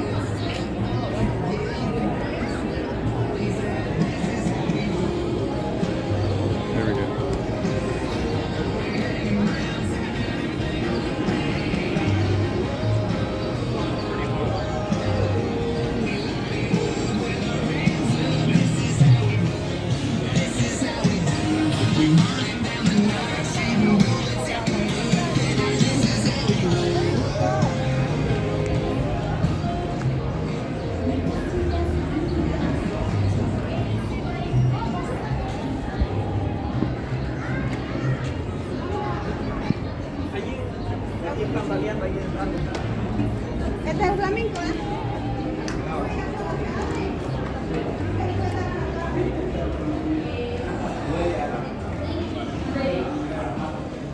I'll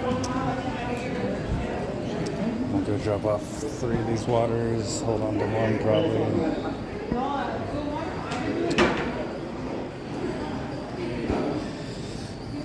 Or I can use the Kroger water bottle.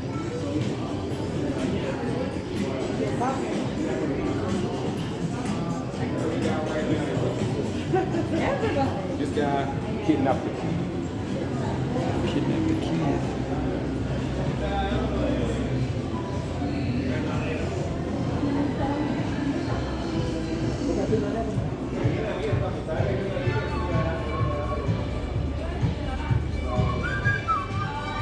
That was pretty tall.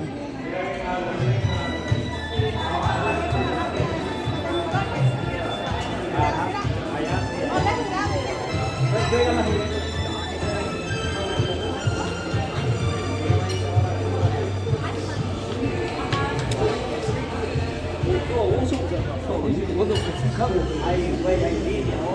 like a worker was feeding the koi fish or something.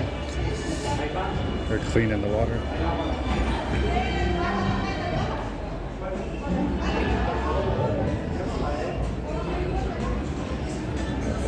Pelican type creature over here.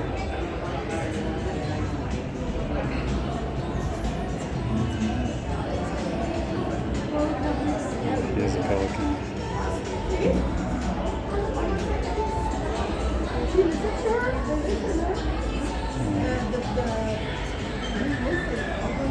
They're spraying the ducks. That's so cool. Taking a shower. Oh, the pelican's getting a shower.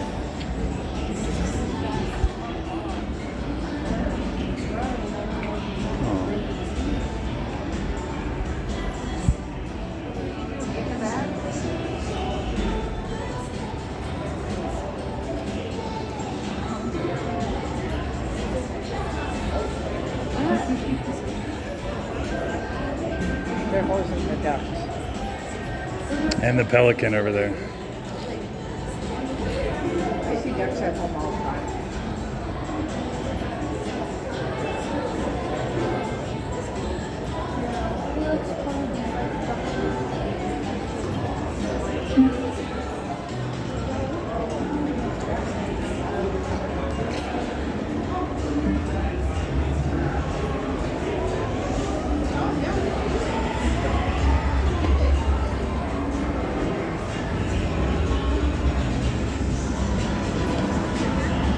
Well, I at least responded to another human being, an older lady. She said they're hosing the ducks, and I said, and the pelican over there, because she couldn't really see it. It was in the corner.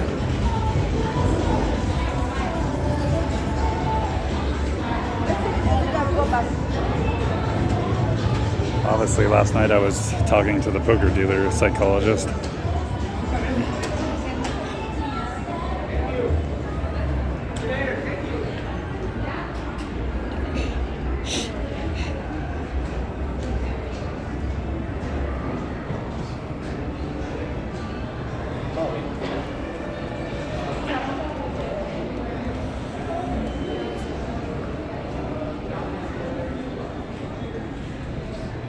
Girls dressed like boys.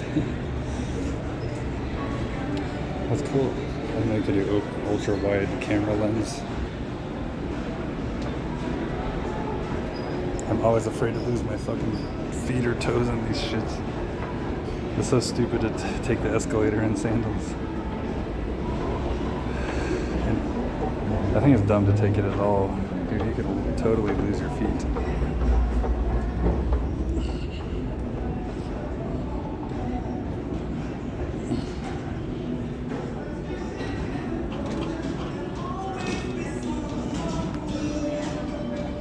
Almost look like someone coming here to place a sports bet every day.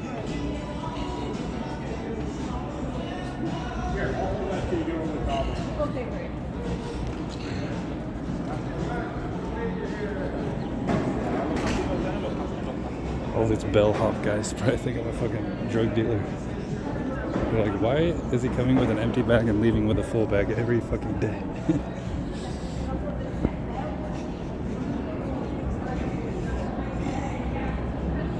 That's like a bag full of money.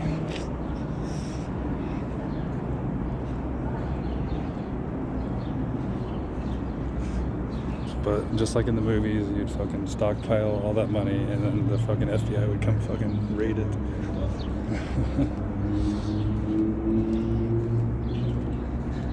And if you try and spend it in the meantime, like go on lavish vacations and get nice stuff, then they're really gonna take notice. I think even one expensive plane ticket puts you on the fucking radar. Immediately into their system. And now, I don't know, now it's obviously harder because people get rich off of doing porn and fucking Bitcoin.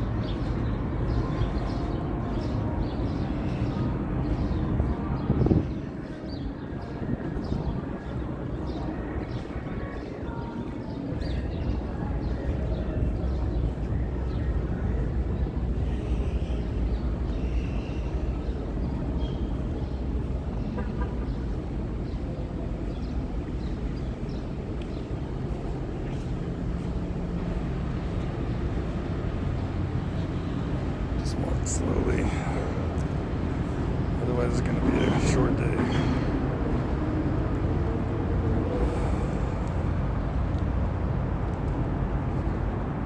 Got like random screws and shit over here.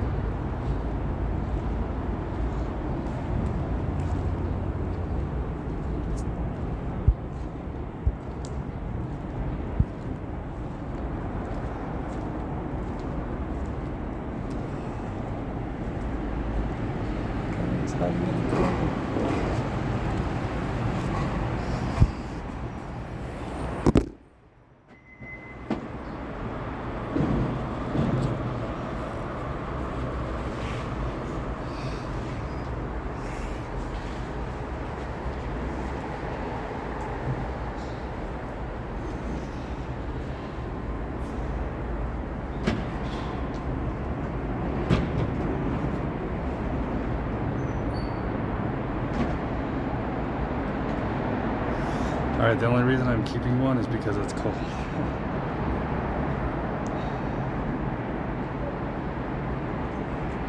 fact, I'm gonna drink one right now. Or start to drink it. It's taken away from my collection, but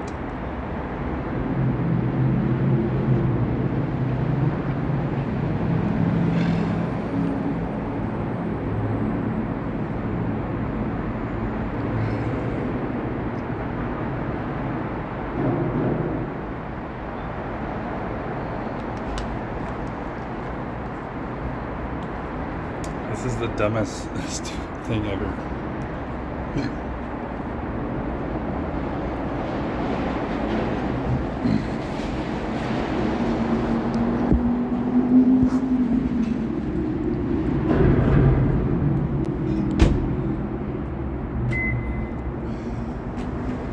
Fiji water is such a scam. It tastes just like regular water out of the sink.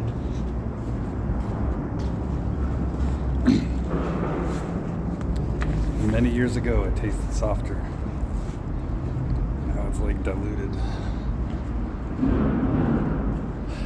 And just think if they did not export that shit anywhere, how much money and effort would be saved. Like, why are they putting that shit on a boat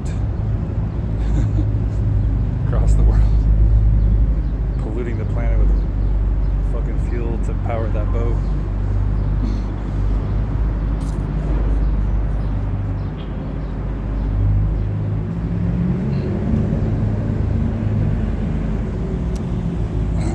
Didn't even stop to let me cross. That's how fucking retarded people are.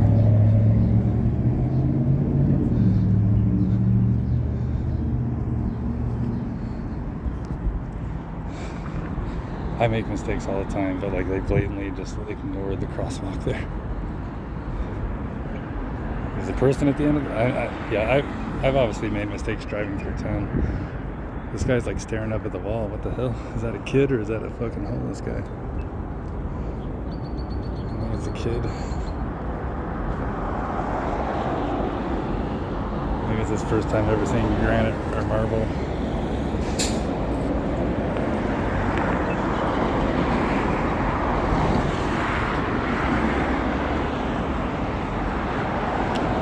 Guess I'll stand out and get some sun.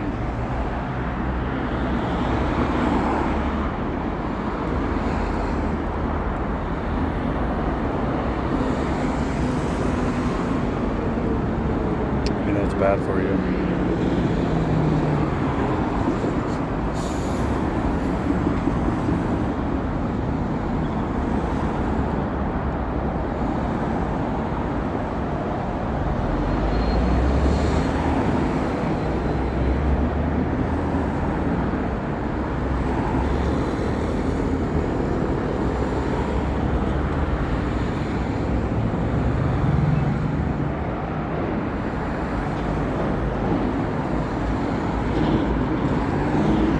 That's not gonna help anything, but there we go.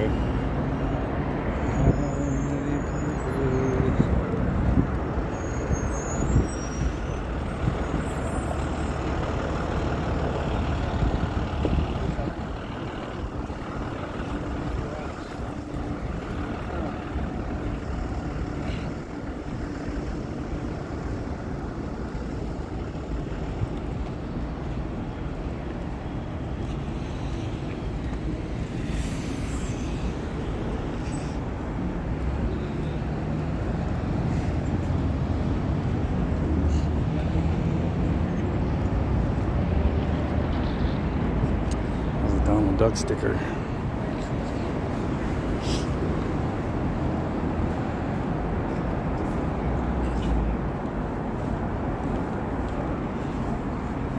Those two people could have been athletes.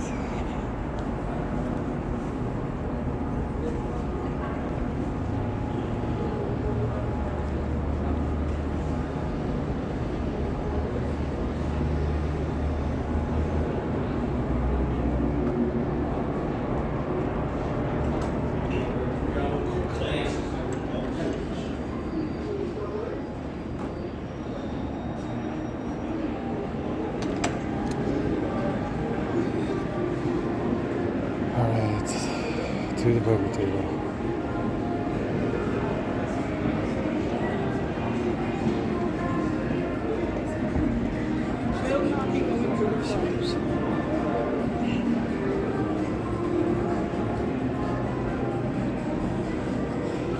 That wait list.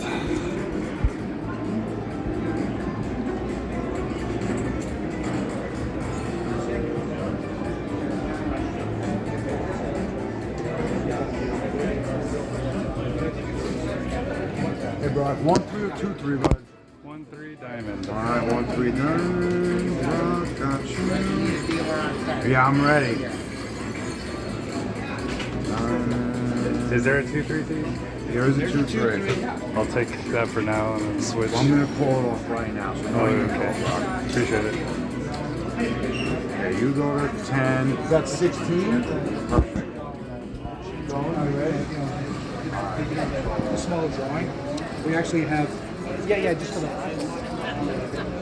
Gary, Bruce Gary, the two.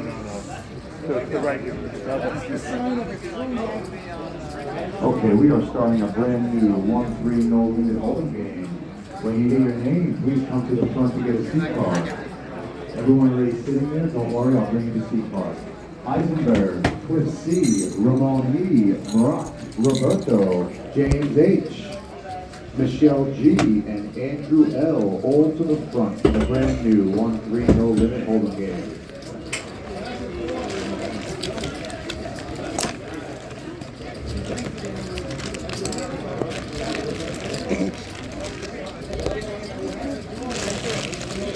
How much you got? You right here. But you gotta bring it up to 100. You got less than 100. You gotta bring it up to 100.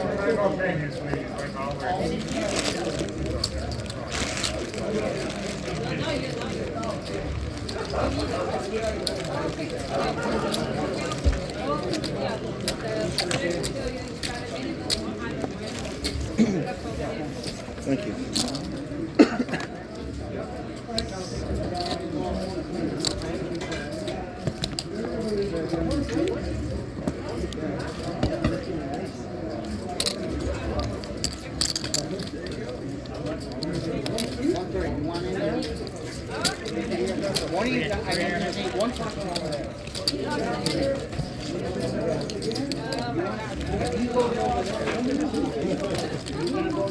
Hey,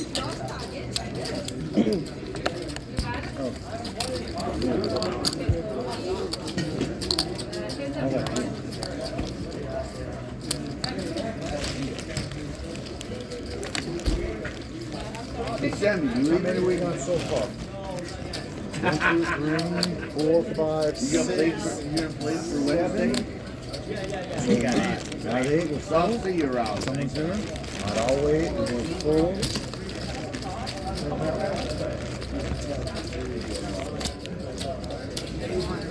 I got players cards. I'll take that.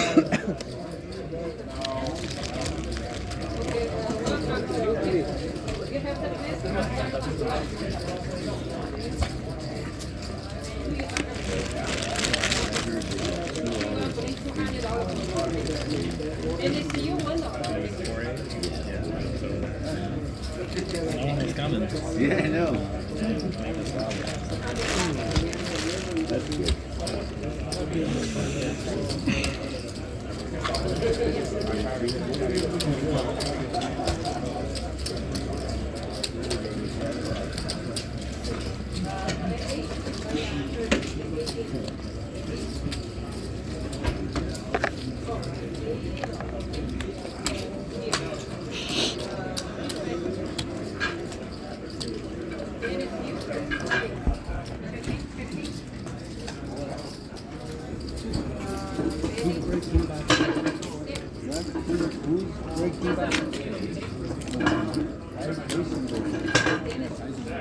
Oh, Breaking Bad, yeah.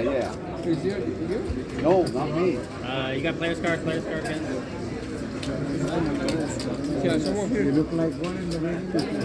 No, he's talking about Heisenberg. Heisenberg, yeah. Right, but Who's I did Heisenberg? more coke than that.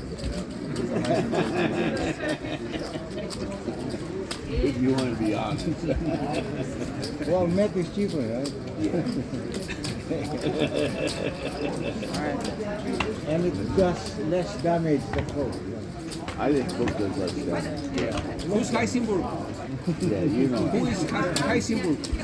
Who is Tyson? Who was Heisenberg from the waitlist? Yeah, exactly. Oh, I don't know. Walter White. I don't know who that is. They call Heisenberg. Some guy goes by Heisenberg. Yeah, he does.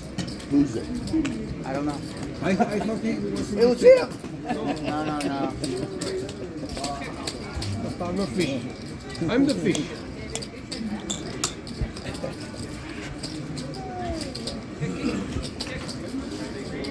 You can call me elephant. I'm the elephant. Is that a lucky elephant? We'll call it Lucky Dumbo. You will see. You will see the magic. Okay. You will see the magic. Big ears. I just hope I don't feel the magic. I can see it against other players. I don't want to feel it. Get it? Hey man, Eric, for your I was table change, winning roll 6, you a can week go ago to 3. with this elephant at MGM, and I lost it. So the elephant lost it? No, the elephant, I don't know. He wanted to take a ride on the strip, you know, and he went for a ride. I couldn't find it, and I found it here at the hotel. Oh, and it stopped. The ride stopped. Yeah, the right? ride stopped. Hey, come with Papa. That's good to know. It's good to know. How do you eat an elephant? How you what? How do you eat an elephant? You don't. One bite at a time. One chip at a time. Oh, He wants to see the magic. He wants to see the magic. We'll see. We'll see the magic. We're gonna start here, guys. 1-3 game. Good luck, good luck.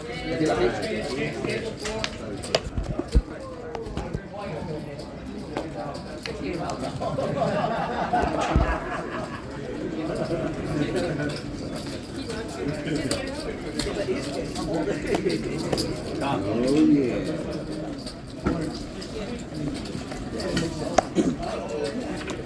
All right, 8 to play. Let's yell Lucky Elephant. 8 to play. Oh, yeah.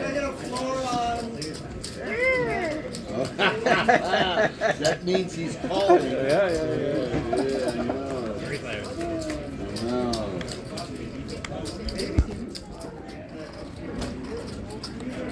It's my turn. All in. Elephant. No, why not? Hey, what the fuck? The elephant is angry. He's angry. Elephant is magic. I saw him jump too when he got hit.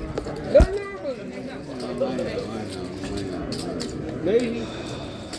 Look at He's the only time that I will show. Okay. Flush draw. Flush draw. Nothing. With a pair. Nothing. Whoa! Heart in the jaw.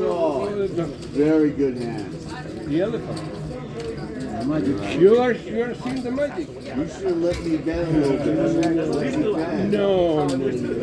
The elephant. You got greedy. Don't let me. Yeah, he's greedy. He wants shit. He's hungry. Good hand. Thank you, sir. Thank you. You got me cold on that one. Cold. All right, 8 to play. Again? Yeah, I'm gonna try it again. Just because I want to see how lucky that elephant is. Against the elephant? Yes. In his blinds? Let's do it. No, he don't want. He told me.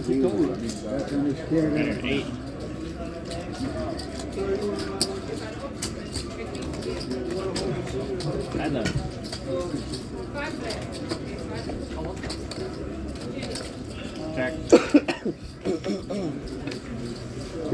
10.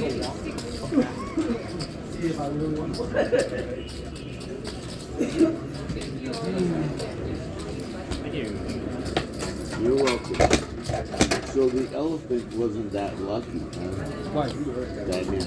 No, he talks to me, he says, hey, calm down. Don't play. Play tight. He gave me signs. I don't know how. Glad he talks to you, too. Yeah. Big line right here.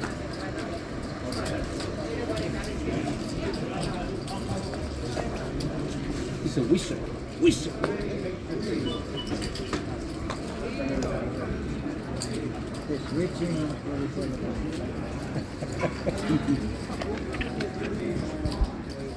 Nice. 12.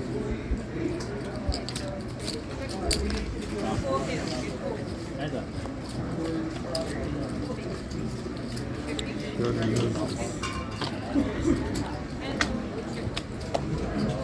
All in.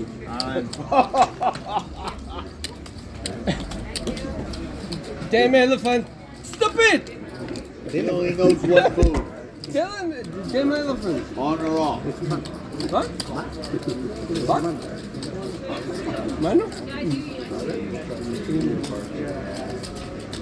No sé. Wow, you got it through, man. The damn elephant.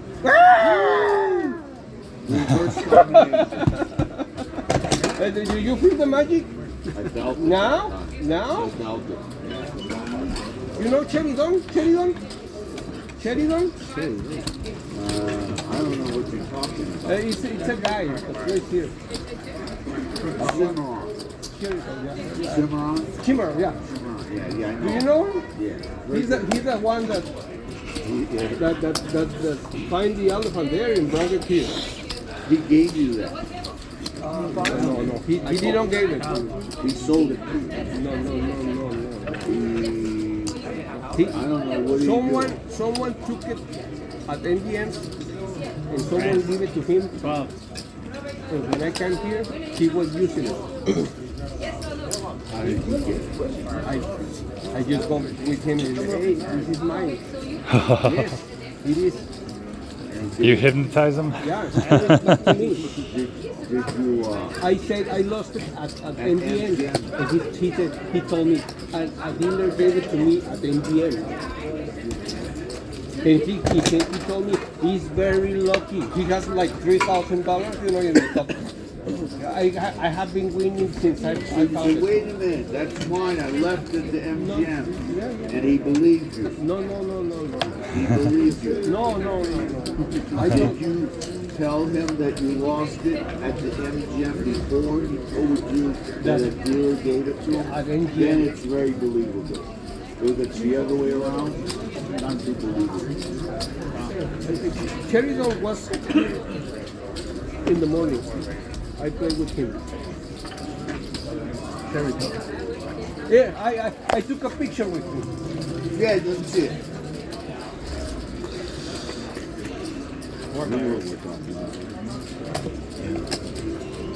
Okay.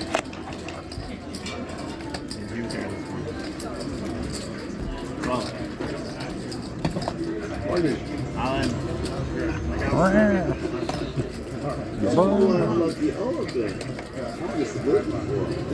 Don't walk away. Don't walk away from the hey. Don't walk away from the hand. Okay, okay. No, I just want to show. It's a dead hand. No. It is a walk away from the table. It's a dead hand. Yeah. Also Show me something, man. Come on. Is that true if you walk away from your hand? No. I have the nuts. What do you got? The nuts. King, high. The nuts. I feel it now. I feel He it. showed the nuts every hand. I want to show you the picture that I thought. Nobody believes it. Yeah, might have to cover it. If there's a problem here and you want me to leave, I can leave because No, we want you to stay. We want you. I don't know why he. I just want to say. That's why I'm showing now. You're mirroring your hand. It's a dead hand by default. No. Yeah, it is. I'm all in. I'm all in. It's not dead. You got the chips, okay? You just bullshit. I don't like that. But I wouldn't recommend walking. Yeah, he can call dead hand, dude. Just be careful. I get it. Thanks, man. I'm here, you know. I'm just. Okay, yeah, let me see. Okay.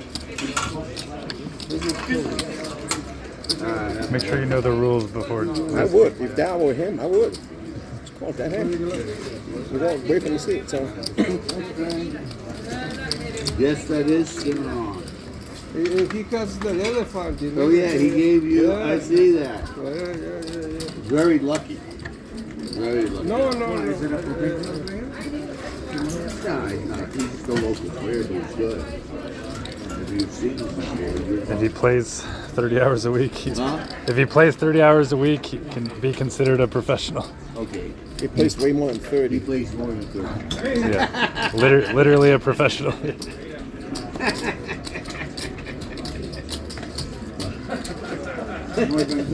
If it's your full-time job. You and I are rec players compared to him, you know? 3 diamonds out of play.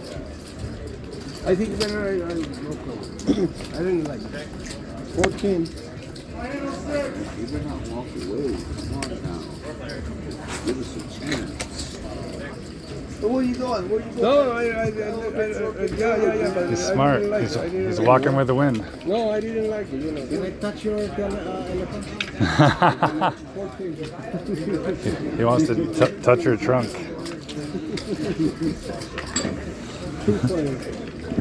We all enjoyed your magic. Yeah, but not everyone. Not everyone. You got to descend there. Yeah, when life gives you signs, you know, man. Life gives you signs. We know your secret. You When someone doesn't want you at the table, He never said that. no. He never said that. I know. I know how you play now. I could feel it. Good luck, everyone.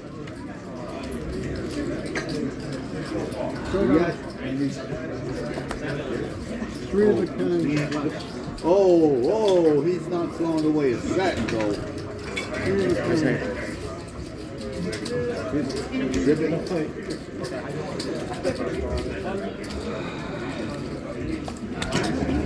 I'll take my red with water. Thank you. Table this.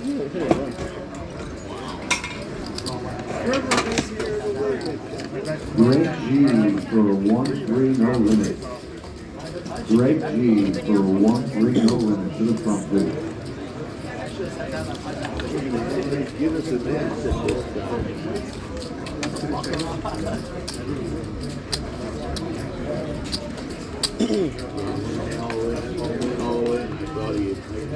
I would call it set 2 pair of Stephen S. for 1-3 no limit. Stephen S. for 1-3 no limit to the front, please. All right, that's good.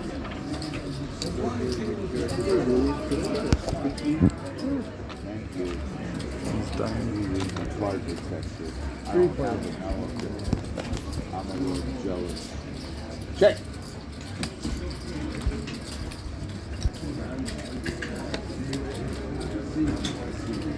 $7. I had a diamond, but it wasn't big. I had to find out.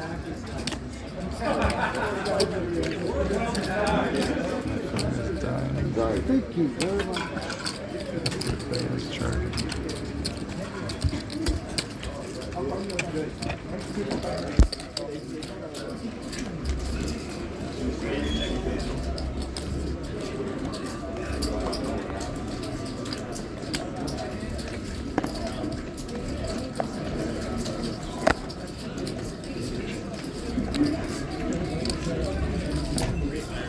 Six to call. Right. I'm low riding too, man. Come on, I like low. I like it low, but not on the ground. Roy for 1-3 no limit. Roy for 1-3 no limit to the front, please. And JP, for your table change, you're going to head over to 9.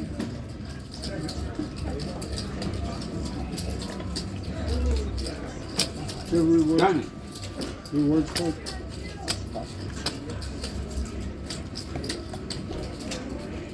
Did you check?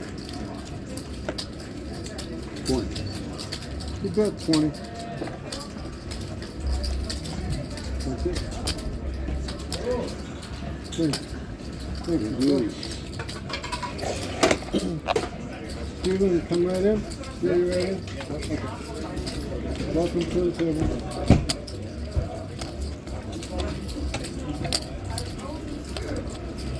Straddle. Oh, it's not big blind? No, you're not the big blind, you're a straddler. 6. Straddle. You straddle. You're gonna raise,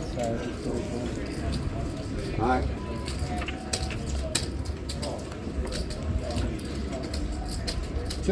Six to call.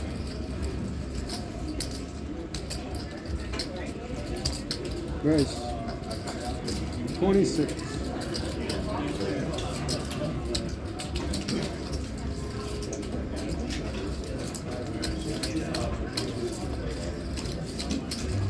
Usually you play 2 blind? No. Usually 1-2. You don't have to. No? That's always played. $20 raise. Yeah, baby. Put them to the test. You could throw 1 chip up on him. Good call. No more bets.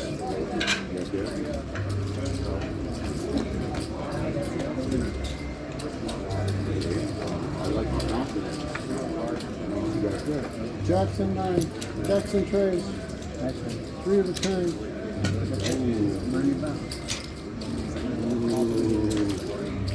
You had your balls. 94. Bingo. Bingo. Okay.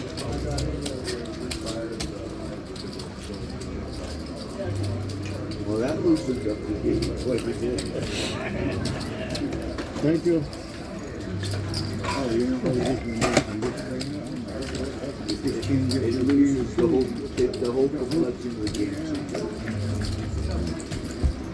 I liked it when the Lucky Elephant was playing. That guy was like going all in and just. We all wanted a piece of that guy. 3 to call.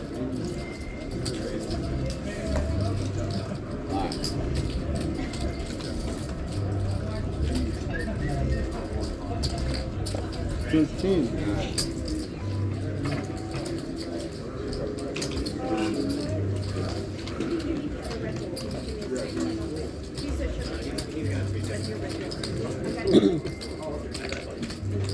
I'll be right back. I'll go to the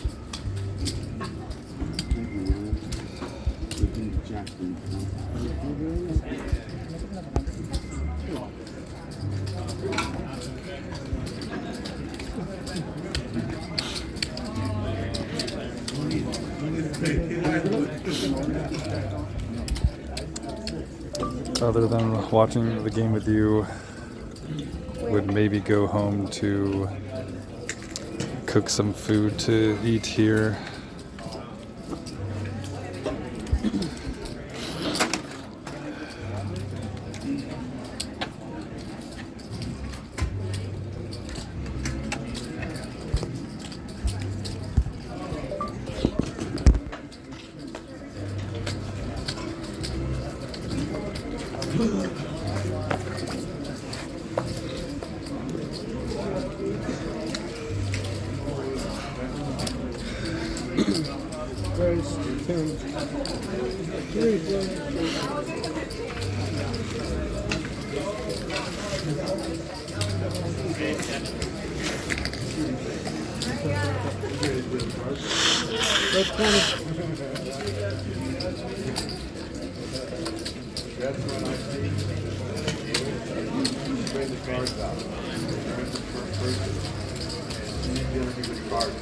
Sandy, your table change will apply. You want to go to 8?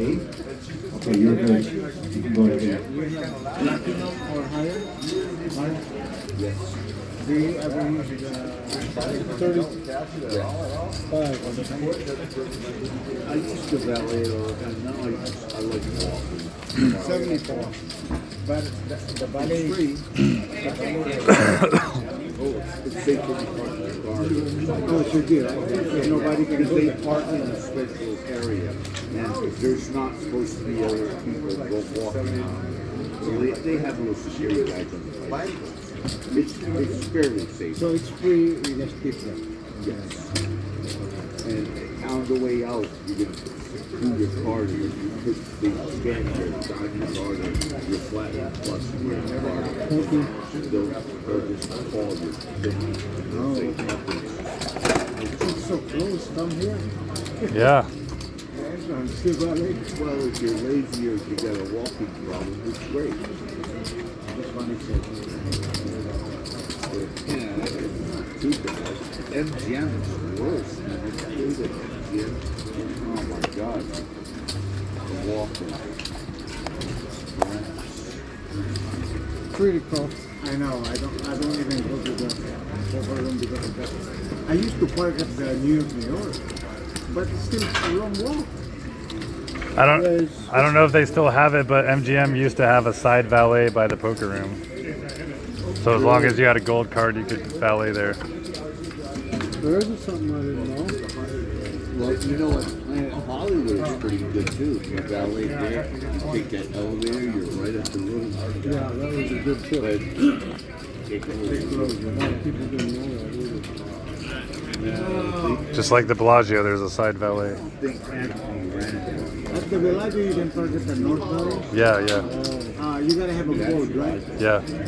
So it's free. 12. Okay. 12 to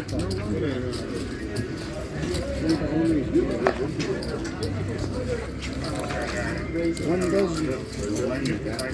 Did they check your ID? If I use somebody else, go. What? They check you what?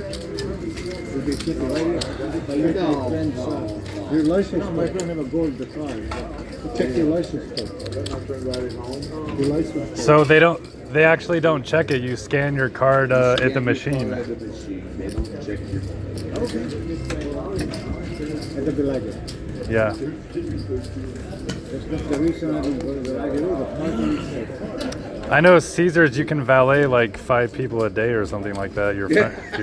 Your friends and family. So as long as they haven't changed that rule. So I'm assuming MGM's the same. 12 to 12.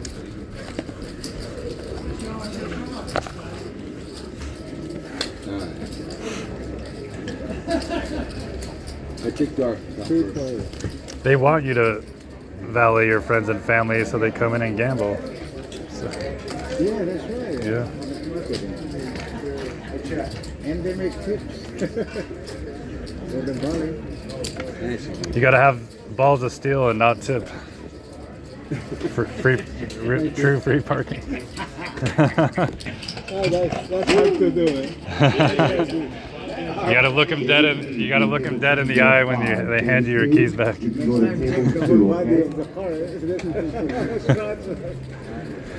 Dude, that actually happened to me one time. I have a leather steering wheel and they scratched the fuck out of it.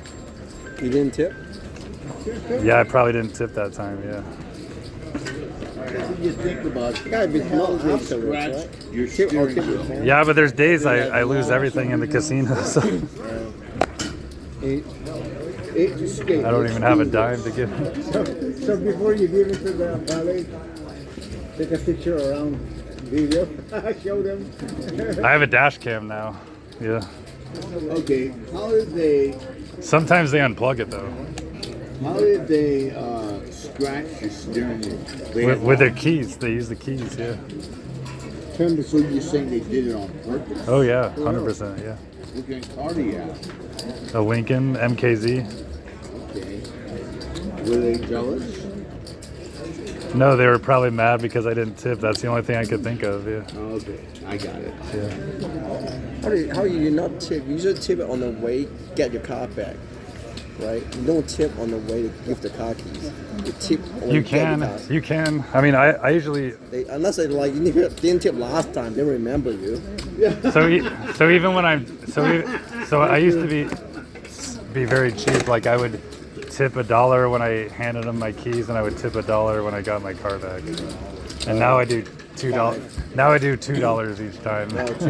Oh, you give them when you give it. You learned your lesson. It's either give them $2 or get a scratch steering wheel. Yeah. Okay. I tell my friend to tip 5, like just give not when you drop off, only when you pick up. Yes, it can.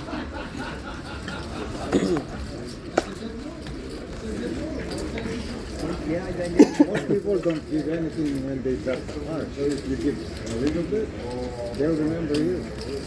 Yeah. Yeah, but it's usually 2 different people. So if you don't tip the first guy, he's getting shafted. Unless it all evens out. As long as if he's returning people's cars, I guess it evens out. But yeah.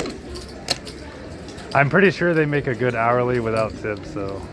I don't think they do. It's like a poker dealers. I think they make certain on tips. They don't make anything on hour, like $2 an hour. I've read differently. I mean, maybe it depends on the property, but.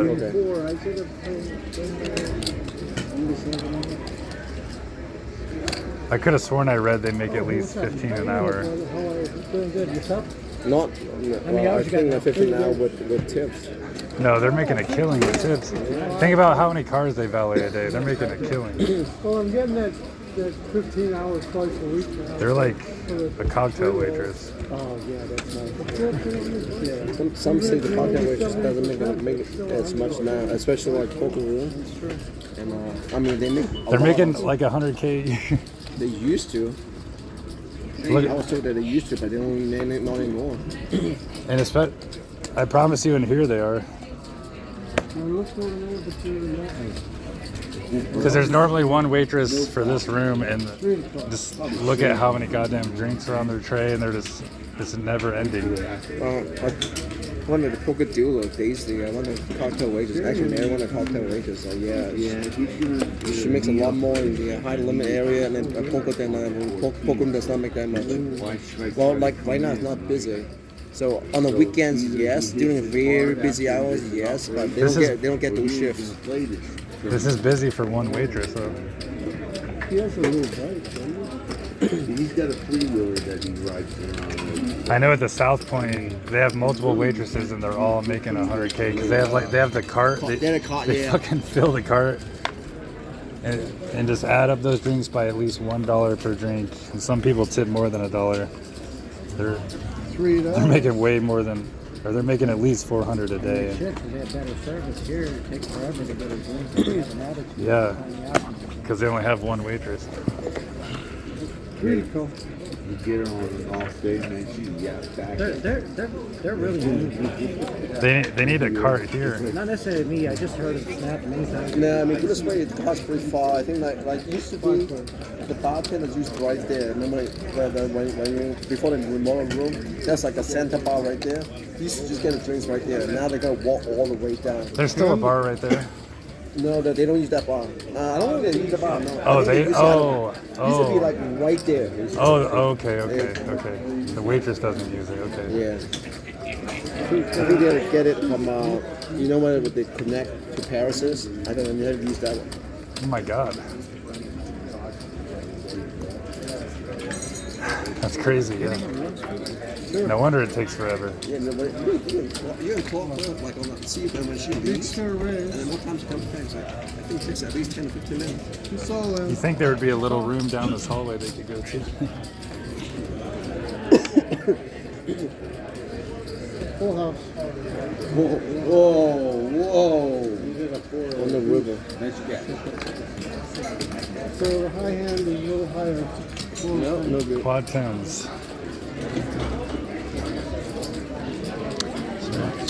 He made his own high hand. Thank you. Yeah, second hand too, river.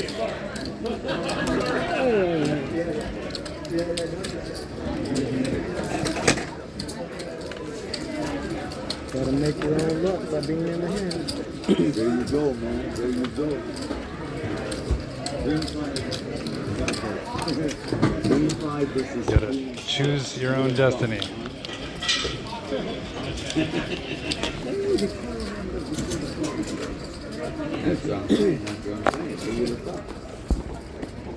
God, what time I got here?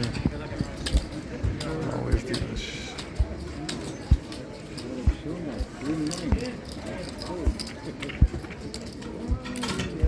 There was a 7 on the board too, so I had a lot of outs. If it could have been any other high card, 7 or above.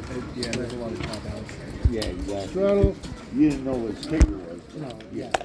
Obviously, You're not I throwing kind of away thought maybe trips, even had so- pocket 7s when he called so big. I thought, well, I mean, I'm already invested. I'm not going to get edge in the hand. Straddle. That small amount. Alright, well.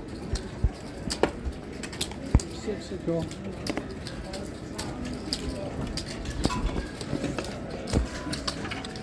Does anyone know what time this table started? No. Not too long. Before 12. Before 12? Half an hour. Before 12? Yeah. We all started. This table? No. It's almost 2. 130, 120. 127? Yeah. What's it now? Dude, I left my room at after 127? 1. Okay.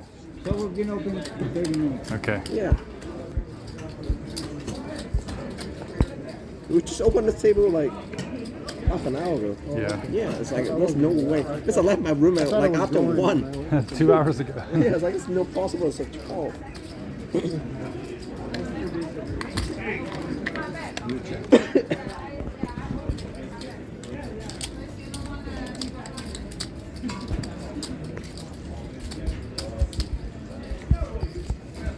No heart.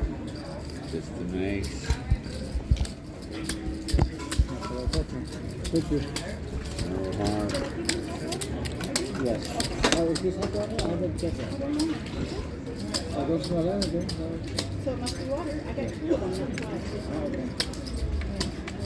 Yeah, it's hot water. No milk. Good Jordan? Hot water. You pick, by the way. Thank you. A friend of mine believes hot water all the time. Go. That's what they do. Hot water heat. Hot water. It cuts the grease. It cuts the grease. It's a well-known fact. Once you like the leader and go to the for dinner where that time I had my the cat lady. Cat lady. Oh, you don't want to meet her? $10. Ron Jeremy's ex-girlfriend. Yeah. Tell the table here. Which one? Which one? Yeah. No. You guys have a good day. Okay. You guys have a good day. But hey, thanks for the offer. All right. Next time I'm going. Okay. I'm here with Paul. I'm going to leave This is with my Paul. last Monday before I leave town, so I thought it'd be fun to do the prime rib. Paul's welcome, of course. Paul's welcome to come too. But I haven't checked with her if it's okay. Well, you better Come in check. and check it in.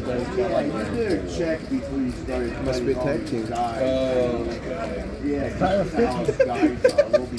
Ron Jeremy's pretty old. Let me Like check he with was a her. match. Well, she texting two people. She says she can't go. We all are thinking the same thing. You laugh that stupid joke, dealer. Come on. You laugh that stupid joke. All right.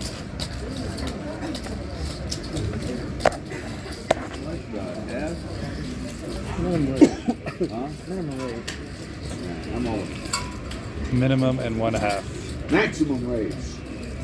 We don't like being busy. I don't like it myself, man. I don't really like it. Yeah. I'm on it. I'm going to lose the can first. I'm all in. I always find the tough. He wants to go eat $500 now. I'm underrepresented. You can't talk about the hand question. Yeah, come on, guys. Either in or out. I don't mind if you guys fold. I'm showing. I'll show you this hand. It's that good. You call, you gotta throw chip. He said he fold. I said I fold. William, That's please. why I asked. That's why I asked. I heard him say this. That's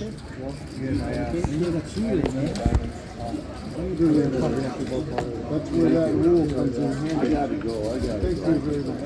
But you got each other, so there's You both had ace king? They had big cards. She knew All right, that. welcome to the players. We're going to get this thing underway in just a moment. Just a couple quick announcements. This tournament's going to have open registration for the first 6 levels. For the first 6 levels, you may come in as a brand new player. Yeah. As a brand new player, 3 to 1. on the 20-game morning shift. Somebody's You got get yourself from your that. team, you get another $100. They'll get you right back in the tournament. If we have an alternate list, you will have to go to the bottom of the alternate list to get back to the tournament. Table 12 and 13, your open seats are 2 and 7. Yeah, I'm glad no Brandon on that. They get shit. To be honest, I'm glad. 2 and 7 on both tables. Your button's going to start in the 1 seat. The line is going to start off at 100, 200, 200. You're on the black clock today. Good luck. Shuffle up and deal.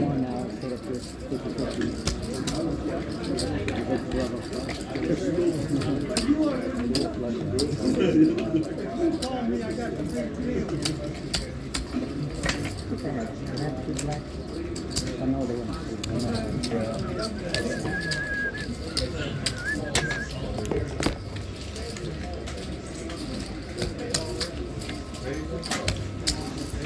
Now I'm glad I actually didn't call for turn because he would have doubled up and then just left. I was like, oh. It's moved to 4-8 game. And he probably doubled up his money. So you're big Feels like blind he's over rich here, now. one big blind? You said one big blind, okay? So that's small? I always look at this as just chips. They're not money until you cash them in, right?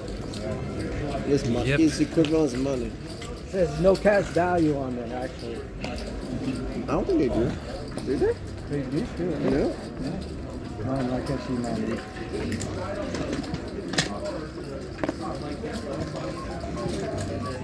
It's not like a coupon. I like that too. It's RPG. Raise to 11. Like Pac-Man. Okay, raise to 11, okay? You're pretty tight. Throw them deep.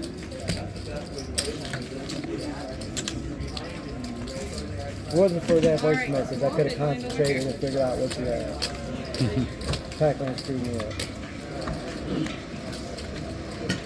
So that button and space line.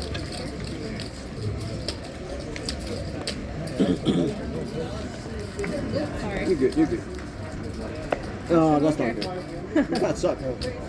Good thing I didn't answer it. Probably a credit company trying to get money. Collection? I get these weird spam things. They're always like trying to sue me or tell me I got to call this court, and it's all spam bullshit because I type it in and it's like. And then during tax season, they do it even more, so they can scam people. So just be careful. I've had to block like 1,000 numbers. It's just never. It finally stopped because I just ran out of numbers to block. And one day it was almost really real. It felt like it was real, so I went onto the county website and I started typing in my name and my birth date, trying to figure out if anybody filed like a civil suit against me, and there's nothing. So I just, like. Sometimes they do like the packages to track a package supposedly, and you're like, what? Did I order something? And it's weird because she it's for didn't you even to ask click me and they can steal all your information. She was info. just like, I'm just notifying you. And she was like, good luck in court. Mr. 15, what the heck? At least they don't try to pretend to be cops. Sometimes pretend to be cops is like, I want Bitcoin. The funny part is like, who falls for this scam nowadays? Only old people. Heads up. Yeah, so you shouldn't answer calls you don't know. AI is getting pretty legit though. Sometimes it's hard to really figure out if it's a real person or not. No, the way you do it is like they especially try to use when they call you. It's like you say Chase Bank on there. Like they actually clone the number of the bank. They call them. Oh, I haven't seen that one yet. Yeah, it's getting sophisticated. And my sister told me they have. Yeah, but call you any issues, just like call your bank back on the website on the number. I'll never have to worry about bank calling me. All my money's in like mattress or something like that. Old school style. Pennies, nickels, dimes, everything. All that. One of these days, when those pennies are all done, I'm gonna be a rich man. All those pennies, yes. No, they're not doing pennies anymore. All right, small, big one over here. She said, what is it? okay. She said, the thing that they use to like get the people's info, Trojan horse. Like she thought Trojan horse is a virus. Yeah, that they do it, and that's how they're able to get people's things once you click on it. We'll send sometimes like packages because I've gotten that all. I got that all the time too. Like we delivered a package to you, and I'm like, she'll be like, don't click on it. No, Like, they're just malware. Don't click on anything on the text message. Don't click on anything. I got a text like that today. It says, "Here's the verification number for your Robinhood withdrawal." What the hell? You're like, I don't even have Robinhood. Exactly. Or I don't know if you do actually. I do, yeah.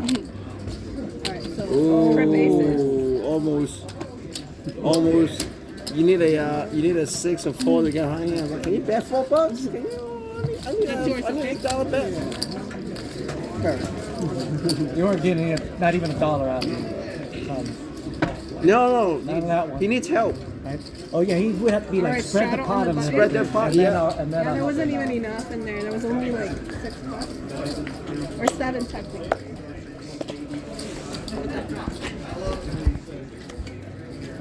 Straddle, okay? On you now.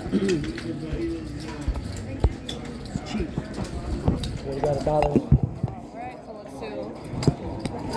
Tournament dealer, I do have an alternate now. I have an alternate. Thank you. Alright, big blind over here. You were the only winner there, not even a casino one. Right, thanks. Appreciate it.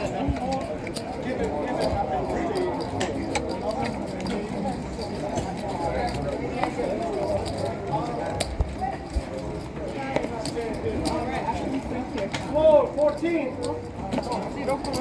Yeah, we have 2 seats open. Race the tag? No. You don't have to go very far.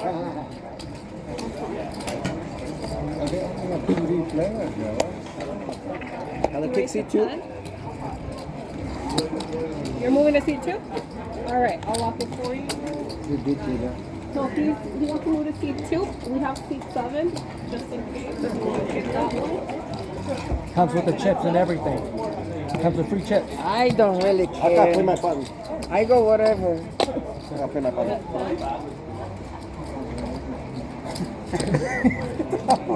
So one more hand.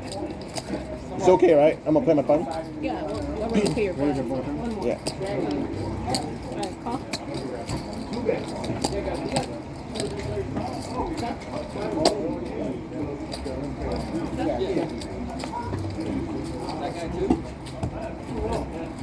No, he's here on this table, so he's just moving seats. It's the lady that's moving low, that we're trying moving. Okay, bet 15.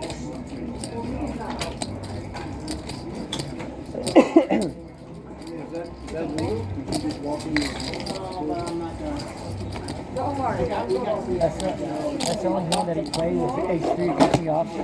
And Bitcoin. Don't have to move. You're moving tables, right, Jamie? That's crazy. That's a loose ass. Move a different table, please. Small, Bitcoin over here.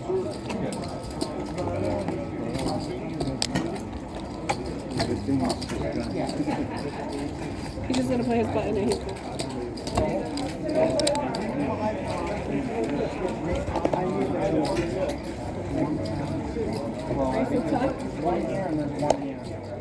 There's gonna be two. He's moving over. Race to 10. All right. I'll move you right now. Heads up.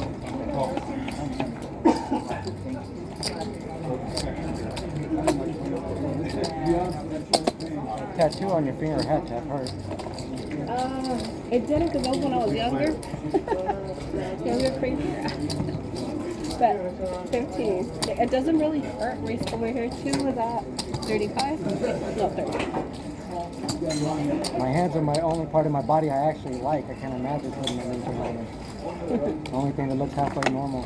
Honestly, Is that like? my family have more tattoos, and I'm like, I'm kind of more of a chicken. Like, I feel like I'm sure Was that like a promise ring? Nah. All right, bet over here. Got quite a few tattoos, but they were all hidden. Hidden here. They were actually when tattoos weren't cool to do back 30 years ago. Now, I have your turn. now I wish I was a virgin. Now I wish I was a virgin tattoo. No, it's harder to find people without. And you sit next to somebody who's like 80 years old and they're telling you about their tattoo and why they did it. Like, oh, yeah. That's not why I did mine. It was like the outlaws, bikers. It was to be a rebel at the time. It was to show your hood. It wasn't. All right, call.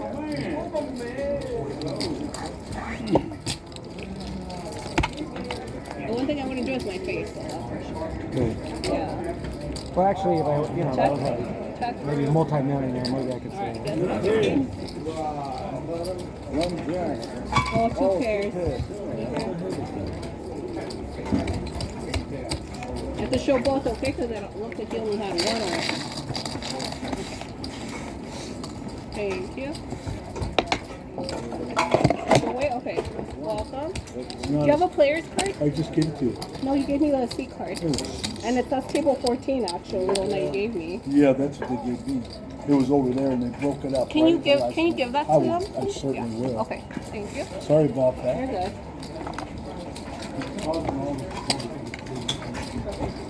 Alright, so small, big one? Thank you. No problem. It's not as cold as in here as it was the other night. Just finish your drink. It will be. I had to freaking leave. I couldn't do anything to get warm. Yeah, it seems like it's, like they brought the temperature up. But you macho man with the little shirt on, taking the cold away. Eventually I'll put my hoodie on.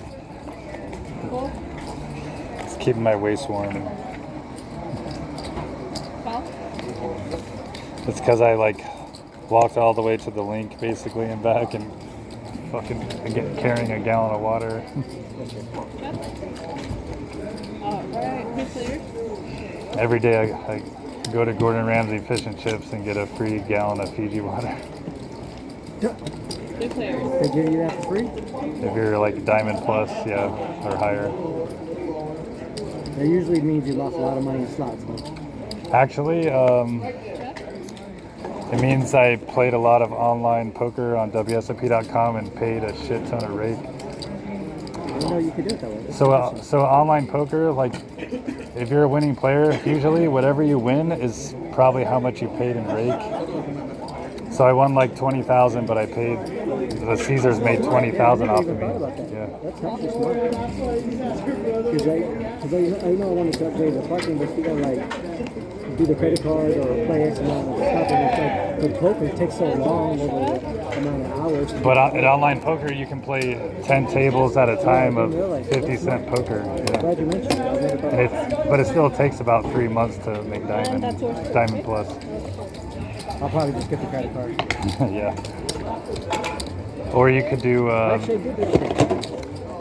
Or you could just wait till a 10 times multiplier day and play video poker. They gave me a little bit gift, but I don't know. Like, when I went over there, she was like, "Oh yeah, you can apply for it, and then you know if you get approved, we can actually print you out the card here." And so I'm like, "Well, okay, that saves me the hassle." And then when I went over there, she gave me information, and she said that it wasn't declined, but it wasn't approved. That they wanted to verify my information or whatever because it was, I guess, an off day or whatever. And I have like over 800 scores, so there's no reason that somebody should deny me for anything. Yeah.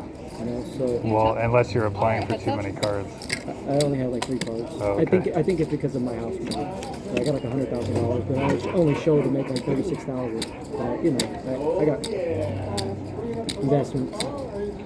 I just lie every time they ask how much you make a year. I just put like 120K. I put 36,000 purposely so that way I don't catch myself up. Small, big window. Always under, never over. Small blind. So I think that's all. I'm still. I looked it up online, and that's what a lot of people said. That it's just they want to take a little time to verify all my information. And I'll get. But like, they can't prove that I didn't like make that much at poker and then lose it back at poker. At least cash games, they can't. But the lady did say for the inconvenience, when I get my card, I come over there and they'll automatically upgrade it. I don't have to worry about the spending X amount in the first. She said they'll automatically upgrade it. So we'll see what happens. I know some people have told me that they became diamond by doing sports betting. Yeah. Yeah, I just see.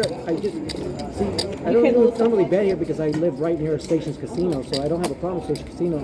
And I just really want it for the free parking, so I could play here instead of having to go back and forth every 2.5, 3 hours to move my car in and out. Yeah, it's a hassle because you could actually get more money by me sitting here and playing than actually going back and forth. Yeah, it's ridiculous. It's the principle.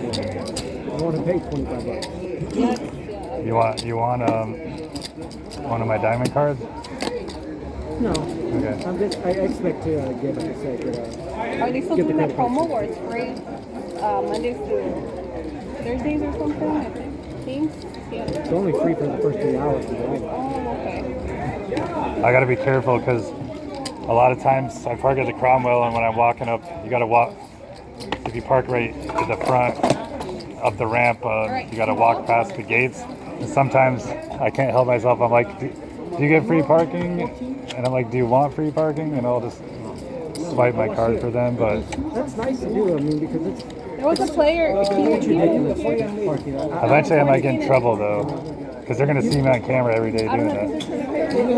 It's only to do the excess. They're not worried if once you park. Well, I need to slow down. 14, right, sir? Oh yeah, that absolutely. I had a 14 Is that your jacket? card, but it broke up. Oh, someone forgot their. Yeah, I never sat there. Okay. I just had the card. Was it straddle? Sorry, I got. I raised. You raised the six. Put it. No, put it in front somebody in case it's Monday there. Yeah. Well, if he's gonna come. Your other And you okay? He raised the six.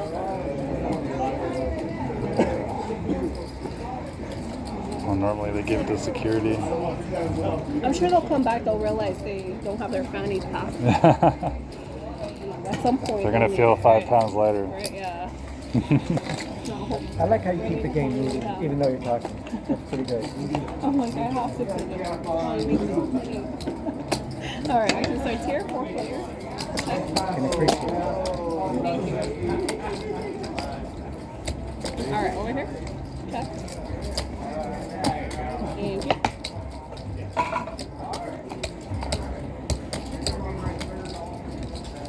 All right, bet 10.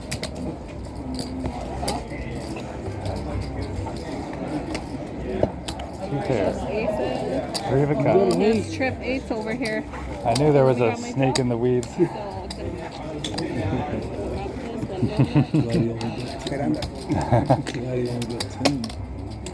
And he's smart. He waited till the river.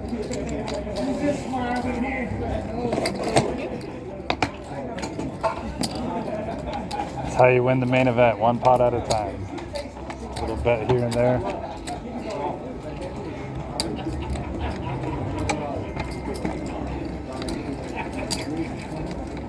Slowly grow your stack. You're the last man standing.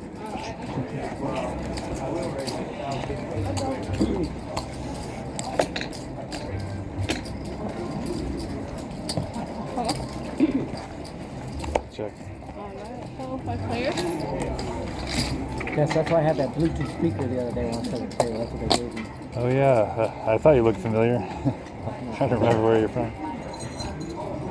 All right. Hassan. That's 6. Cool. Did you ever get a charging box? No, I haven't yet, but I've been looking at them. I'm trying to find probably an ultra thin one. Yeah. That way I can attach it to my smart telescope. So that way I get 2 uses out of it. Because a lot of times when I'm out there, taking pictures of deep space objects, I run out of power. So it'd be nice to have something That's to awesome. give it another couple hours in it. Oh, that reminds me.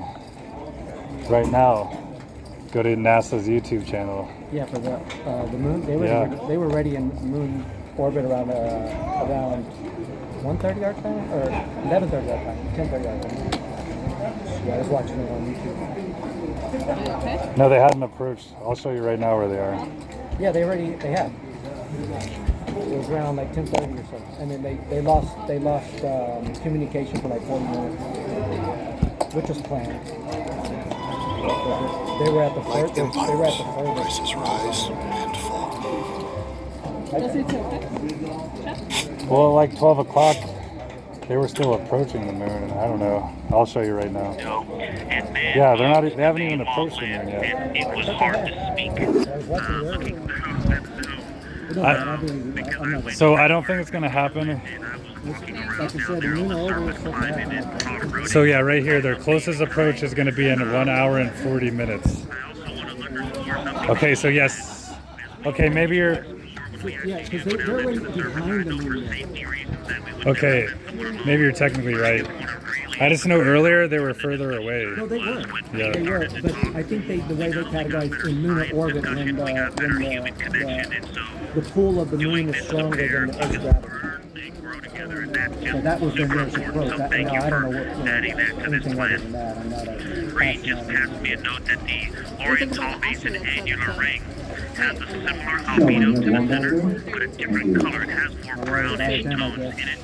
And he said it's very distinct now that he's been staring at it. Is that the one they say is not going to hit us or the moon anymore? Which is still pretty big. But when's the last time you heard them update that number? I think I watched something about it last year. So I think since then, I think it was visible, and right now it's not visible. It'll be visible again. I think 2020. if we're talking about the same thing, I think they updated that to where it's like pretty much not going to hit us anymore. Yeah. We love that we got a Hey Babe too, and we also have one of your lovely daughters here. There's like a 35% chance. Which is still pretty. Yeah, it used to be 4%, which is pretty scary. Yeah. Thank you guys for doing that and for supporting them through this. To all of you too, this is my joy and Corinne. I love you. Just like the I impact love you. of I'm glad you get to be there. Have you seen that movie Deep Impact?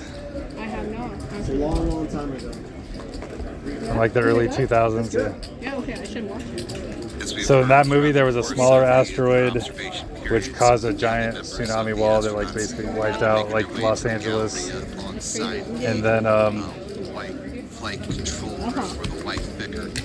And then they went up in a ship and basically a few people pretty much committed suicide by driving the ship into the bigger asteroid.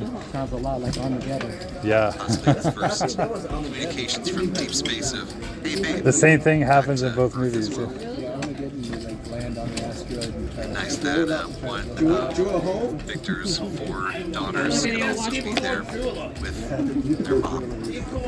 I've seen the movie so many times. It's a good movie. It's different. It's like all Of course, this is emotional. a scientific mission. In Armageddon, do they actually drive into the asteroid? Hearing the descriptions from Victor Glover and from Christina Kochen, previously Jeremy Hansen and Ruud Weissman. This is also very Because in Deep Impact, they're all like saying goodbye to their families and stuff. Give me the 2. I can give them 1 and I'll What's happening? put a human in the loop on something like this that is so distinct experience that was had by the Apollo astronaut and so vital to have the type of imaging in the hands of these storytellers that are currently making their way around the moon. That you can see images that are captured by the Lunar Reconnaissance Orbiter or by other future robotic spacecraft, but there's just something about how humans can discern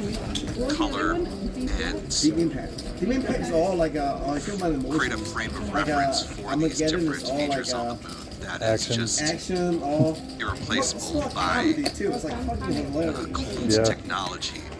So having these astronauts who were very thoughtfully and intentionally selected before they were announced back in the spring of 2023. Armageddon is always on TV. We're seeing that selection decision paying dividends here today on this one of the most crucial days of the Artemis 2 mission. Watching at the start of the broadcast, you can definitely tell the difference in distance from the moon. We are now 5,518 miles away from the lunar surface, and again expect the crew to get about 4,066 miles away. They are currently 252,088 miles away from Earth, and every mile is a new record, having surpassed the Apollo 13 milestone for furthest distance earlier today. Yeah, like their daughter and stuff. Check. At 5? It kills me how many people say that this is fake. What's fake? Are you serious? Just like people believe the Earth is flat, they say that this is all CGI and. Well, do you believe the moon landing was real in the 1960s or the Cold War? Because that looked pretty. So there is evidence that they faked one part when they were on the way. So they literally have proof that when they were looking out the window, they put up a poster board to make the Earth look like they were further away from the Earth than they actually were. But that's the only evidence. Because it's like they've landed that and they haven't like done, you know? Like, have you seen the movie now everything's black. Yeah, but there's a reason they stopped all their technology in the 70s. No, I never saw it. They sat around and no one really knew how to do any of those. I saw like 2 minutes of it maybe. Died or really old. And so by going back now, they had to redevelop everything from the ground up. So that takes time, and you know, most people don't realize when they landed on the moon, they had worked on that for like 40, 50. And for the first moon landing, they lost all the footage and everything. Lost communication. But you know it's not fake when you can look at a telescope and you can see the tracks and you can see certain items left still on the moon. You can't see like the flag, it's too small, but you can see like the landing areas and the tracks. Because even I think Steve was closer again to the Terminator. He was part of. He revealed that he was part of like creating, you know, like making it seem like it was real. But who knows, you know? Alright, have a good one, The Terminator line, where it's currently shadowed in darkness, is Apollo Basin.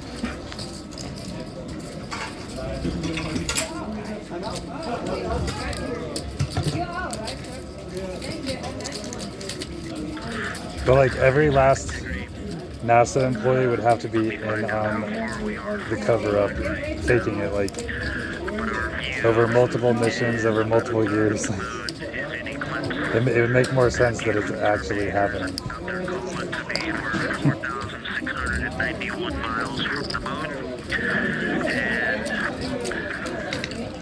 Like we're literally building quantum computers. I don't think it's too much of a stretch to say that we're flying around the moon right now.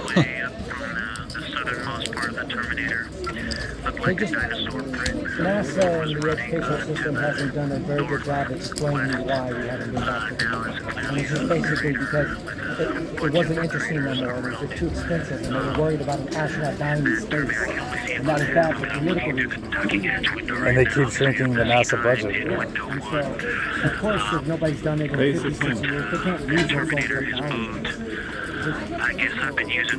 Once they explain things better, I think some people will at least have a better understanding. And the space race was over. Yep. There's no reason to do it anymore. Well, now there is. Now that they kind of reamped the moon race. Yeah. Well, now it's different purpose. This is the space race. Ray's all in. Now it's like space race between US and China. Exactly. Yeah.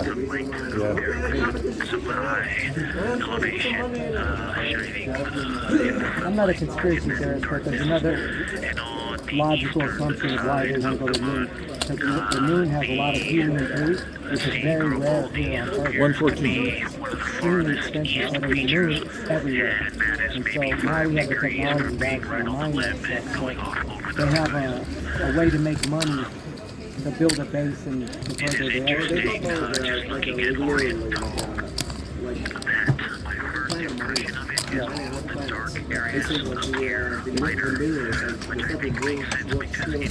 Yeah, that helium 3 is worth a lot, and it's everywhere all over the world.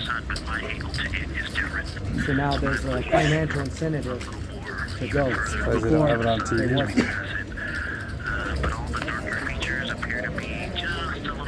From this vantage point, the darker ring structure in the outer and inner ring, and the interior as well as the inner ring portion, everything seems to be just a smidge lighter at this point. That's a house game raise using a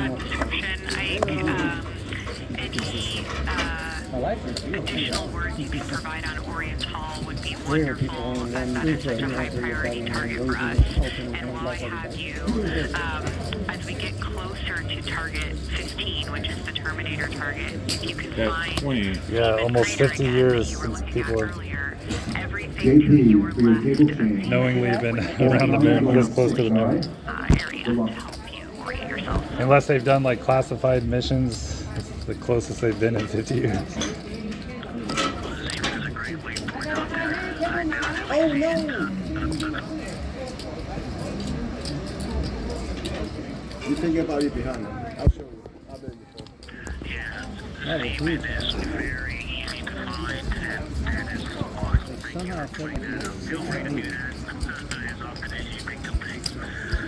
that at the bottom. After looking through the zoom camera, and you guys are smart, you probably did this on purpose, but after looking with my clean eyes and then going to the 400mm zoom, now looking at it, I see the clear bases. If you're standing in the center, that inner and outer ring, definitely some real terrain to them. And now I can see that as terrain. Now that I look at even with my naked eye, I can tell that there's a lot of elevation and that, like I said, a cliff face on that eastern edge where all the darker deposits are. And it's just the scale now. And looking at it from far away, before it seemed like flat. Raise the 10. But now that I look at it, I can definitely see that there is, different depositional characteristics. Some are darker, some other material, but there's also some shadowing going on because of the cliff face that is a part of that crater. Great description, Victor. Thanks, and really interesting to hear now the distinction between shadow and color. Before I let you go back to other observations, you mentioned that Reed saw a browner hue to the annular ring than the rest of Orient Hall. Are you seeing that from your vantage point? Robert C. for 4-8 limit. Collins for 4-8 limit. The way that I'm looking at, the talking hatch window, there's like a thermal couple right here in the center of the window, and it is the orange Kapton tape color, and so it is, unfortunately, it's like trying to look at stars, next to a metropolis. I think it's drowning out any color that I can pick up from the moon. I am not able to see that color, but I have not looked at it through one of the forward phase, from one of the windows 1 through 4. I think when I get away from this Kapton tape strip, then I would be able to see the variation that Reed's talking about. That is great feedback. Operationally, thank you That's for 7. calling me to it.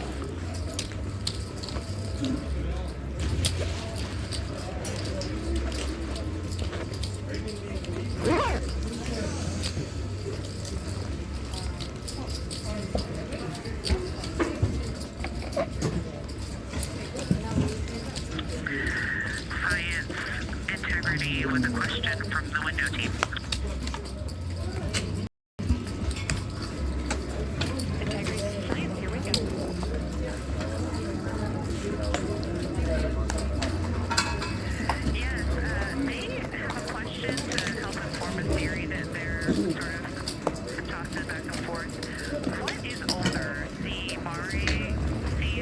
Call.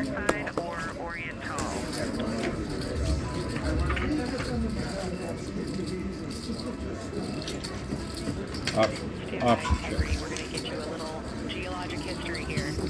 Fine.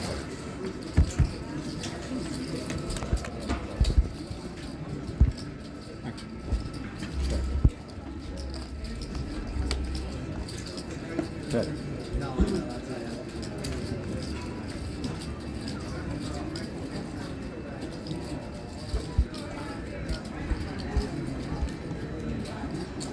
Ready for 12.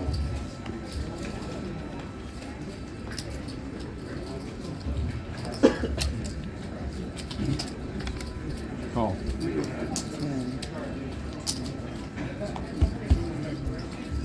Heads up.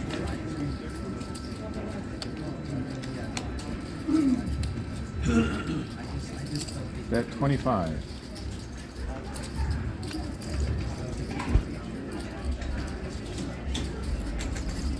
Did you say you had to move the car up in 2 hours? That's like around 2 hours and 45 minutes. I just take my car out and bring it back in. You only to take care of your parking bill? You have a ticket with you? Yeah, I have my ticket. Your ticket? Yeah. You have a ticket? Yeah. I'll take care of it for you. Give it to me, I'll take care of it. No, it's all right. You sure? Yeah. I appreciate it, though. Thank you, appreciate it. Ticket in, pay for on the product, and then it's good for the rest of the day. Oh, it's good for the rest of the day? I didn't know that. For this rate, like you can park the car here for 7 days. You pay for the first hour or first like 25 minutes. And circulate, on the product. You pay for the rest of the time. People like, I don't know why people pay for 2 days. You pay for 1 day, 7 days, the same price. It's like $20 to $25 or something. So I'll give you half. Look, I'll give you half. I'm not paying for it. It's younger than almost all Raise to 10. of the mare on the near side. The exception are features like Aristarchus, which Call. really pop out Heads to you up. guys and really pop out to us here on Earth. That is younger, but other than that, Oriental is pretty young as far as mare goes. Bet.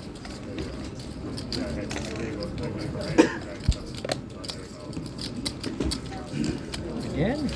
What is this? Yeah, Mama Jack's can we have sir? What are you? All right. Yeah, you're right. Yeah, earlier they were technically going around the moon this way. I mean, So now they're right here. I'm sure you're right. You know, I just knew they were entering the lunar orbit to go around the moon. Yeah.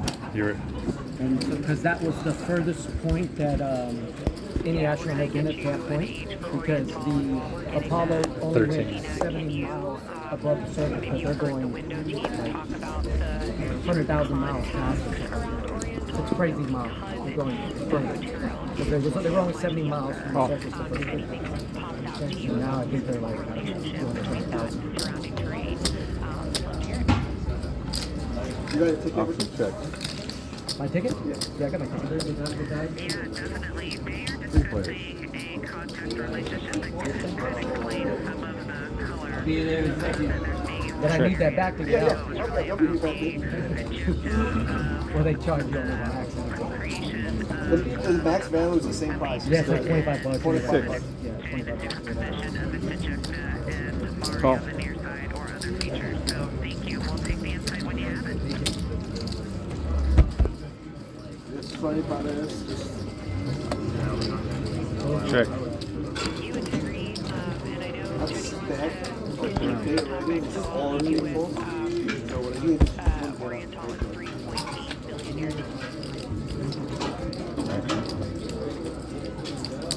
Bet 10.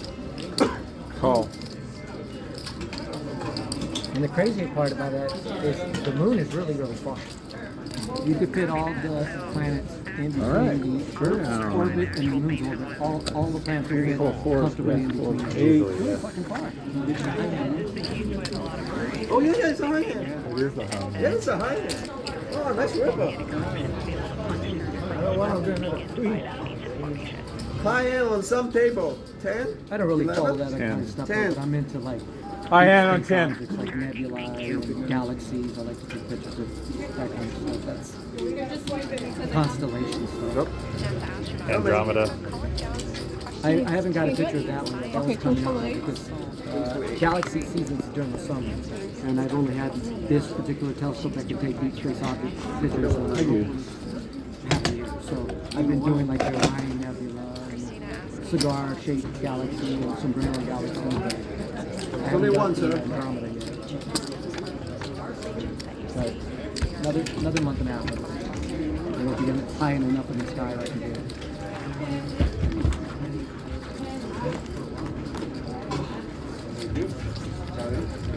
Seven of spades will be the burn card. Hello.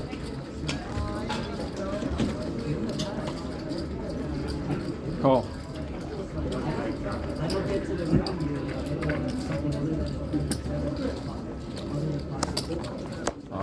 Option. Ian, you have 1 on 5? Thank you. We've got 5 players.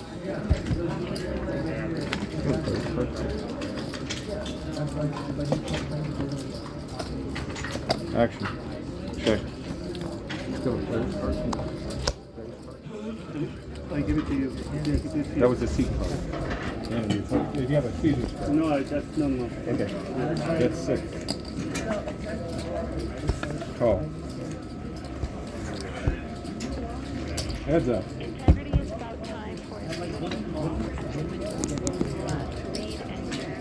Check.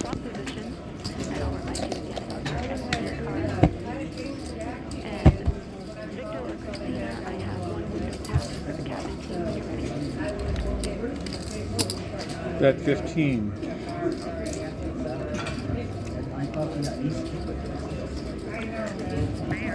All right, sure. He's got aces and nines. Aces and nines with a queen, ace and nines with a queen.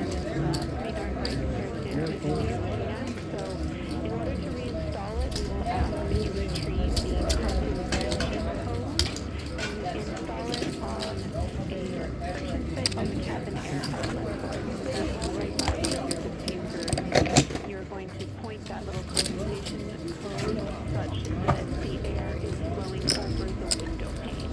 So let me know when you're ready for the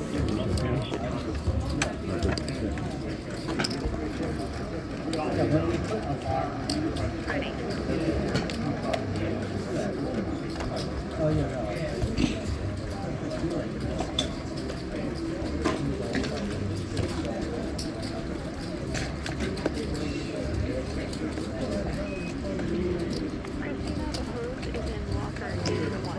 Raise to 6.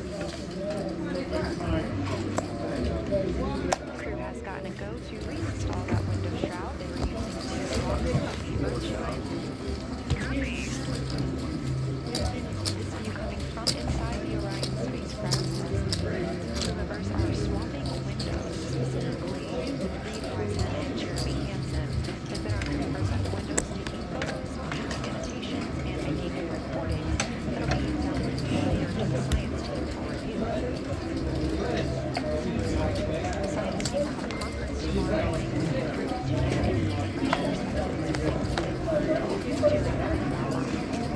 Raise to 10.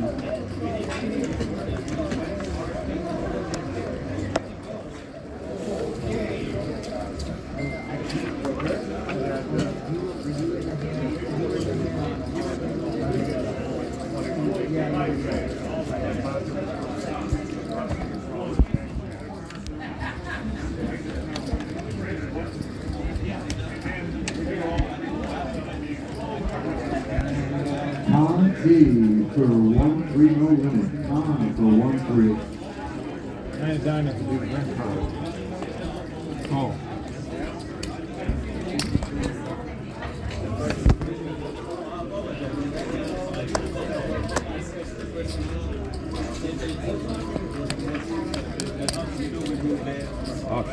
Auction check.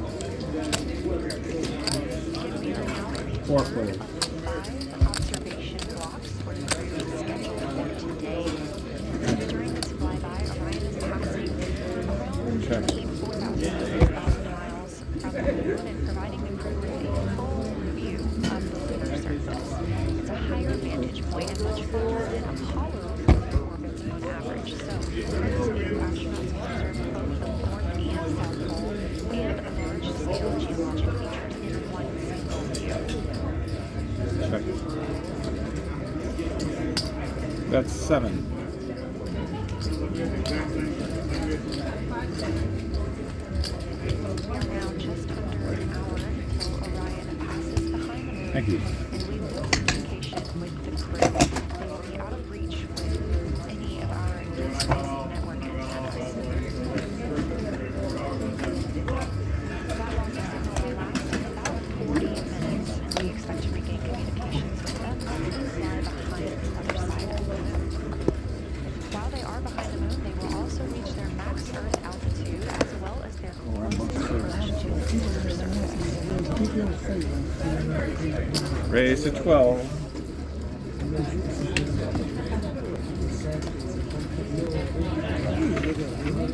You have right now a live stream from a camera on Orion's solar array.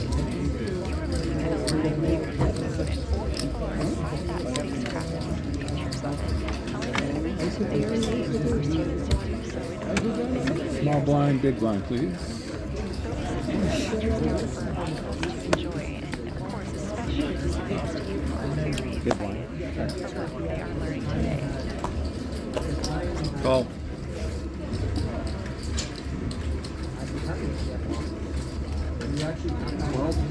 Raise to 12. Spacecraft Orion is now under 5,000 miles away from the moon. Again, we expect their closest distance to the moon to be about 4,000. Second call, Con T for 1-3, no limit to the front, please.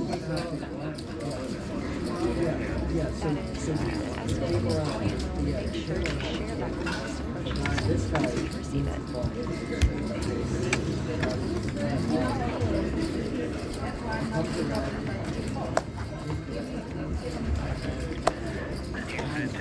Big question, did you just want us to cool the window with the condensation hose, or did you want us to put the shroud back on land at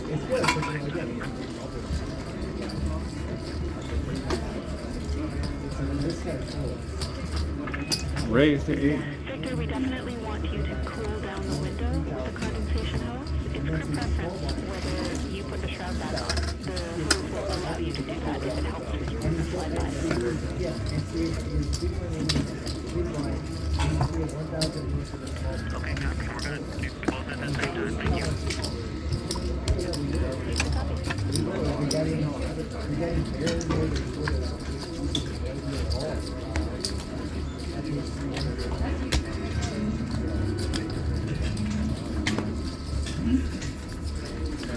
you. Thank you for that suggestion. The cabin is darkened again, and that makes a big difference for the imagery. And for Orion, we are now seeing a half moon. You get inside the machine, they go to leave, they say no switch take, no payment due. I'll get it once. Call option. Thank you.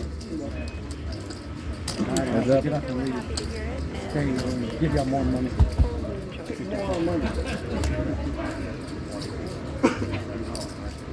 Yeah. Check. $3. Say 3? Yeah.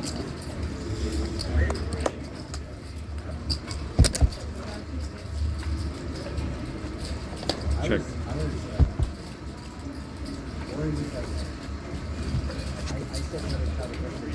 Aces and 4s. With the king. Aces and 4s with a king.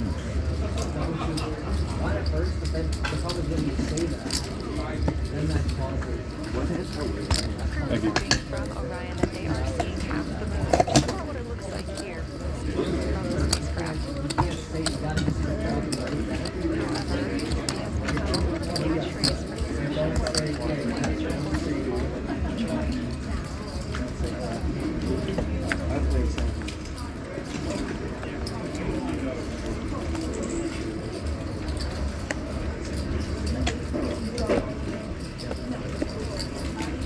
Raise to 10. Call.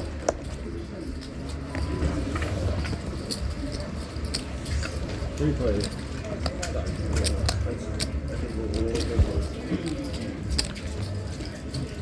Oh shit, they got me.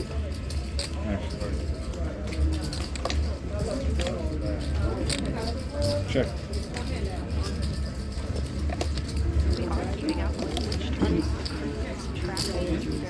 We're at 27. They are just wrapping up their second. Thank you.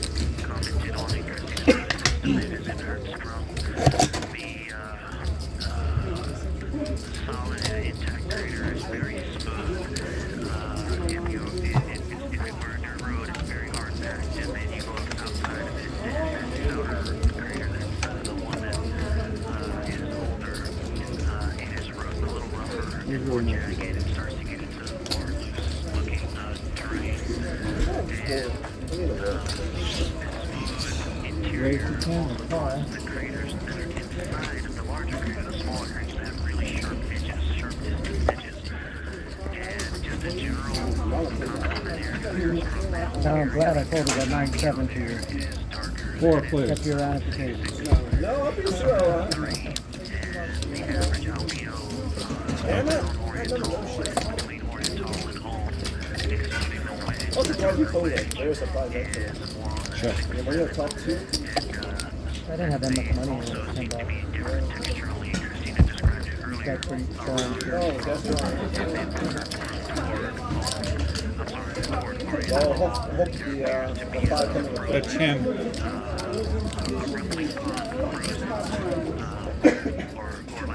Call.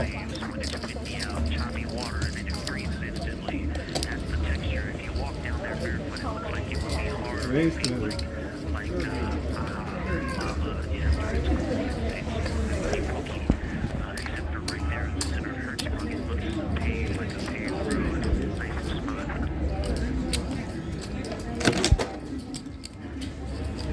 Victor, that's a wonderful description, going from paved road to lava. Reminds us of the Icelandic Highlands. Thanks for that.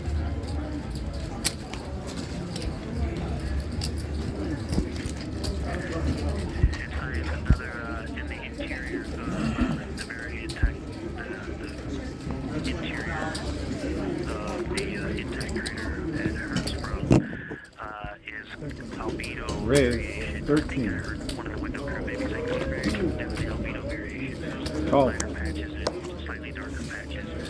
It's not swirling, it's just patchy. It just has spots that are lighter. Heads up. And I would say a predominantly darker average area. Chris, you have one back there? Great description, Victor. Thanks. Not swirly, just patchy. It's really helpful for us.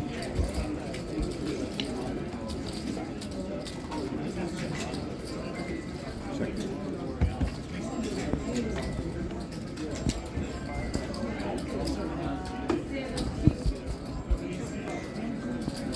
Really great descriptions coming from Window team is able to target the mayor on the plan and starting the discussion of the Terminator.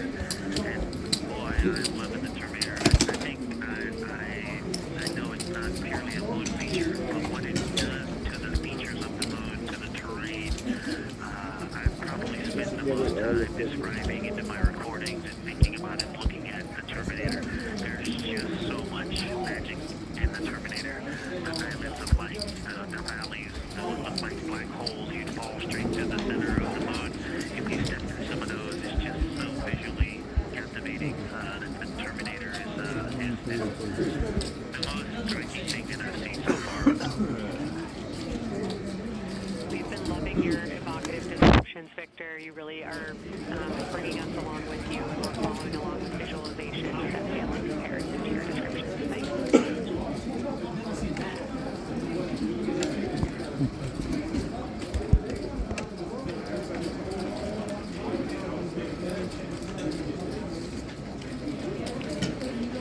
Integrity Science, one more question on a status of what the window team chose to observe for crew choice.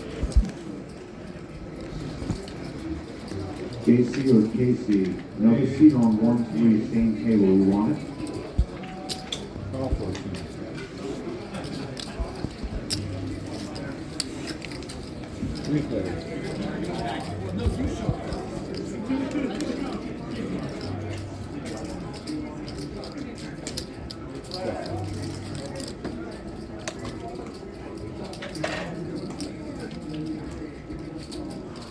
That's 20.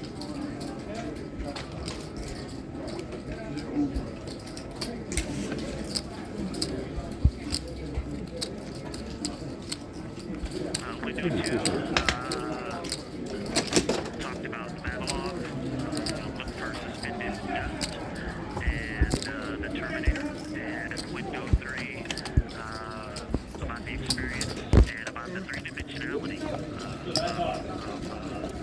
the moon this close.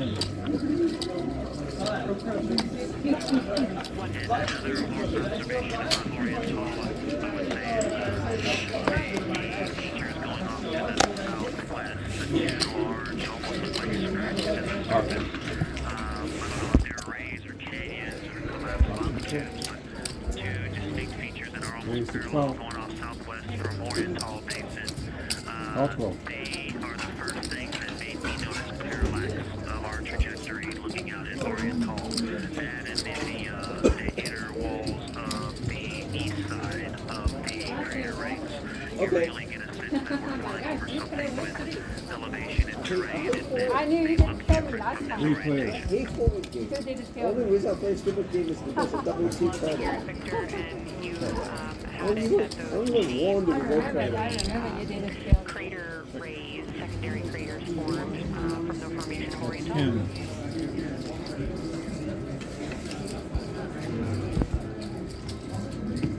Yeah, speaking of crater rays, the crater rays are going off to the north, northwest. Hey, so it looks like we got 2 coming in. And run off toward Hertzsprung. Have a great afternoon. And I believe toward Babylon. I'm not looking at it right now, but those crater rays are very interesting. They're all very small. I know you've imaged this, but they're all small. They look like, you know, big impact launch rocks and things that may explore and break their way. Something very interesting. And again, you can see this in imagery, but some of them are parallel, and then some of them converge toward the center of Oriental. And then I think I even saw some that maybe diverge, which not diverge, but convergent, which indicate multiple large impacts that created a lot of secondary impact crater rays. Fantastic, Victor. And note that we can infer that you're looking down at your freshly named Integrity Crater, which is near the end of one of those beautiful crater rays from Oriental. Thanks for the description. Each other if you want. Okay? Yeah, you're welcome. And intensity is easily identifiable with the naked eye from this point. Keep for you, right? So 2 plates. And with mobilize, you first check. Ready, 11. Yes. Thank you.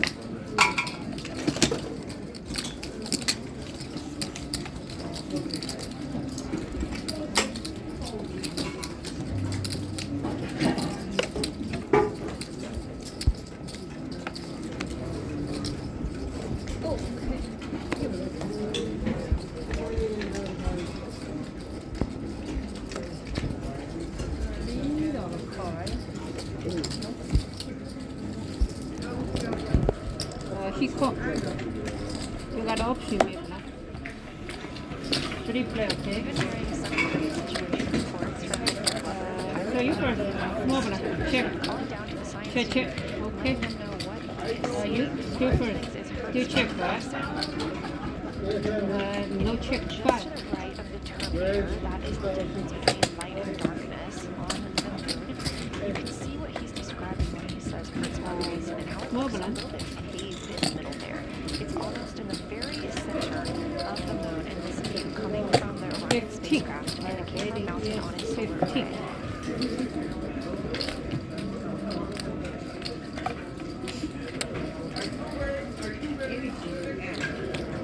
$70 coach right now. I believe you. High hand. Three floats. High hand, table 10. With 20 seconds. 20 seconds. High hand. Don't need clock in. Wait, Too he late, got. too late, too No, late. no, he got. I ain't beat him. Don't clock it in. Swipe fast enough. Swipe fast. I don't know. Swipe now. Huh? No. Swipe anymore. Yes. Oh no. Candy, Don't swipe it. you gotta tell them he got it last time. Yeah, I did a cup. I knew. Hassan, you have a seat over there? You got it. Whatever. Everybody know you got it. Okay. No, they gotta pay him. But he should have guessed. That's why he already said quick. I know. Don't swipe it. I knew, but it's not my problem. You know what I mean? No swipe, you pay. Yeah. Harris for Small 1 black 3 people. no I limit. tell them already. Harris for 1 3 no limit to I the front call lead. everybody heard it. No problem. I call it. Trust me. You hear my voice. They got Yes, you know you hear my voice. Yeah, I tell Candy already. She don't need a sweat. I know. Freedom. So why is it still on? But she told the manager. They will announce. No worry. Okay, I tell them. Candy told you. If you got a problem, I fix for you. Okay. Is that good? Good hand, sir. Second hole, Harris for 1 3 no limit to the front, please. Blame Candy. He's gonna come verify. Sleeper, you good. If you got a problem, I fix for you. Yeah, she is. You guys can reset it. How much time was left? Like 30 seconds. 30 seconds and we couldn't get it swiped in time? 10 seconds? No, it was 30. When I looked, Okay, yeah, whatever. Everybody when I tabled my hand and I turned around. You good, you it's over good, 20 you seconds. good. No problem. Check. Let's pay the man. Last hole, Harris for 1 3 no limit. All right, there we go. So no high hand up there. There you go. Nice reset. Yeah. Yeah, I know you Bottom didn't walk. do anything wrong. I'm just saying. Thank you. Okay, I'll do. Smoke now. Okay, window. 10 high, right? 8 high, 8 high. 8 high straight flush. Spade. you know everything. My gosh. I can remember it. I'm like an elephant. Yes. 4, 5, 6. Hey, in case you wonder what I'm an alpha, I'm gonna show you It my is. trunk. You got it. Yeah. Okay, cool. That's your cards.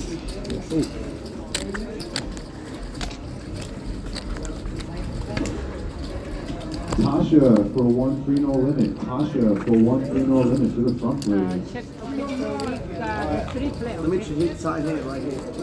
Yeah, fine. You first. Uh-oh. I got a good chance. I didn't hit this high hand. Check. You leave me. Oh, there you go. Okay, so we got a heads up. 2 players, okay? 2 play, and then you got it first. Check.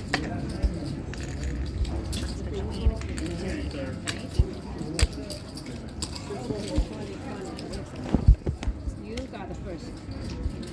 Checking. Check. Okay, so what do we got? Yes.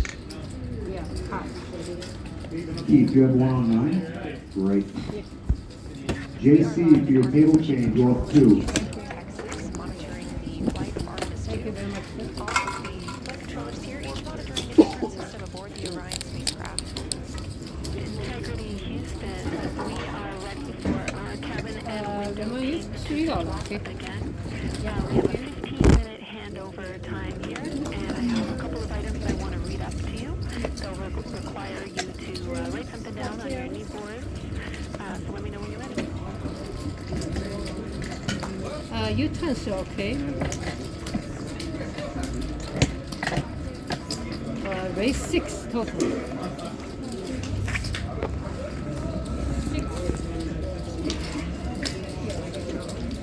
We do got the heads up, alright, 2 players. Line check to you. Alright, he said he checked to you, right? 5. I was winning. Small hand. Thank you. He missed small blind, only 1 big. You don't need to pick. Right, yeah, he missed small blind. 1 big, right, yeah. Next shift here. During this lunar observation shift, we will begin our lunar LOS, so you can expect a call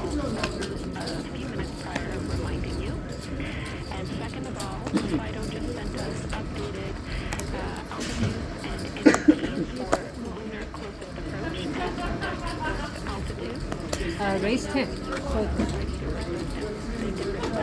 and okay, how are you?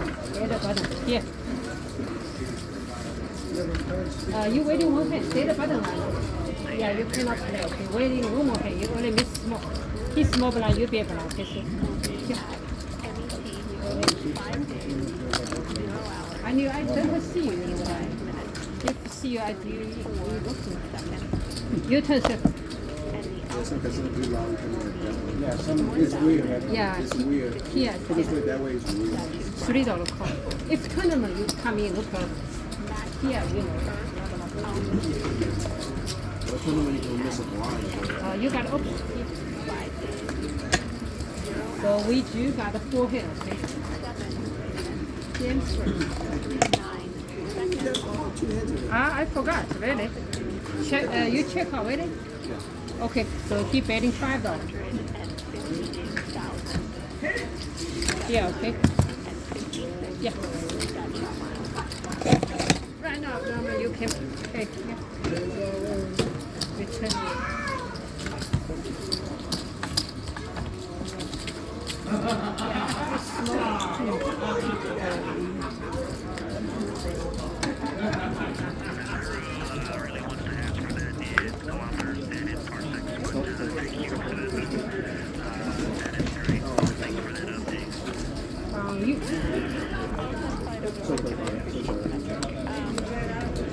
Okay, you call. You got option. Check. 3 player, okay? You first. Check out betting. Check. Check, okay? You first. Check out betting. $7. That's right.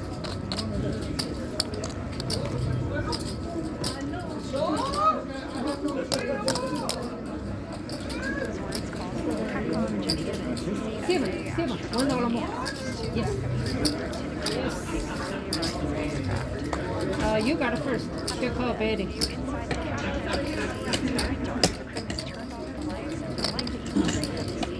$10.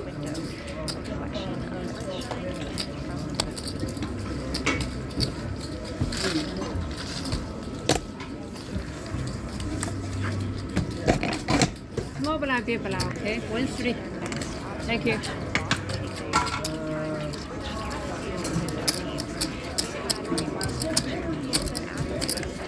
So you pay small blind one.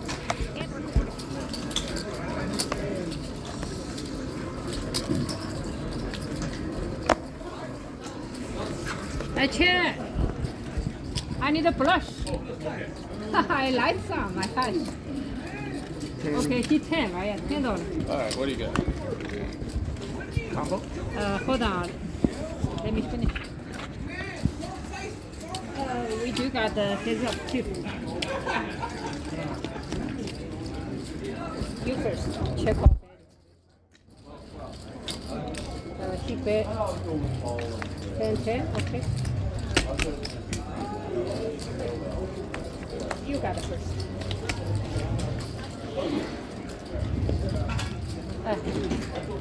200 pink, 100 white, 50 green. Okay. 350, you got it? Okay, 50. All right. 350, okay? Thank you. Combo? Small blind, big blind, okay? I'm done. Okay, you're done. You big blind.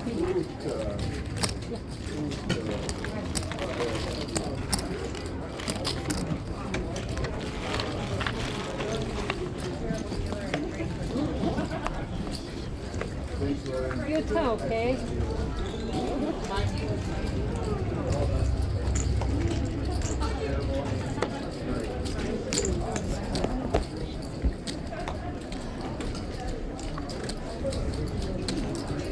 He called, $3 call. 8, right? Total 8.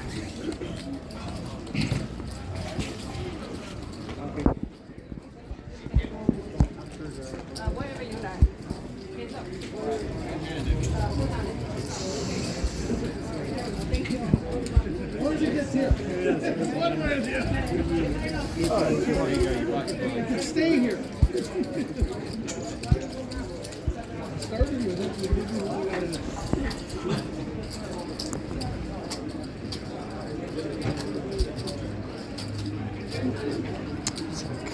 $100 an hour. Yes, sir. Oh yeah, you know what? Never mind, I forgot.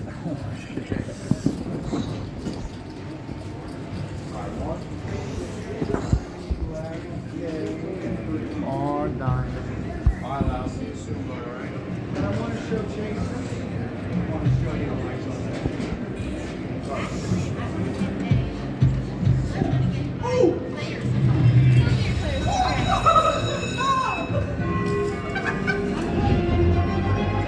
Sorry, hit all four.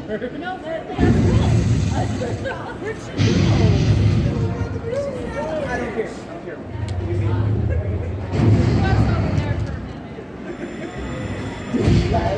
Last thing before I took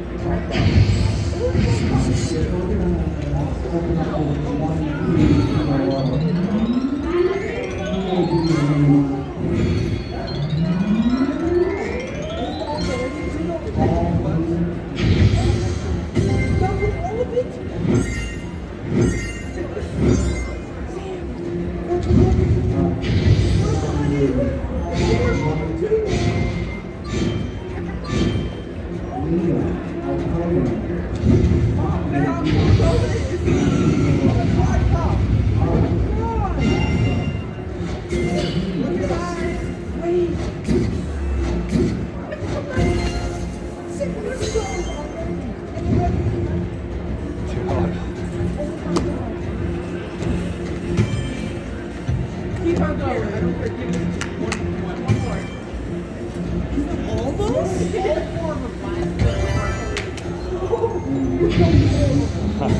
This is $60.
Today is the closest humans have been to the moon in about 50 years.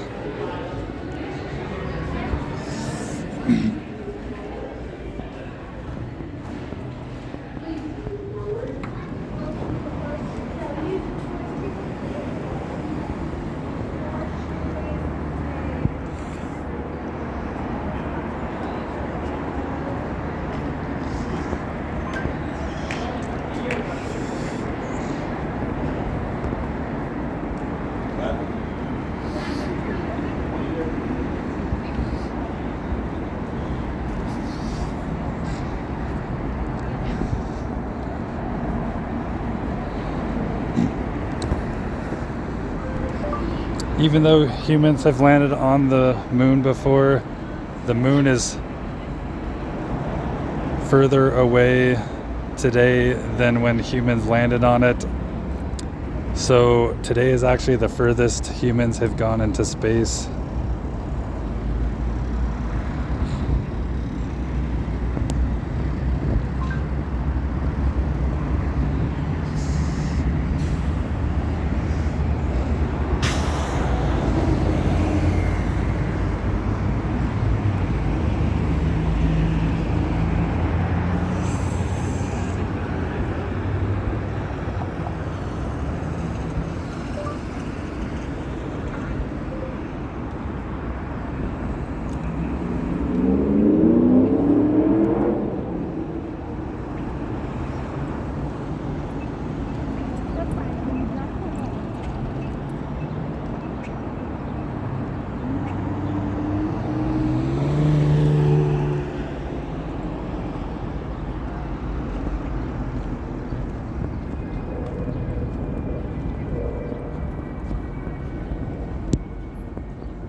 just saw a pretty damn hot Indian girl.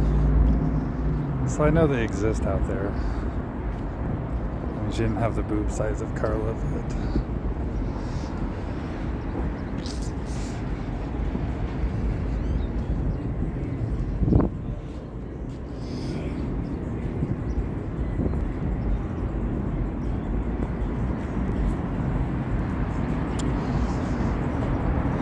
I'm walking back to my car. Just left the Horseshoe Poker Room.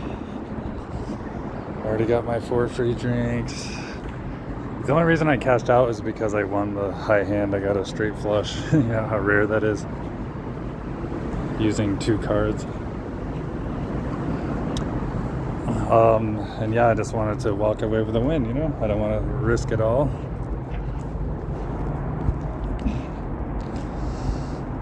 Look at, there we go. I'm inching my way back towards 3,000, slowly but surely.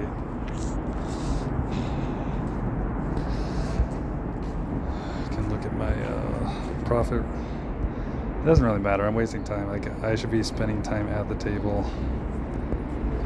There, I'm back around 11 big blind.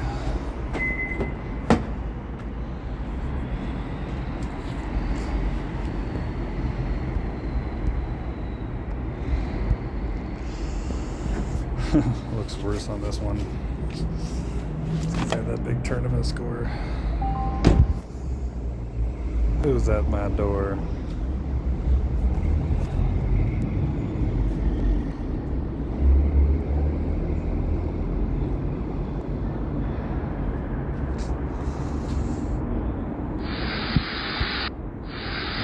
This is my neighbor. He always walks towards the trash. Right, I'm getting in my car.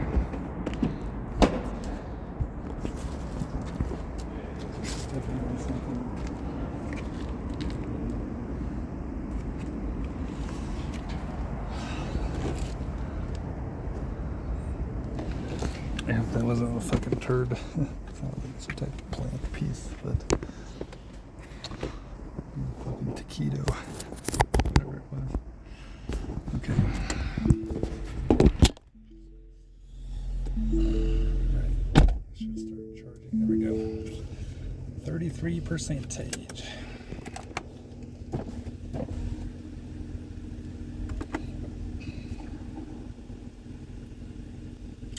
I should technically turn the brightness down just to, I mean, I'm gonna make it home before it dies, most likely.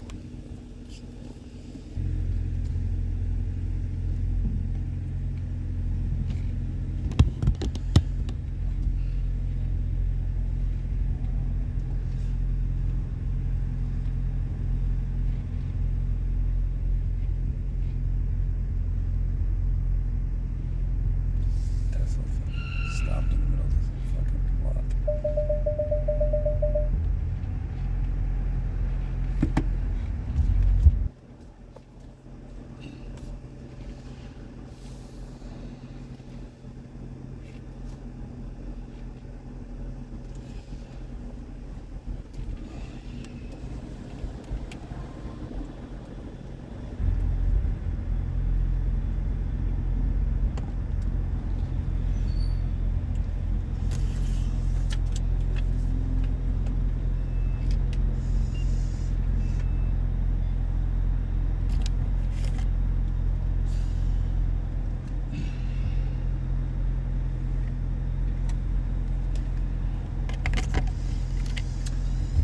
Really? $45? Oh yeah, I haven't driven my car today.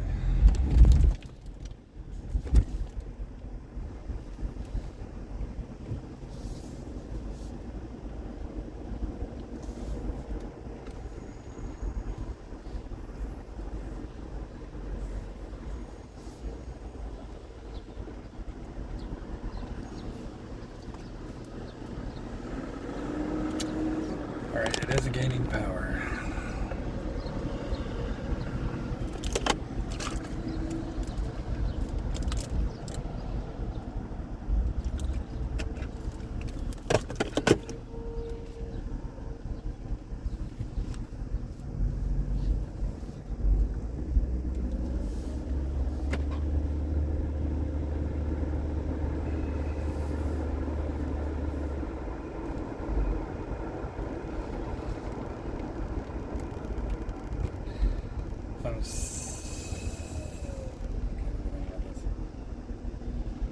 have to stop at Chase Bank.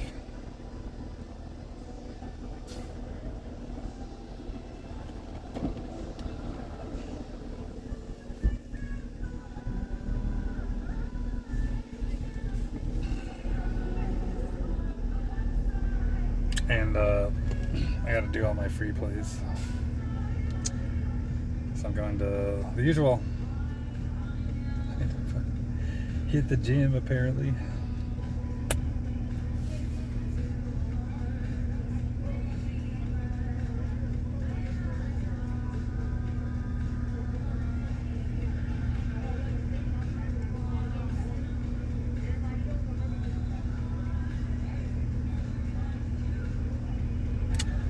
Palace Station and the Plaza, but I'm still afraid to go to the Plaza because I fucked up last time.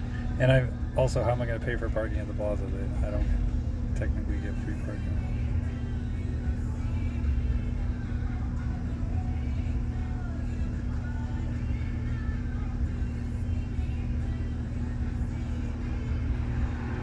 It might be on their black book.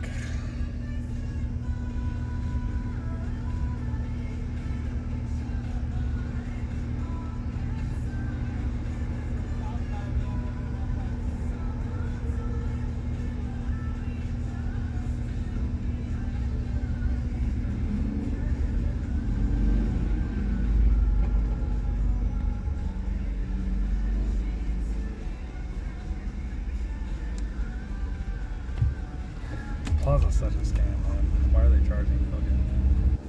Why is anyone charging anyone for parking anywhere? Fucking $1 billion. You're making $1 billion. How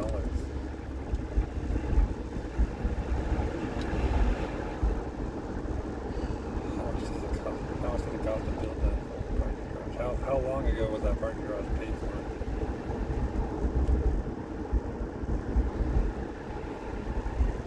I wonder if their gaming revenue includes the charging for parking. It is disgusting how much money they make per day for the parking garage. It's absolutely disgusting.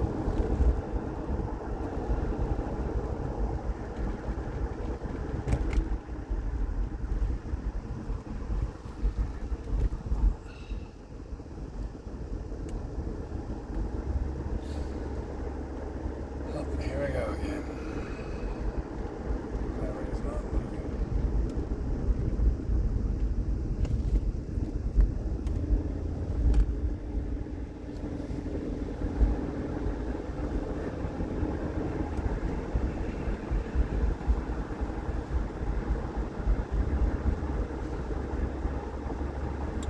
Why these cars are sitting there stopping traffic?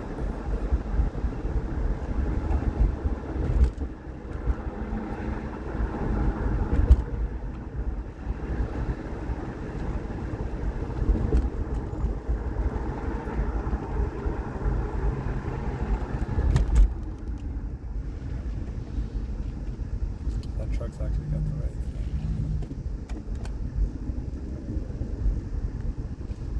And I will sit here in the middle so this Lexus does not go around.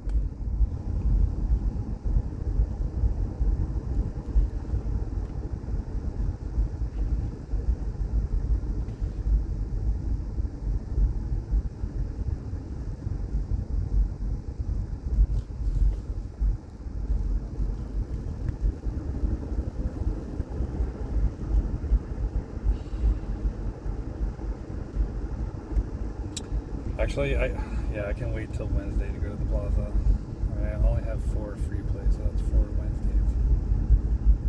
I just have to remember to go every Wednesday, no problem.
Palace Station.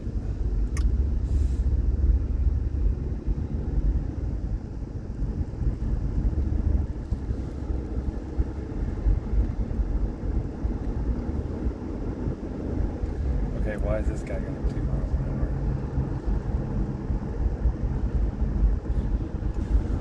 There we go. Giddy up on, cowboy. Righto, fucking dooley. This is so cool. Big fat ass.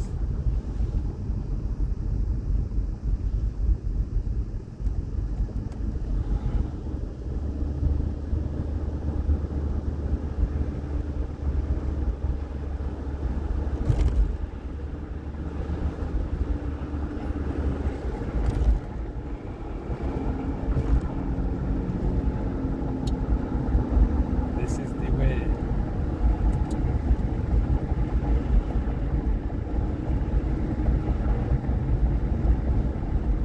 Might not want to get on the highway on the way home, but this is the way. Until someone pulls out in front of me.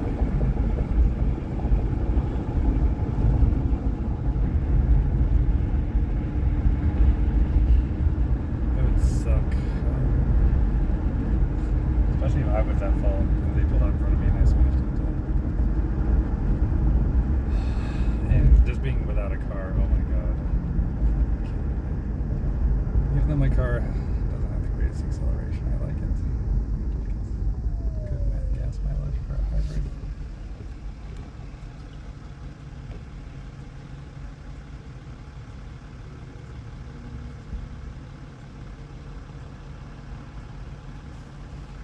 I don't like it that it's a diesel, but I love that it's a doozy.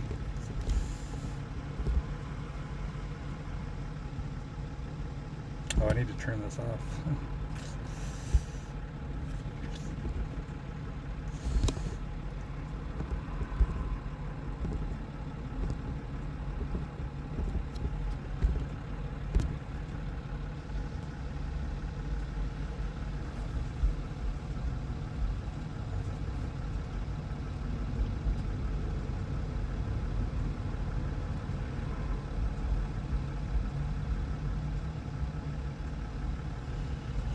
Ice cold Medina.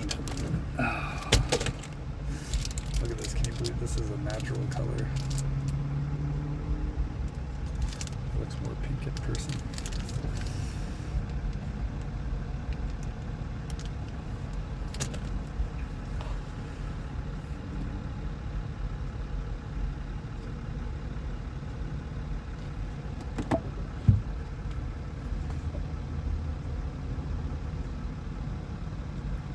Diabetic supplies. Call this number to get diabetic supplies. That's fucking hilarious. This is a random street sign.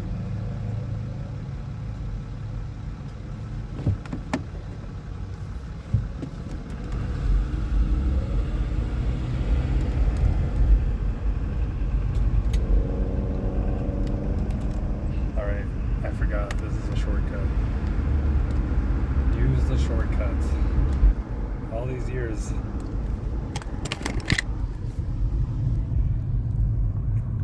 I've always gotten in the right lane and then driven to turn into Palace Station and then driven through Palace Station around to the back. This road literally goes to the back of Palace Station. Do you realize for how many years I've been not realizing this? I'm so stupid. Otherwise I'll be forced to get back on the highway, but I don't think, yeah. Let's take the side street. I can't believe it. Literally for years I've been wasting time. I think, yeah, this is the intersection. And then it merges into that side street.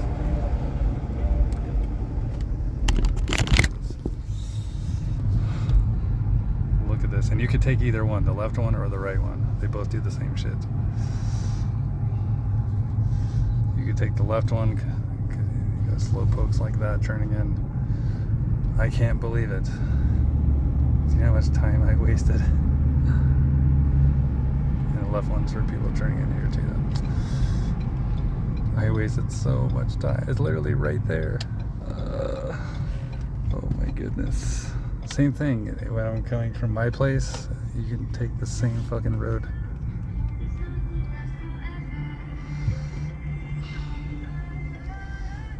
Alright.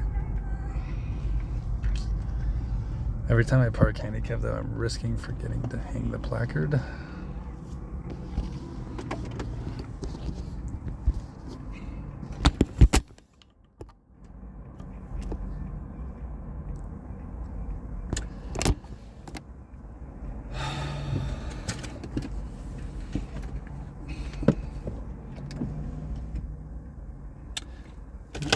Take a swig.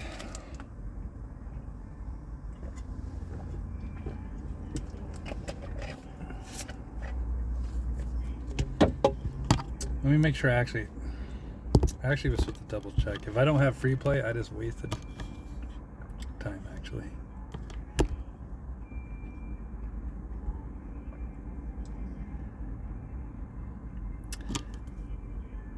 I think I came the other day. Yeah, today's Chelsea's birthday. There we go. No gift till April 10th.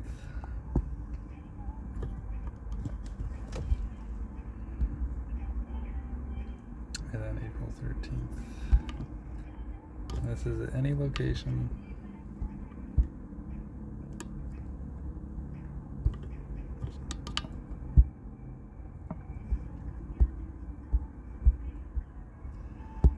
See, this is kind of never ending.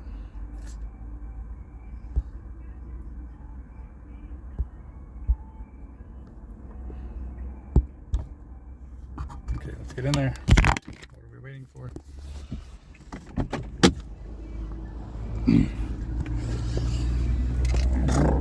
Time is money. Well, time should be spent with family and living life.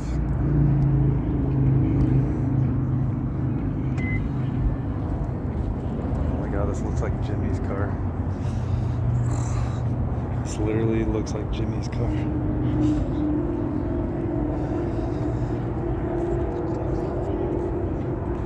His looks even worse than that though, I think, yeah.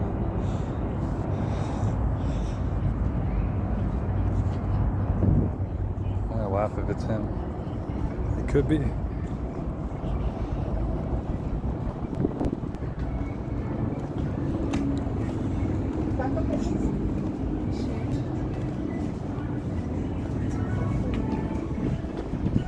It's fucking freezing in here. Which is good. I'd rather be freezing than too hot.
There we go, Delta Full House.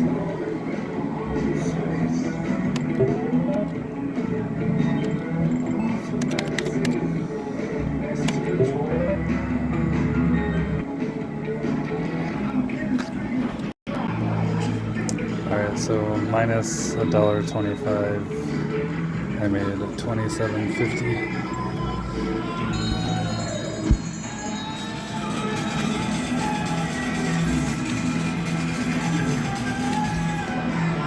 Makes up for the times that I normally get $10.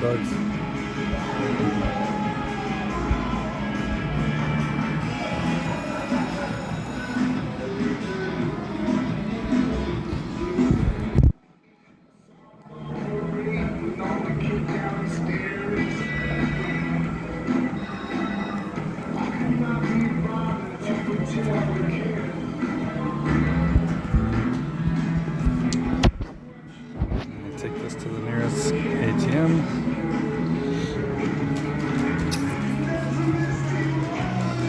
Looks like it's actually working for once. Half the time this one's broken. You gotta walk to the next one and then the next one. And it doesn't give you any change. So you gotta save your ticket for next time, the change ticket.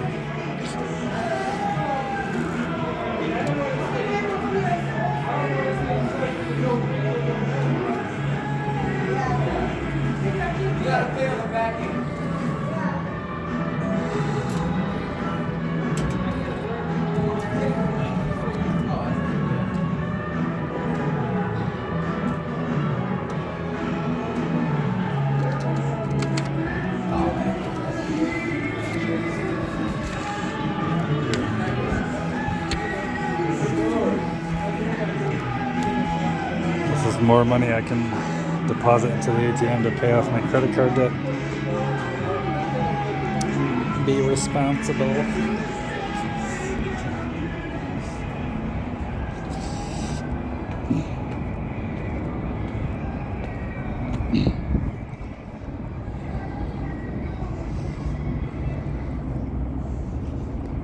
If I'm not rich in the next 5 years,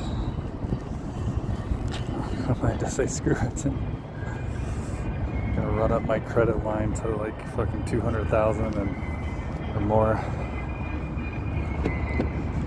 Probably more. And then I'm gonna travel the world for free. Dude, I could have done that. I could have saved all this fucking money in cash and kept a giant poker bankroll, or a decent poker bankroll, and traveled the world. I had $120,000. I could have planned it perfectly. Like, I could have at least bought all the plane tickets on the same day at the same time. That way the credit cards couldn't lower my limit and stuff. Who knows? Sometimes they can cancel. I wonder if they can cancel purchases.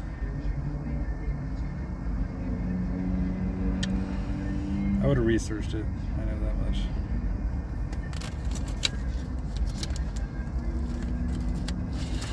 Alright, so my next step should be to go to Chase Bank.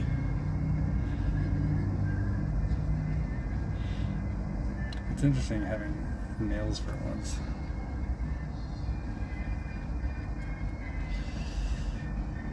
I can like cut someone. But like, I gotta be very careful with picking my nose not to slice my fucking nose open.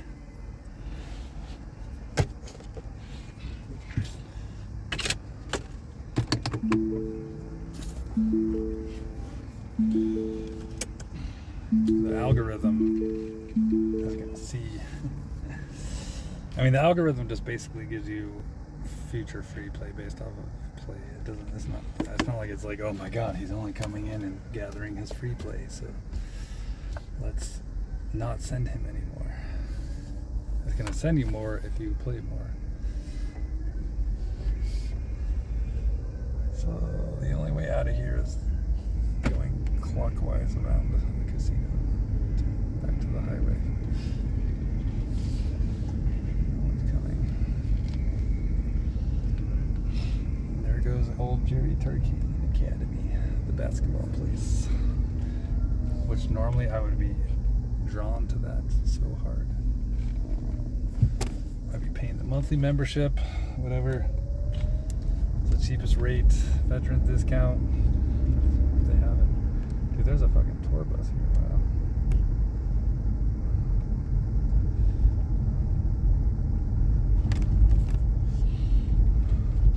And it's fucking tiny ass seats so they can fit as many people as possible.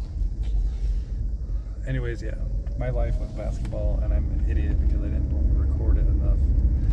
I did some videos, but like they weren't like editing quality.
Sunny.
Dash cam you can. Even though this is slow-moving highway traffic and it feels like I should take the back streets, this is still faster. It's gonna clear up. And I could actually get to the carpool lane if I really wanted to.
Now the fast lanes are moving and the carpool lane isn't. It's hilarious. Shit. I had a couple seconds to take advantage of that.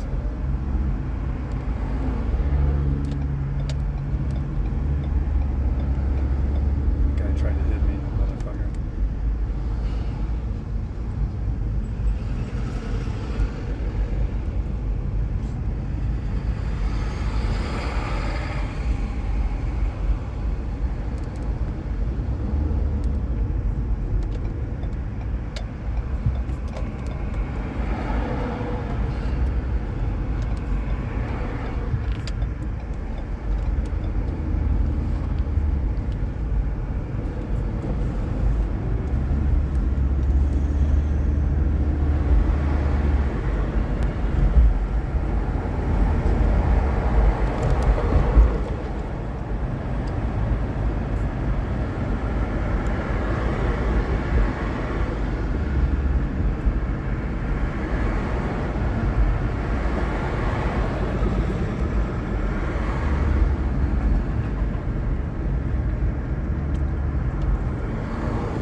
literally can have a free apartment, from what I've been told, and you guys are choosing to live on the sidewalk.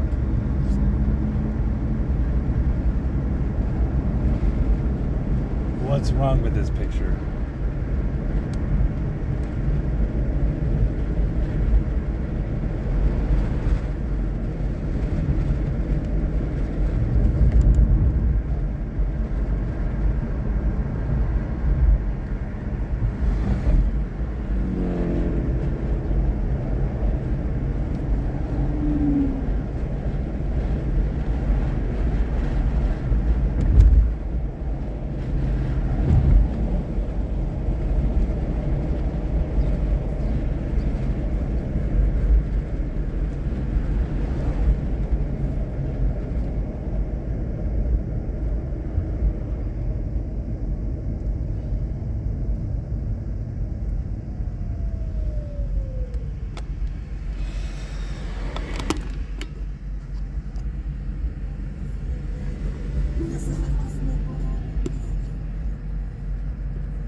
God, I still need 40 hours. Ugh.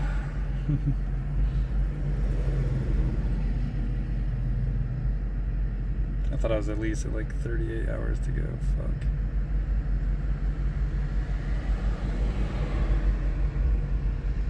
The only thing that would help is like if I get up off the poker table and they forget to swipe me out. That's the only thing that would help me.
Someone dressed a little bunny character and they put a little red scarf around him like a jacket. That is so cute. I can't really show it, but I mean, I could. Anyways, they have these animal characters. Well, this doesn't say that I can't go down the street, so.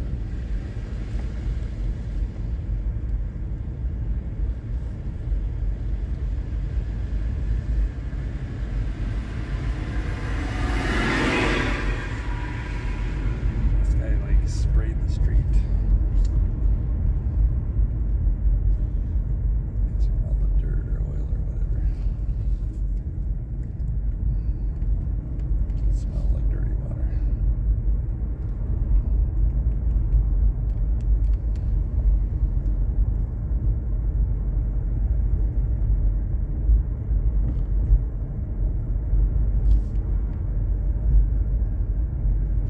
My new credit card might be in the mail.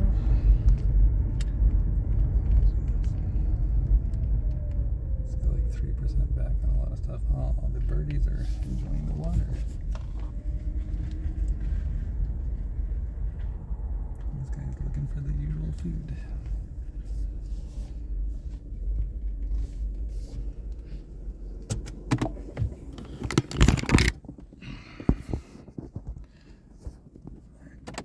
Turn off camera.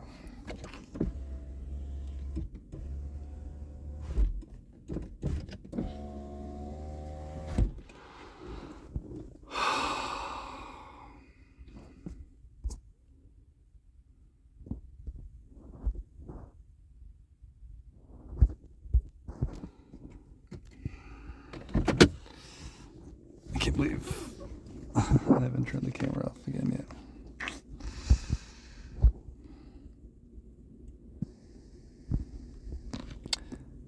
So I got a bunch of waters to take inside. Now that birdie, middle one, is, he's got some food on him. This pigeon's taking a bath. It's so cute. Can't tell, but like he's wet. His feathers are ruffled and wet. That is so adorable.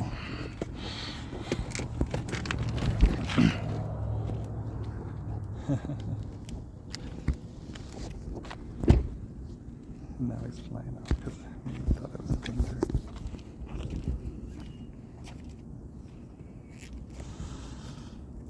check my mail first.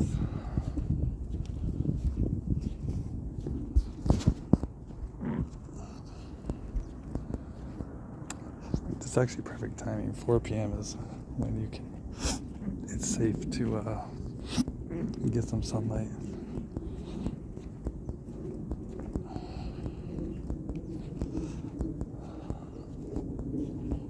It's basically like 4 p.m. and before 10 a.m.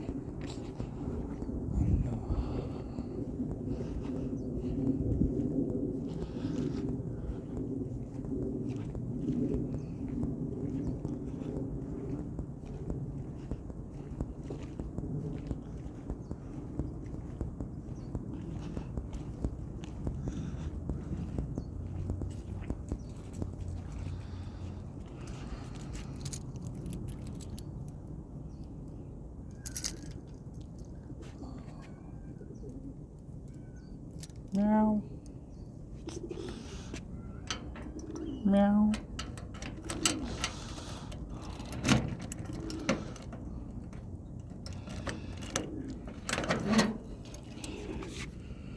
This has gotta be it. Feels like credit card.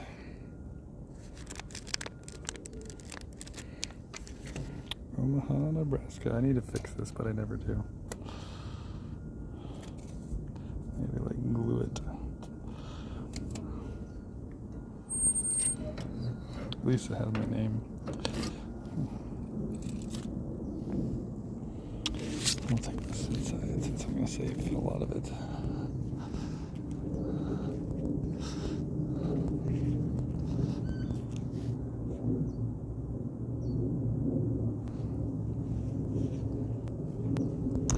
This used to drain water. All her flowers are blooming. Made it all worthwhile.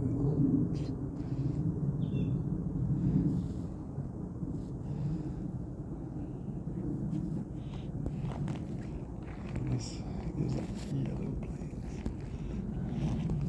You could plant some stuff in these rocks and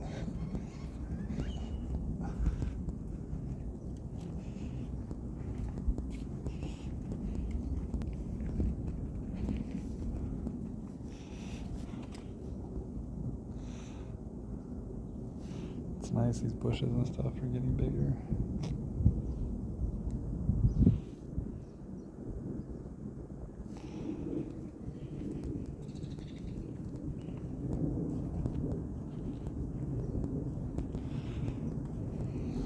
I guess I need to technically water them.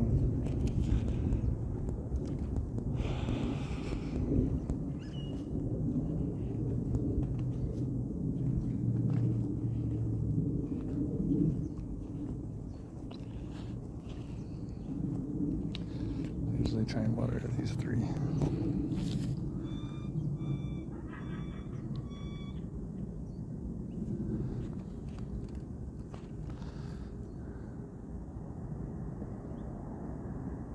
blind. Oh, of course he's blind. Of course, there's 2 blind people.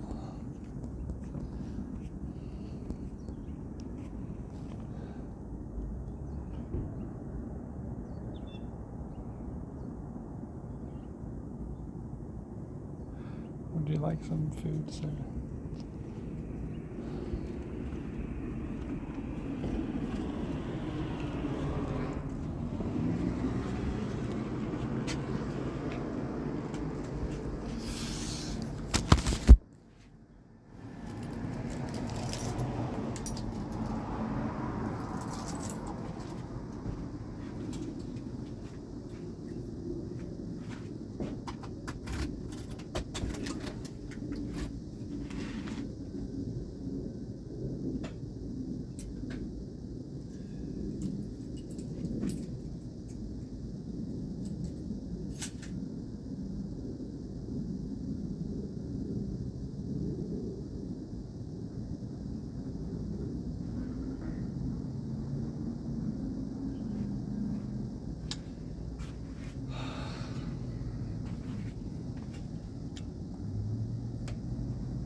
to sneak away from the camera for too long. Carla might accuse me of sneaking off to bang one of my neighbors who my phone is burning up.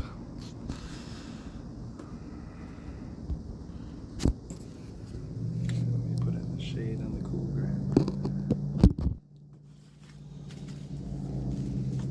I do need to charge it eventually.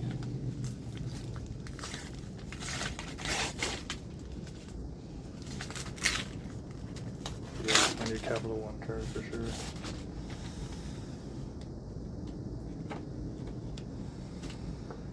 It's so pretty. Copper.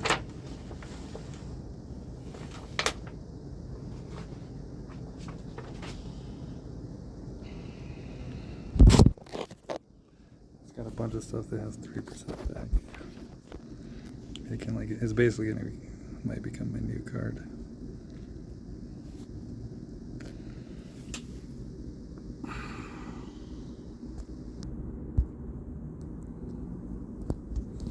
Or just go to the Capital One app.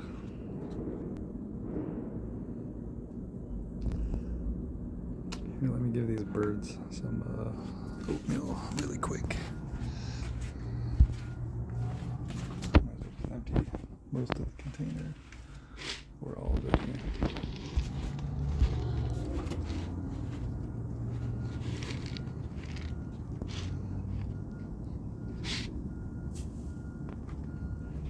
Here they come. They're always more nervous, but the pigeons will come right up to it because it's like in their DNA to be fed by humans. And then he's kind of more cautious. But as soon as he sees the pigeons eating, he's gonna be like, oh shit. Yep, there he goes. He's like, oh, okay. You guys made sure it's okay. Now he's coming.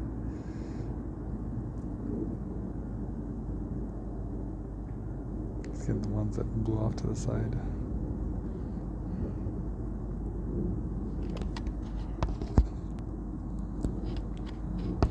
I hate how it blurs.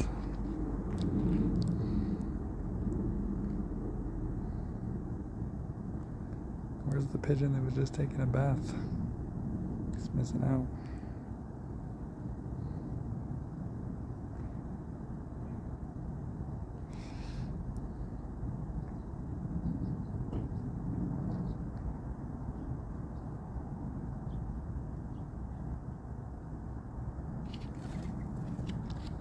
I'm nervous because all I did was lift up the fucking thing. But that's how good their instincts are.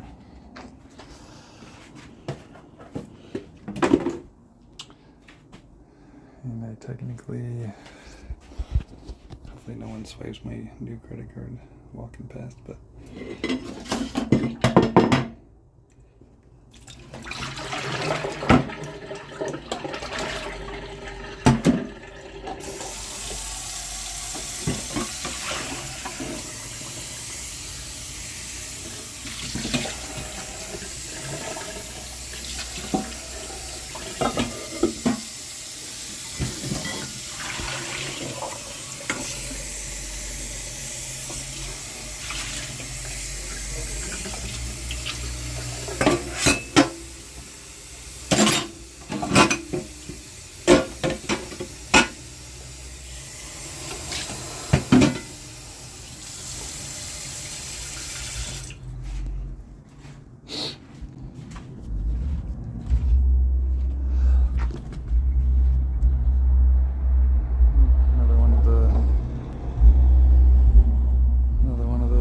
showed up.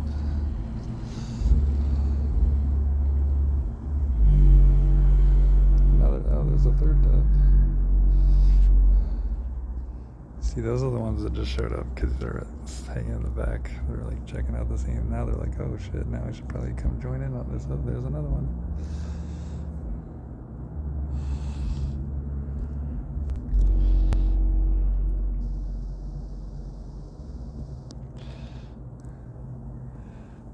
Seriously, you're gonna scare off your fucking brothers?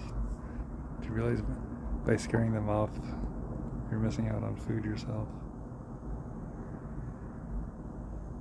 And it's funny how he knows how to bully the other doves, but he won't mess with the pigeons. watch, he's gonna bully just that one pigeon and leave the other two alone, maybe. I don't know.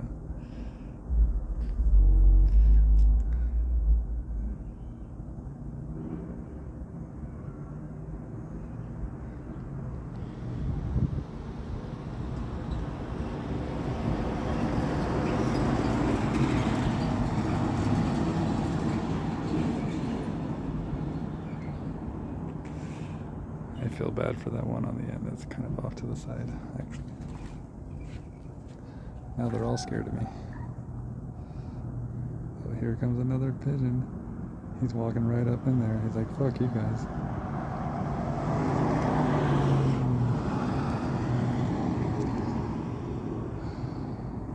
I think that one that's off to the side is the shy one. Could be wrong though. Yeah.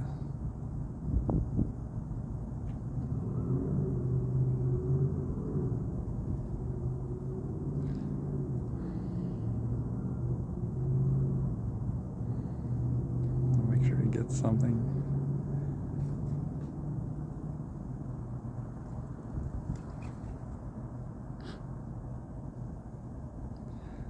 Like, dude, you're feet away from the pile. Just get in there, dude.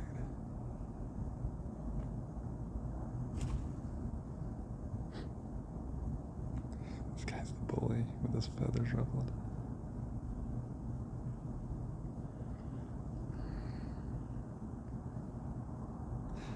The guy, the one that's in the gravel might be getting oatmeal, but he's so close to the giant pile, and he's just not going for it. He's choosing to stay in the gravel. It's like, bro, it's right in front of your face. It's right there on the sidewalk. Literally, you're inches away from the sidewalk. Get it. Then another dove in the distance just came to, I think.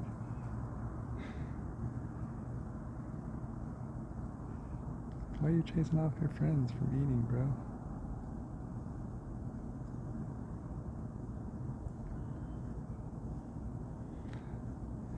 If he doesn't hurry, he's gonna miss all the ones on the sidewalk. His little partner's getting it, though.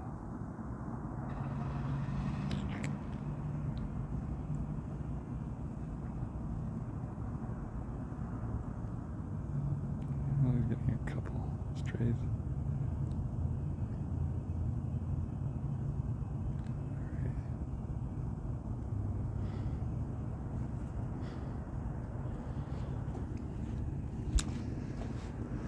There you go, just wasted more time out of my life.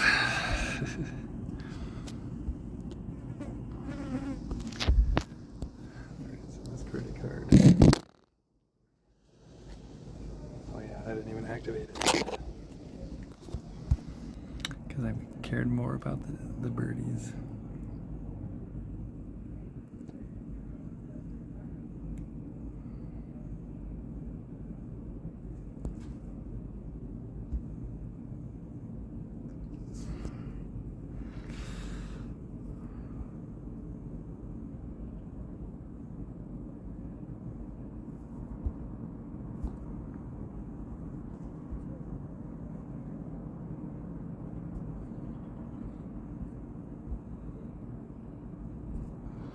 I mean, where's the option to activate it?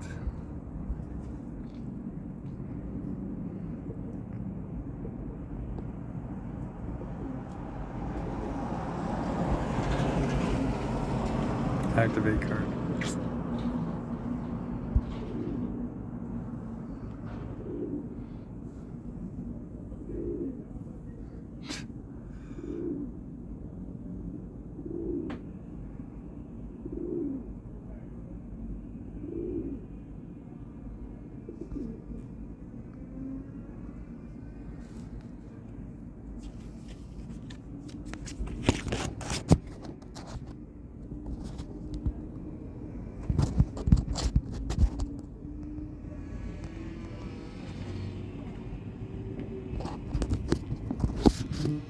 There we go.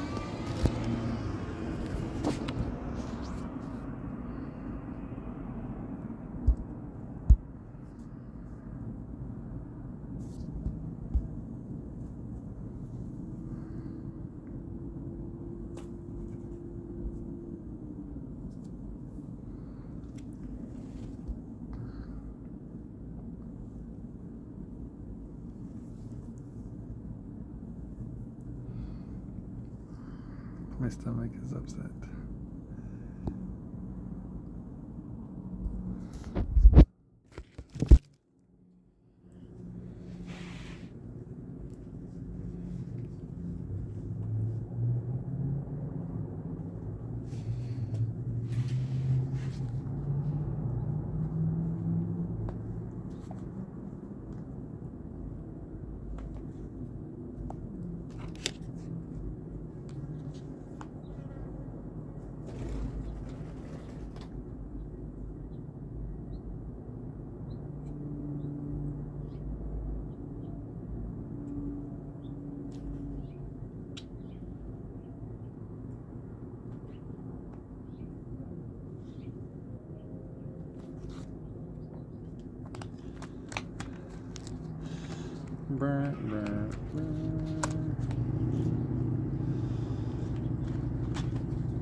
Jesus Christ. Even more showed up.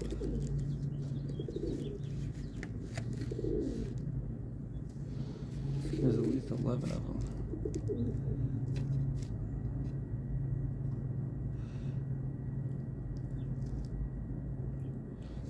How about some quinoa?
None of them are, they all look kind of like eating the quinoa. That's funny. There's one bird like checking out the scene though in the distance, the dove.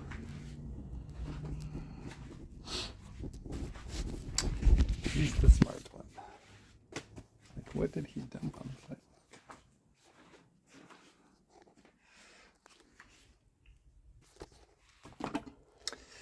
Anyways, $3,000 credit line.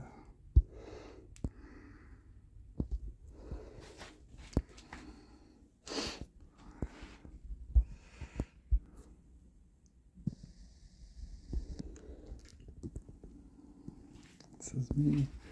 Where's the imaginary Asian girlfriend? While your pictures are hung up where they've always been, essentially. I think I left a charging cord in here, potentially.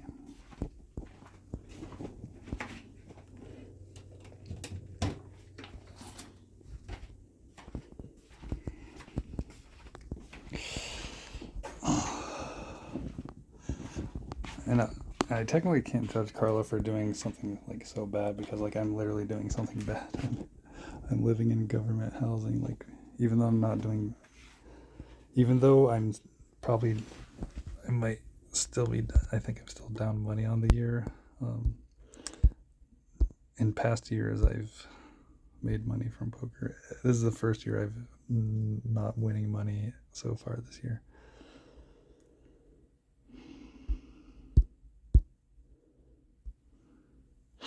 I'm down $16 right this second.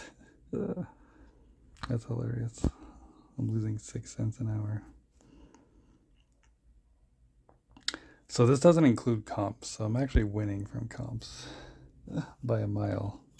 Did you realize how many gallons of water I've gotten? The free rooms I got this week, like all that stuff. The free gifts. Oh, that's video poker though.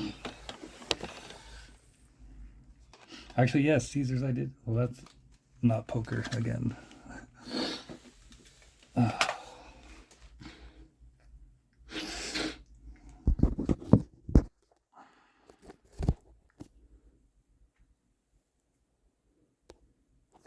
I wonder if you can get tier credits from poker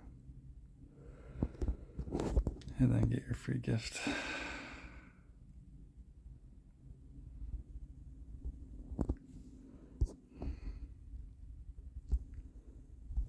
I'm just kind of wasting my time, but oh, I didn't even see if yeah, I'm slowly inching my way towards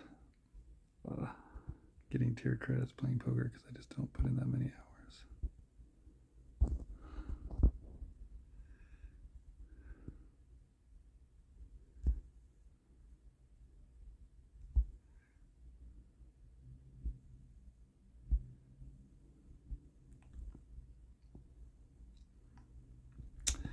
Oh, I didn't even do this.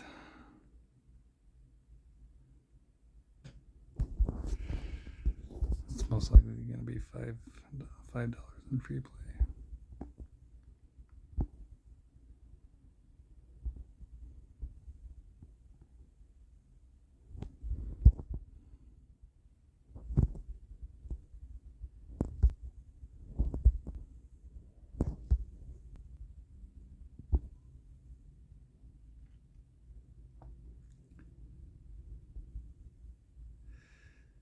Anyways, here I am. Here I am to worship. Here I am to bow down. Here I am to say, you're my God. You're altogether worthy. Altogether lovely. Altogether wonderful to me.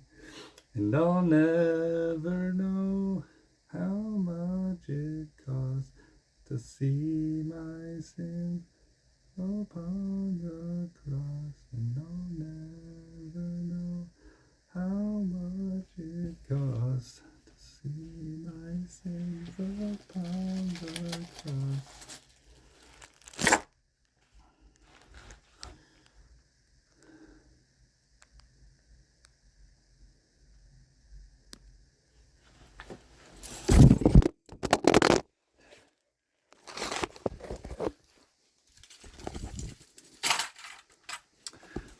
Car keys fell exactly onto the fucking cord of this key.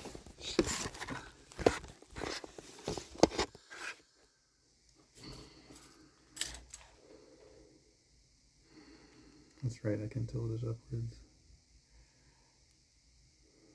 Just gotta find. Set the edge of this on this. There we go.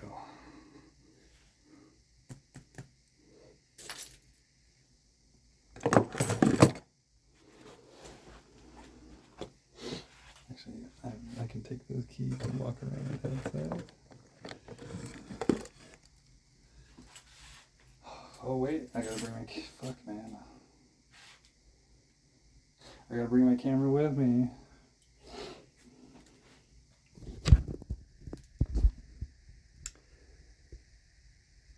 This is not a fast charging cord is the problem. All right.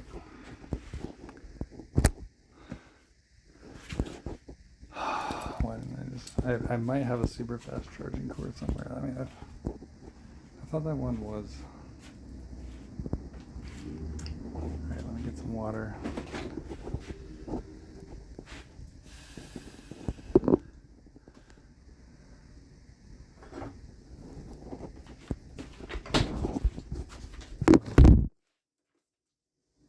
I really could just drink out of the fucking sink, right?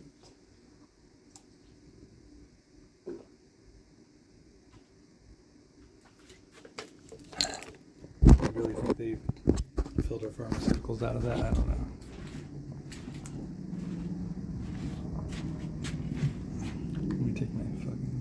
wrist straps off too, otherwise I'm gonna end up with fucking white wrists.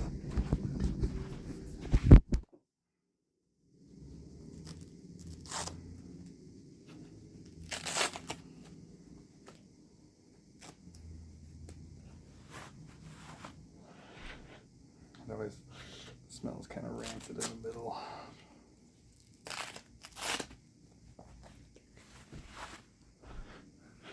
They're overdue. Oh yeah, I can just walk back and forth between my car.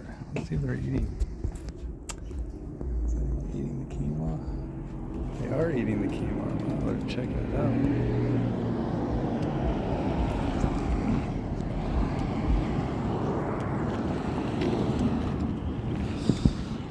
Another random oversized car visiting my black neighbors. Potentially. I don't want to accuse them.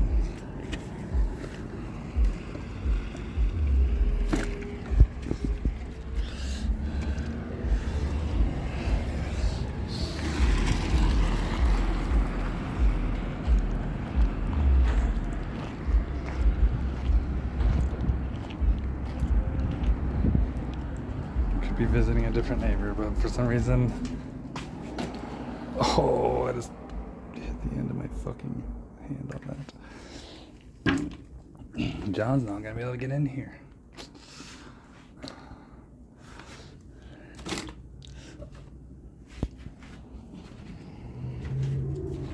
He's gonna fucking fall on the fucking water.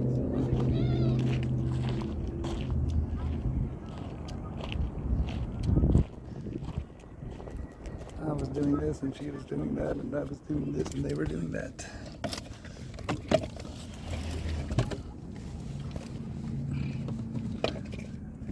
Sheep are chirping.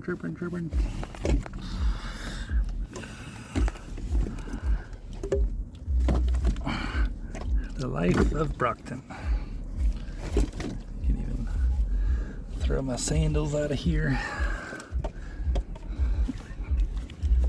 I wreck this car, I don't want to lose extra pair of sandals.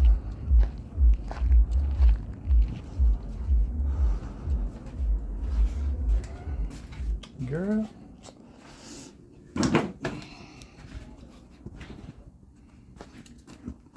Just throw them over there for now. I was going to use this to feed Carla's plant, maybe. It's probably dead by now. It'd be funny if she's putting in the effort to water the plant, but not water our relationships. Ditto to myself. I'm technically watering it by not standing up to her toxicity. But then I'm being toxic back, so I'm giving her a chance to contact me and apologize.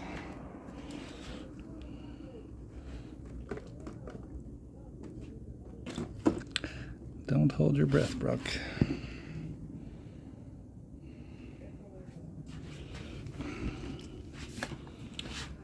I gotta figure something out, like now, because as far as these waters, because there's no more room. Maybe I'll just start piling and piling. Does that work? There we go. I think it'll hold more weight next to it. And I just keep piling. I can take out a Gatorade pack and pile some waters there. But then what?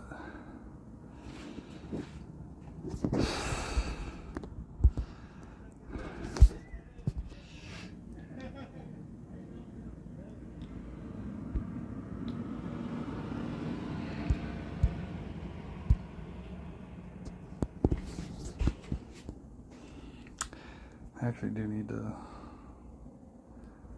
prepare my car.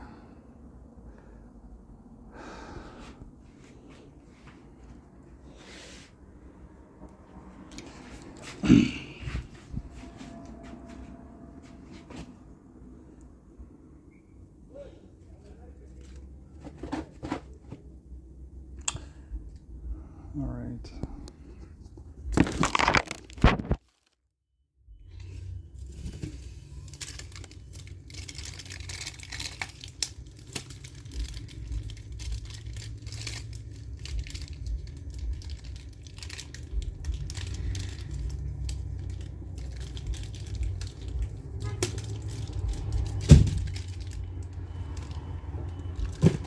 Beeping never gets old.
Alright, I got more applesauce than you can tell in here, some nuts, some chicken, tuna.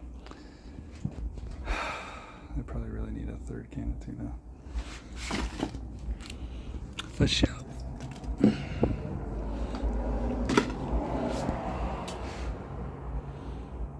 I got some carrots.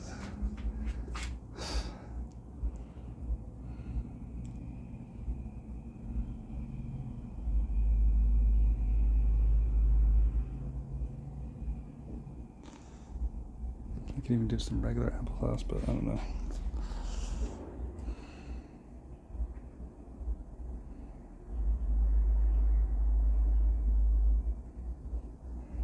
That's fine.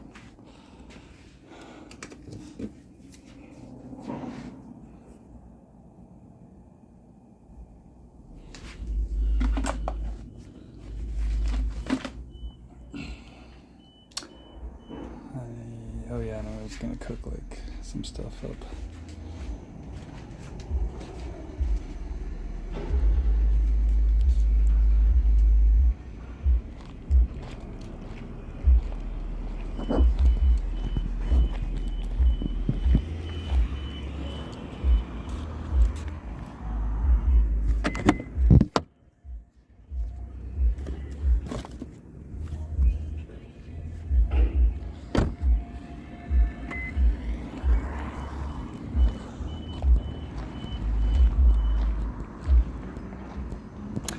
Oh yeah, I was gonna walk around outside.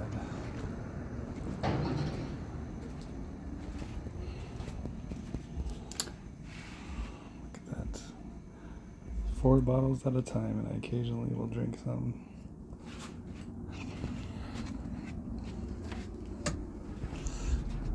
Unlike the champagne. Actually, I occasionally drink that. More rarely though.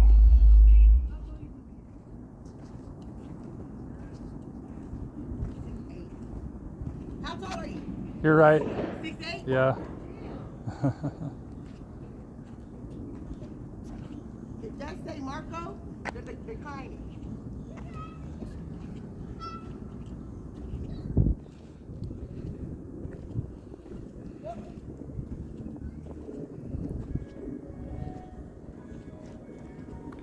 There are some ants still out here. Especially right there.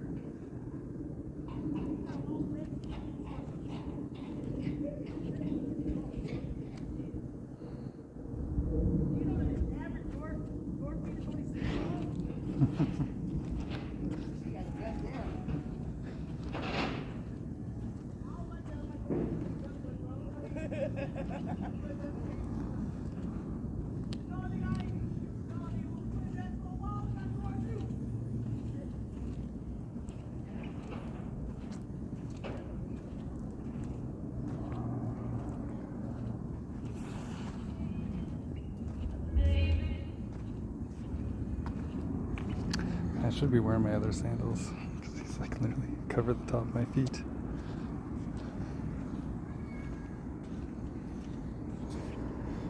All Alright, I'm at 12%, so I actually should go inside shortly.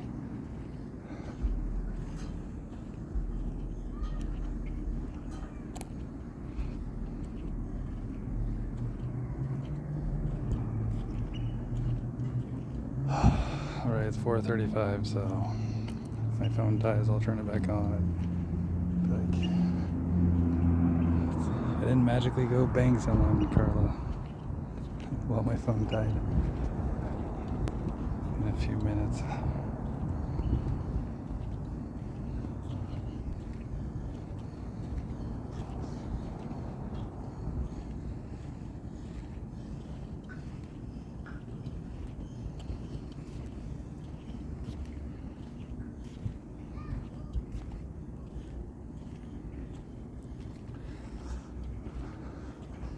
And I can go plug it in and like walk around outside for a few minutes just to prove I'm not with anyone. Like, this is the madness I've resorted to. But the sad thing is, I could do this for a month and Carla's like, oh, you just wanted to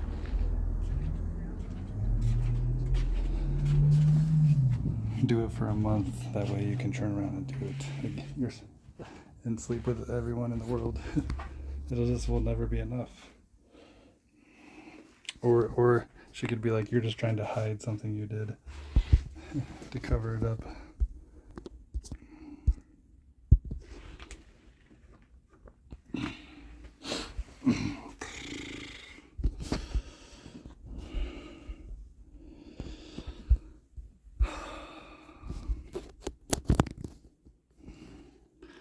Alright, I'm just gonna turn the brightness all the way down. Oh my god, I can't believe it. I can't believe it. I forgot to go to Chase Bank. What is wrong with me?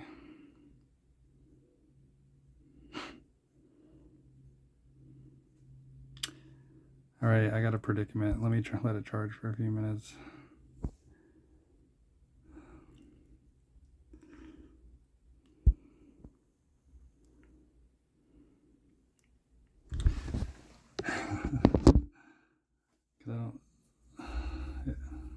Actually, you know what? My car will charge my phone probably better than this charger will. If it's not the super fast plug. I think it is, though.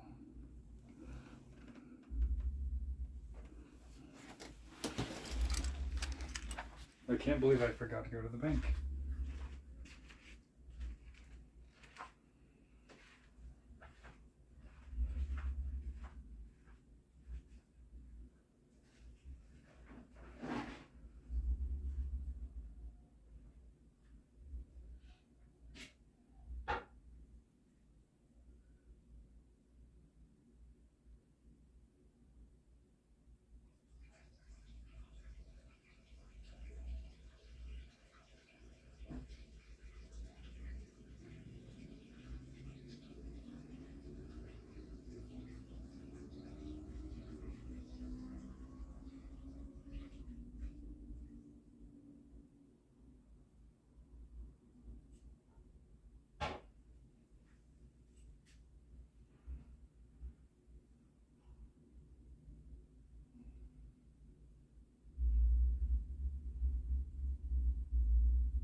His charge a whopping 2%.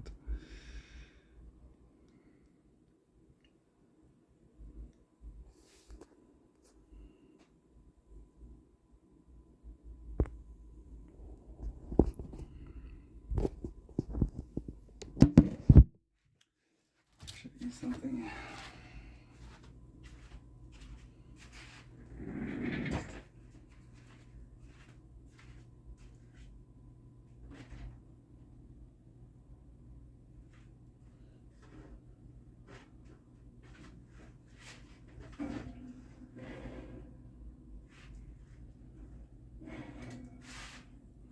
Milk. Well, it's a sell by date. I think that is the best by date.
Alright, it's actually charging now.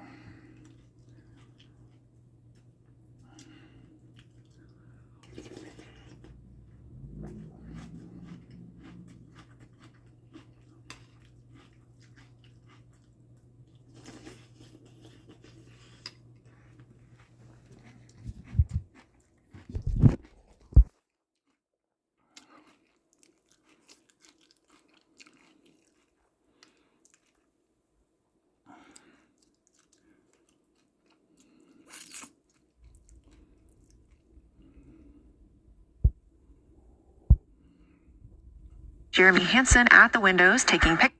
Have an HHP stop activity on your timeline. We need you to perform that as scheduled for bandwidth reasons. For your next portion of the flyby, in particular the eclipse, we want to remind you that you can take off the eclipse glasses when the sun sets and you are simply looking at the corona. And then finally, for the D5 with the long or zoom lens, which is set for solar corona, we want to remind you that when you are capturing Earth shine, you will likely have to adjust the exposure. That's all I have for you. Let me know if you have anything for us.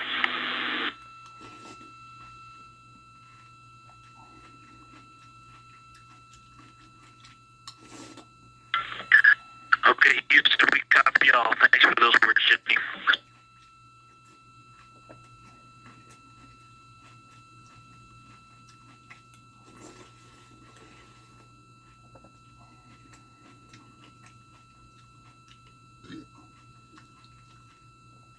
All right, just a quick call up to the crew ahead of a forward link LOS, meaning that we won't be communicating with them, but we will be receiving their communications and data during that time frame. So Angela, we were talking about analog environments. You were telling me about the classroom and getting in there and pretending who's Victor, who's Reed.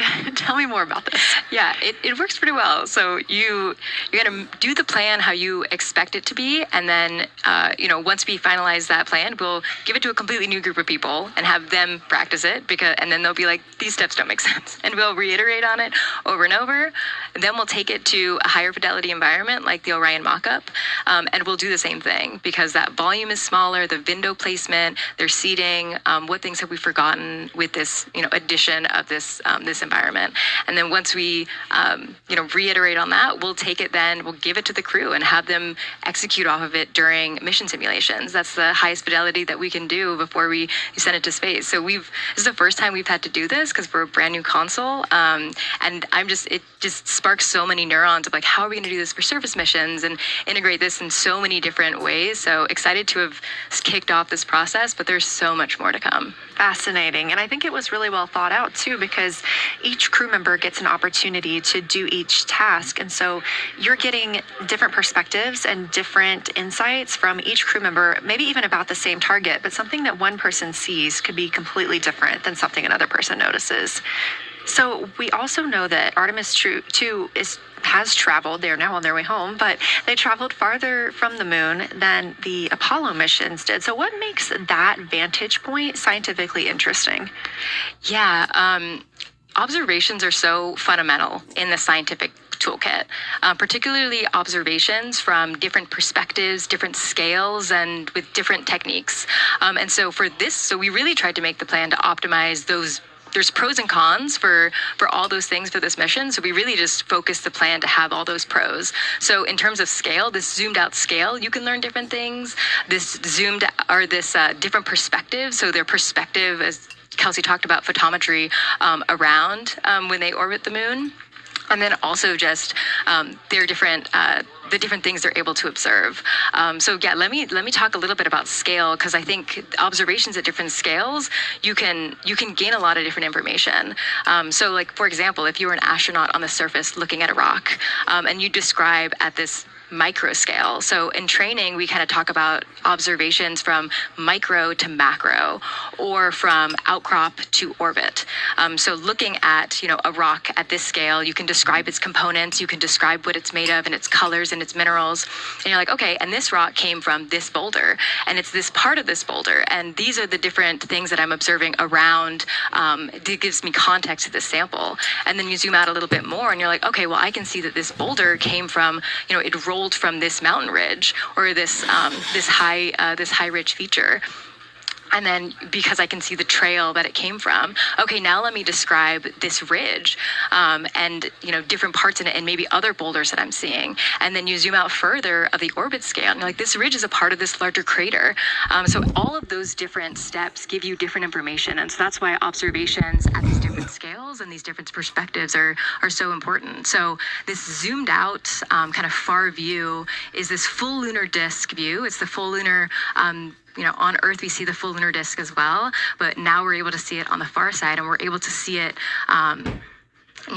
all at the same time, which enables the astronauts to compare very quickly to different parts of the surface. And the color particularly is very compelling, because you can just be able to very quickly compare from 3 different regions. Is it in the same family? Is this actually a little bit different? Compare that to what they see in their orbital data that they have access to on their portable computers, and really just be able to tease out that nuance and information. Yeah, we heard them make a lot of those connections today, and especially the color. We talked with Kelsey about this a little bit, just how exciting it was to hear the browns and greens and things like that. I cannot wait to see those pictures. Yeah. So one last question. We are coming up on the last lunar flyby observation block, and this is when we are going into a solar eclipse. So can you tell me what you're interested in the crew learning during that time frame? Yeah, so the data set. So yes, there's so many things. How to pick one. So I'd say the thing that I'm most interested in seeing is some of their annotations that they're taking. So in this opportunity, it's a very dynamic type of experience, in that we don't normally see this activity. And so being able to have crew observe the solar corona, and then also annotate it in their on their portable computing device is just such a unique thing that humans can give to missions, and also particularly being able to annotate what they're observing while they're talking about it is also unique to being able to have astronauts in orbit as well, because we won't be able to have annotations on the lunar surface, because the astronauts will be in suits. They're going to be collecting samples, they're going to be deploying instruments. And so personally, I'm really excited to see some of these annotations and to see how that develops over time, because you've heard a lot of descriptions, and I think, when people are describing something that's unique and different,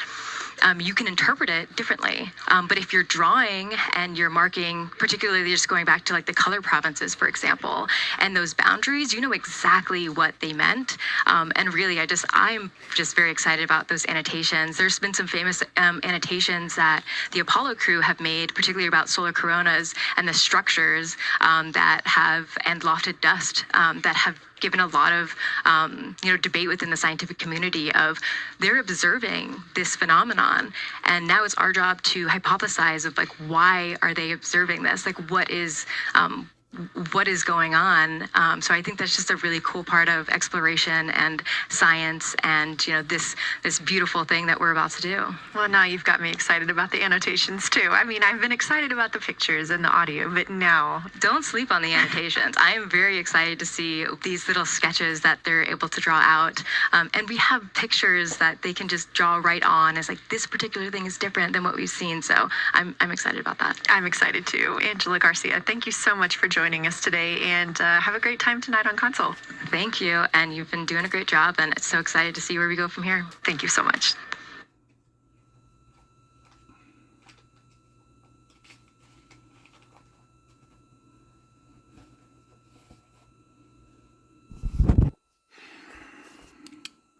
I'm running out of cash. I've been so focused on paying. I I've been so focused on paying my fucking credit cards off. I'm like draining my cash. Oh, and I'm losing at poker lately too, so.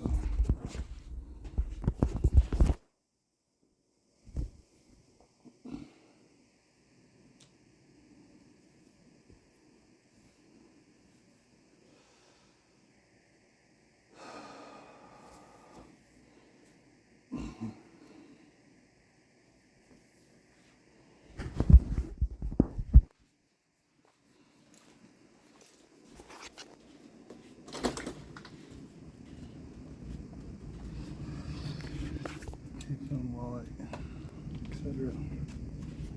Keys.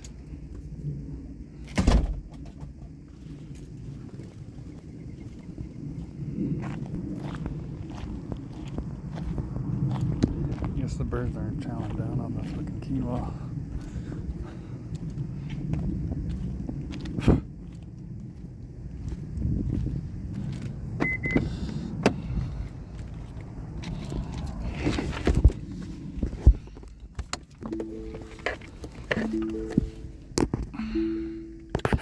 Hey Bixby.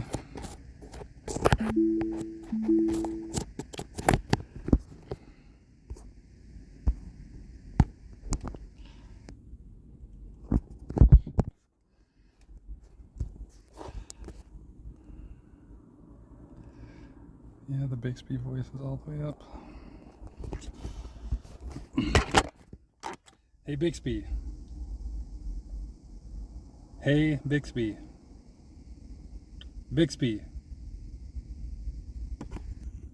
Hey Bixby. Hey Bixby. Bixby. The fuck? Hey Bixby, can you hear me? Bixby.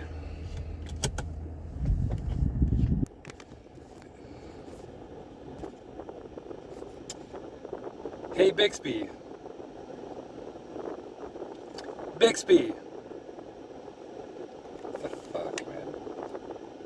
Is it because I'm recording and the microphone's in this?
Make sure I'm on camera, right? Gotta make sure there's no secret girlfriend giving me a hand job, staying silent while I'm driving. I don't want to confuse Carla. I don't want to leave her wondering.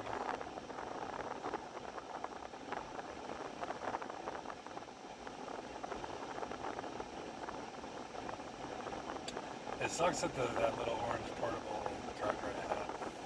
Shit. I don't know where my black somewhere. It's probably on my phone.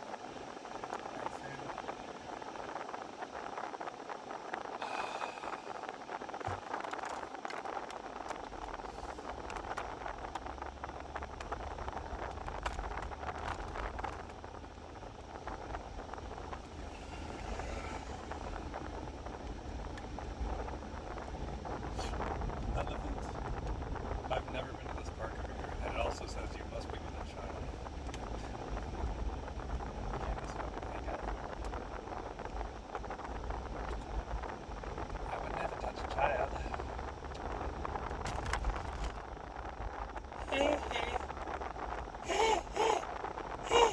I can't do it.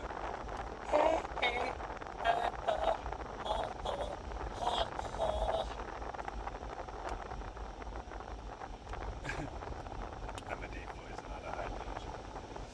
What about people that can do both?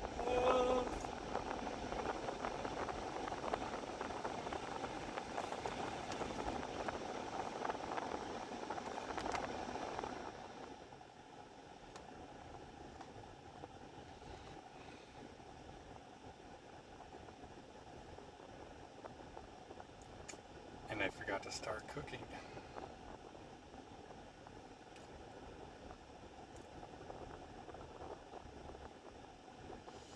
I could have gotten all 40 hours while at the horseshoe that I needed. Not even remotely close.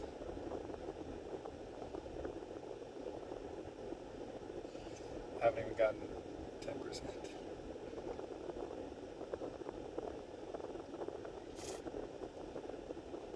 So I still got Monday, Tuesday, Wednesday, Thursday, check out Friday morning.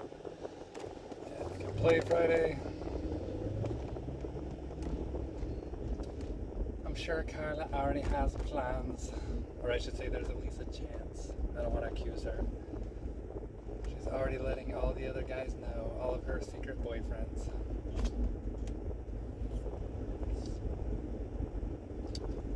That we haven't been talking, and she's saying, well, he's probably out fucking someone else, so I'm gonna fuck you.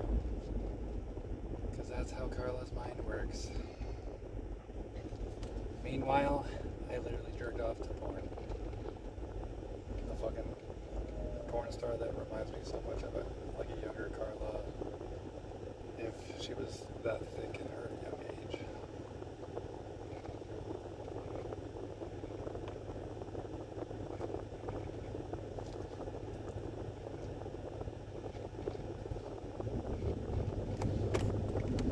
I tried, buddy, I tried.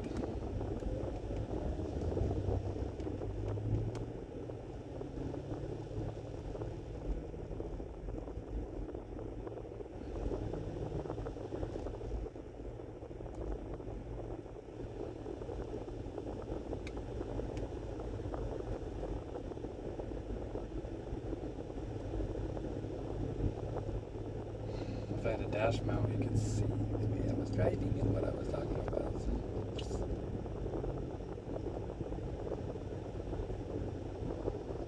I mean, it wouldn't hurt me to have multiple mounts that I'd have options, right? But then Carla's gonna be like, oh, you want mount options. Just like you want to mount different mounts. He's trying to do pull-ups on the fucking crosswalks.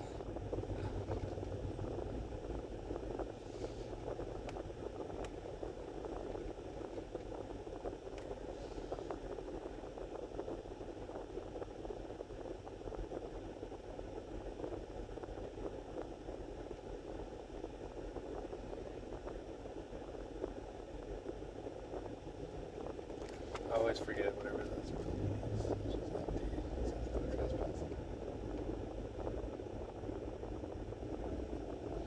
Oh my god, this could literally be CIA. Oh my god. Oh my fucking god, it is. It almost has to be. It almost has to be. Oh, right in front of my eyes this entire time.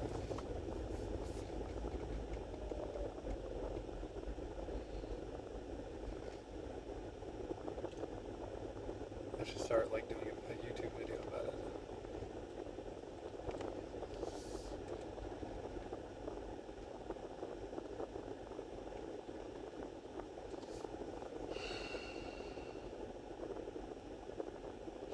just had a minor arrhythmia, but it would probably work because I'm tired already. But it felt lubricated. Like, I literally felt the olive oil lubricated. The flaxseed. Watching these little go-kart things that I invested in the past go by. They're not as cool as I don't even see slingshots anymore. So I say, they're not as cool as the slingshots, but what happened to slingshot? Probably got someone killed in a suit or something.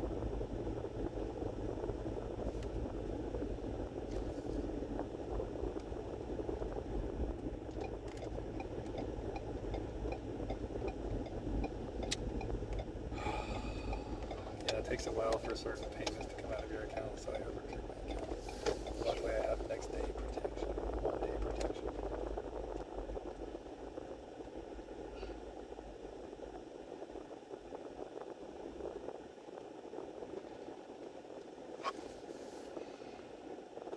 Sir, you can tap your card. You didn't need to enter it.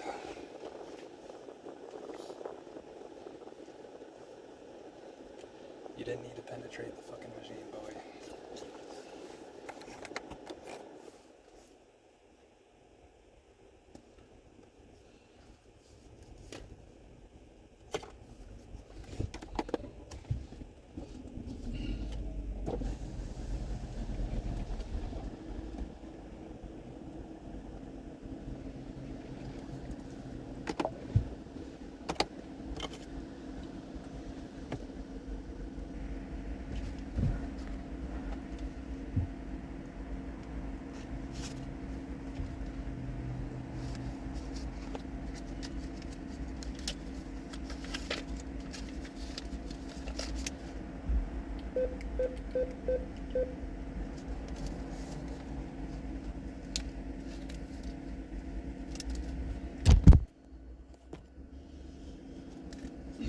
Let me make sure that I'm remembering the correct numbers.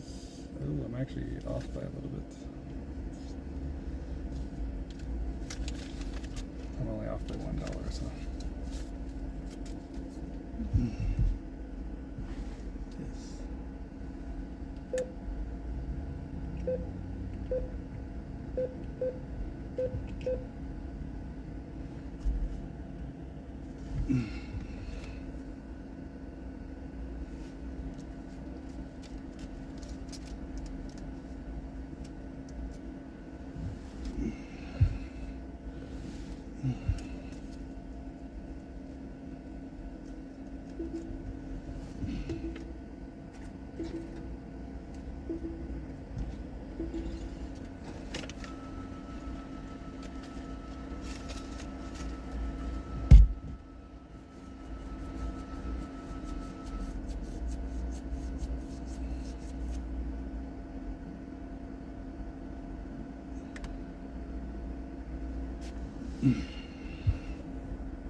Come on, Billy, update.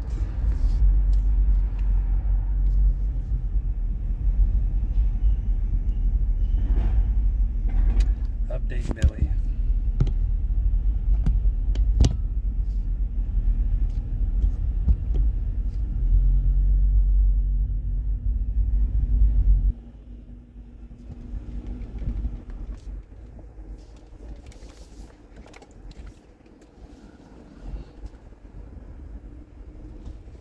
Courtesy vehicle.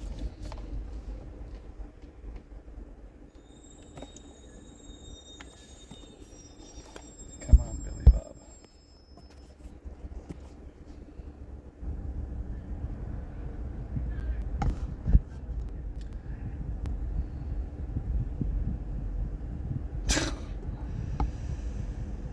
What in the actual fuck?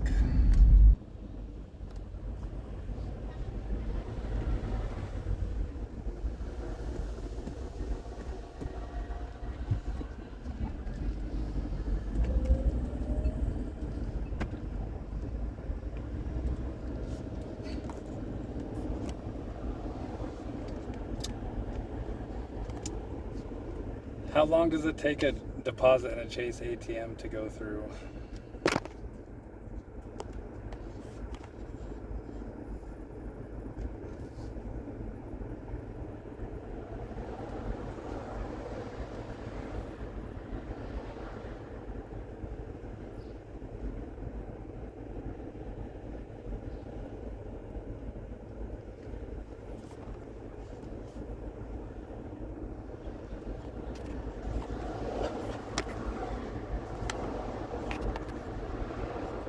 Son of a bitch, man.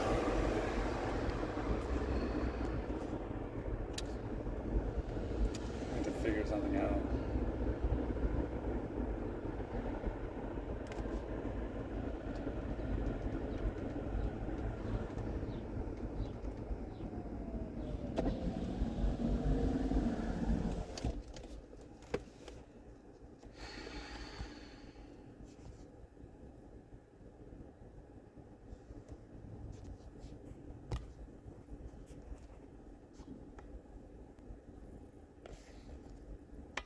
Just do the basketball alarm.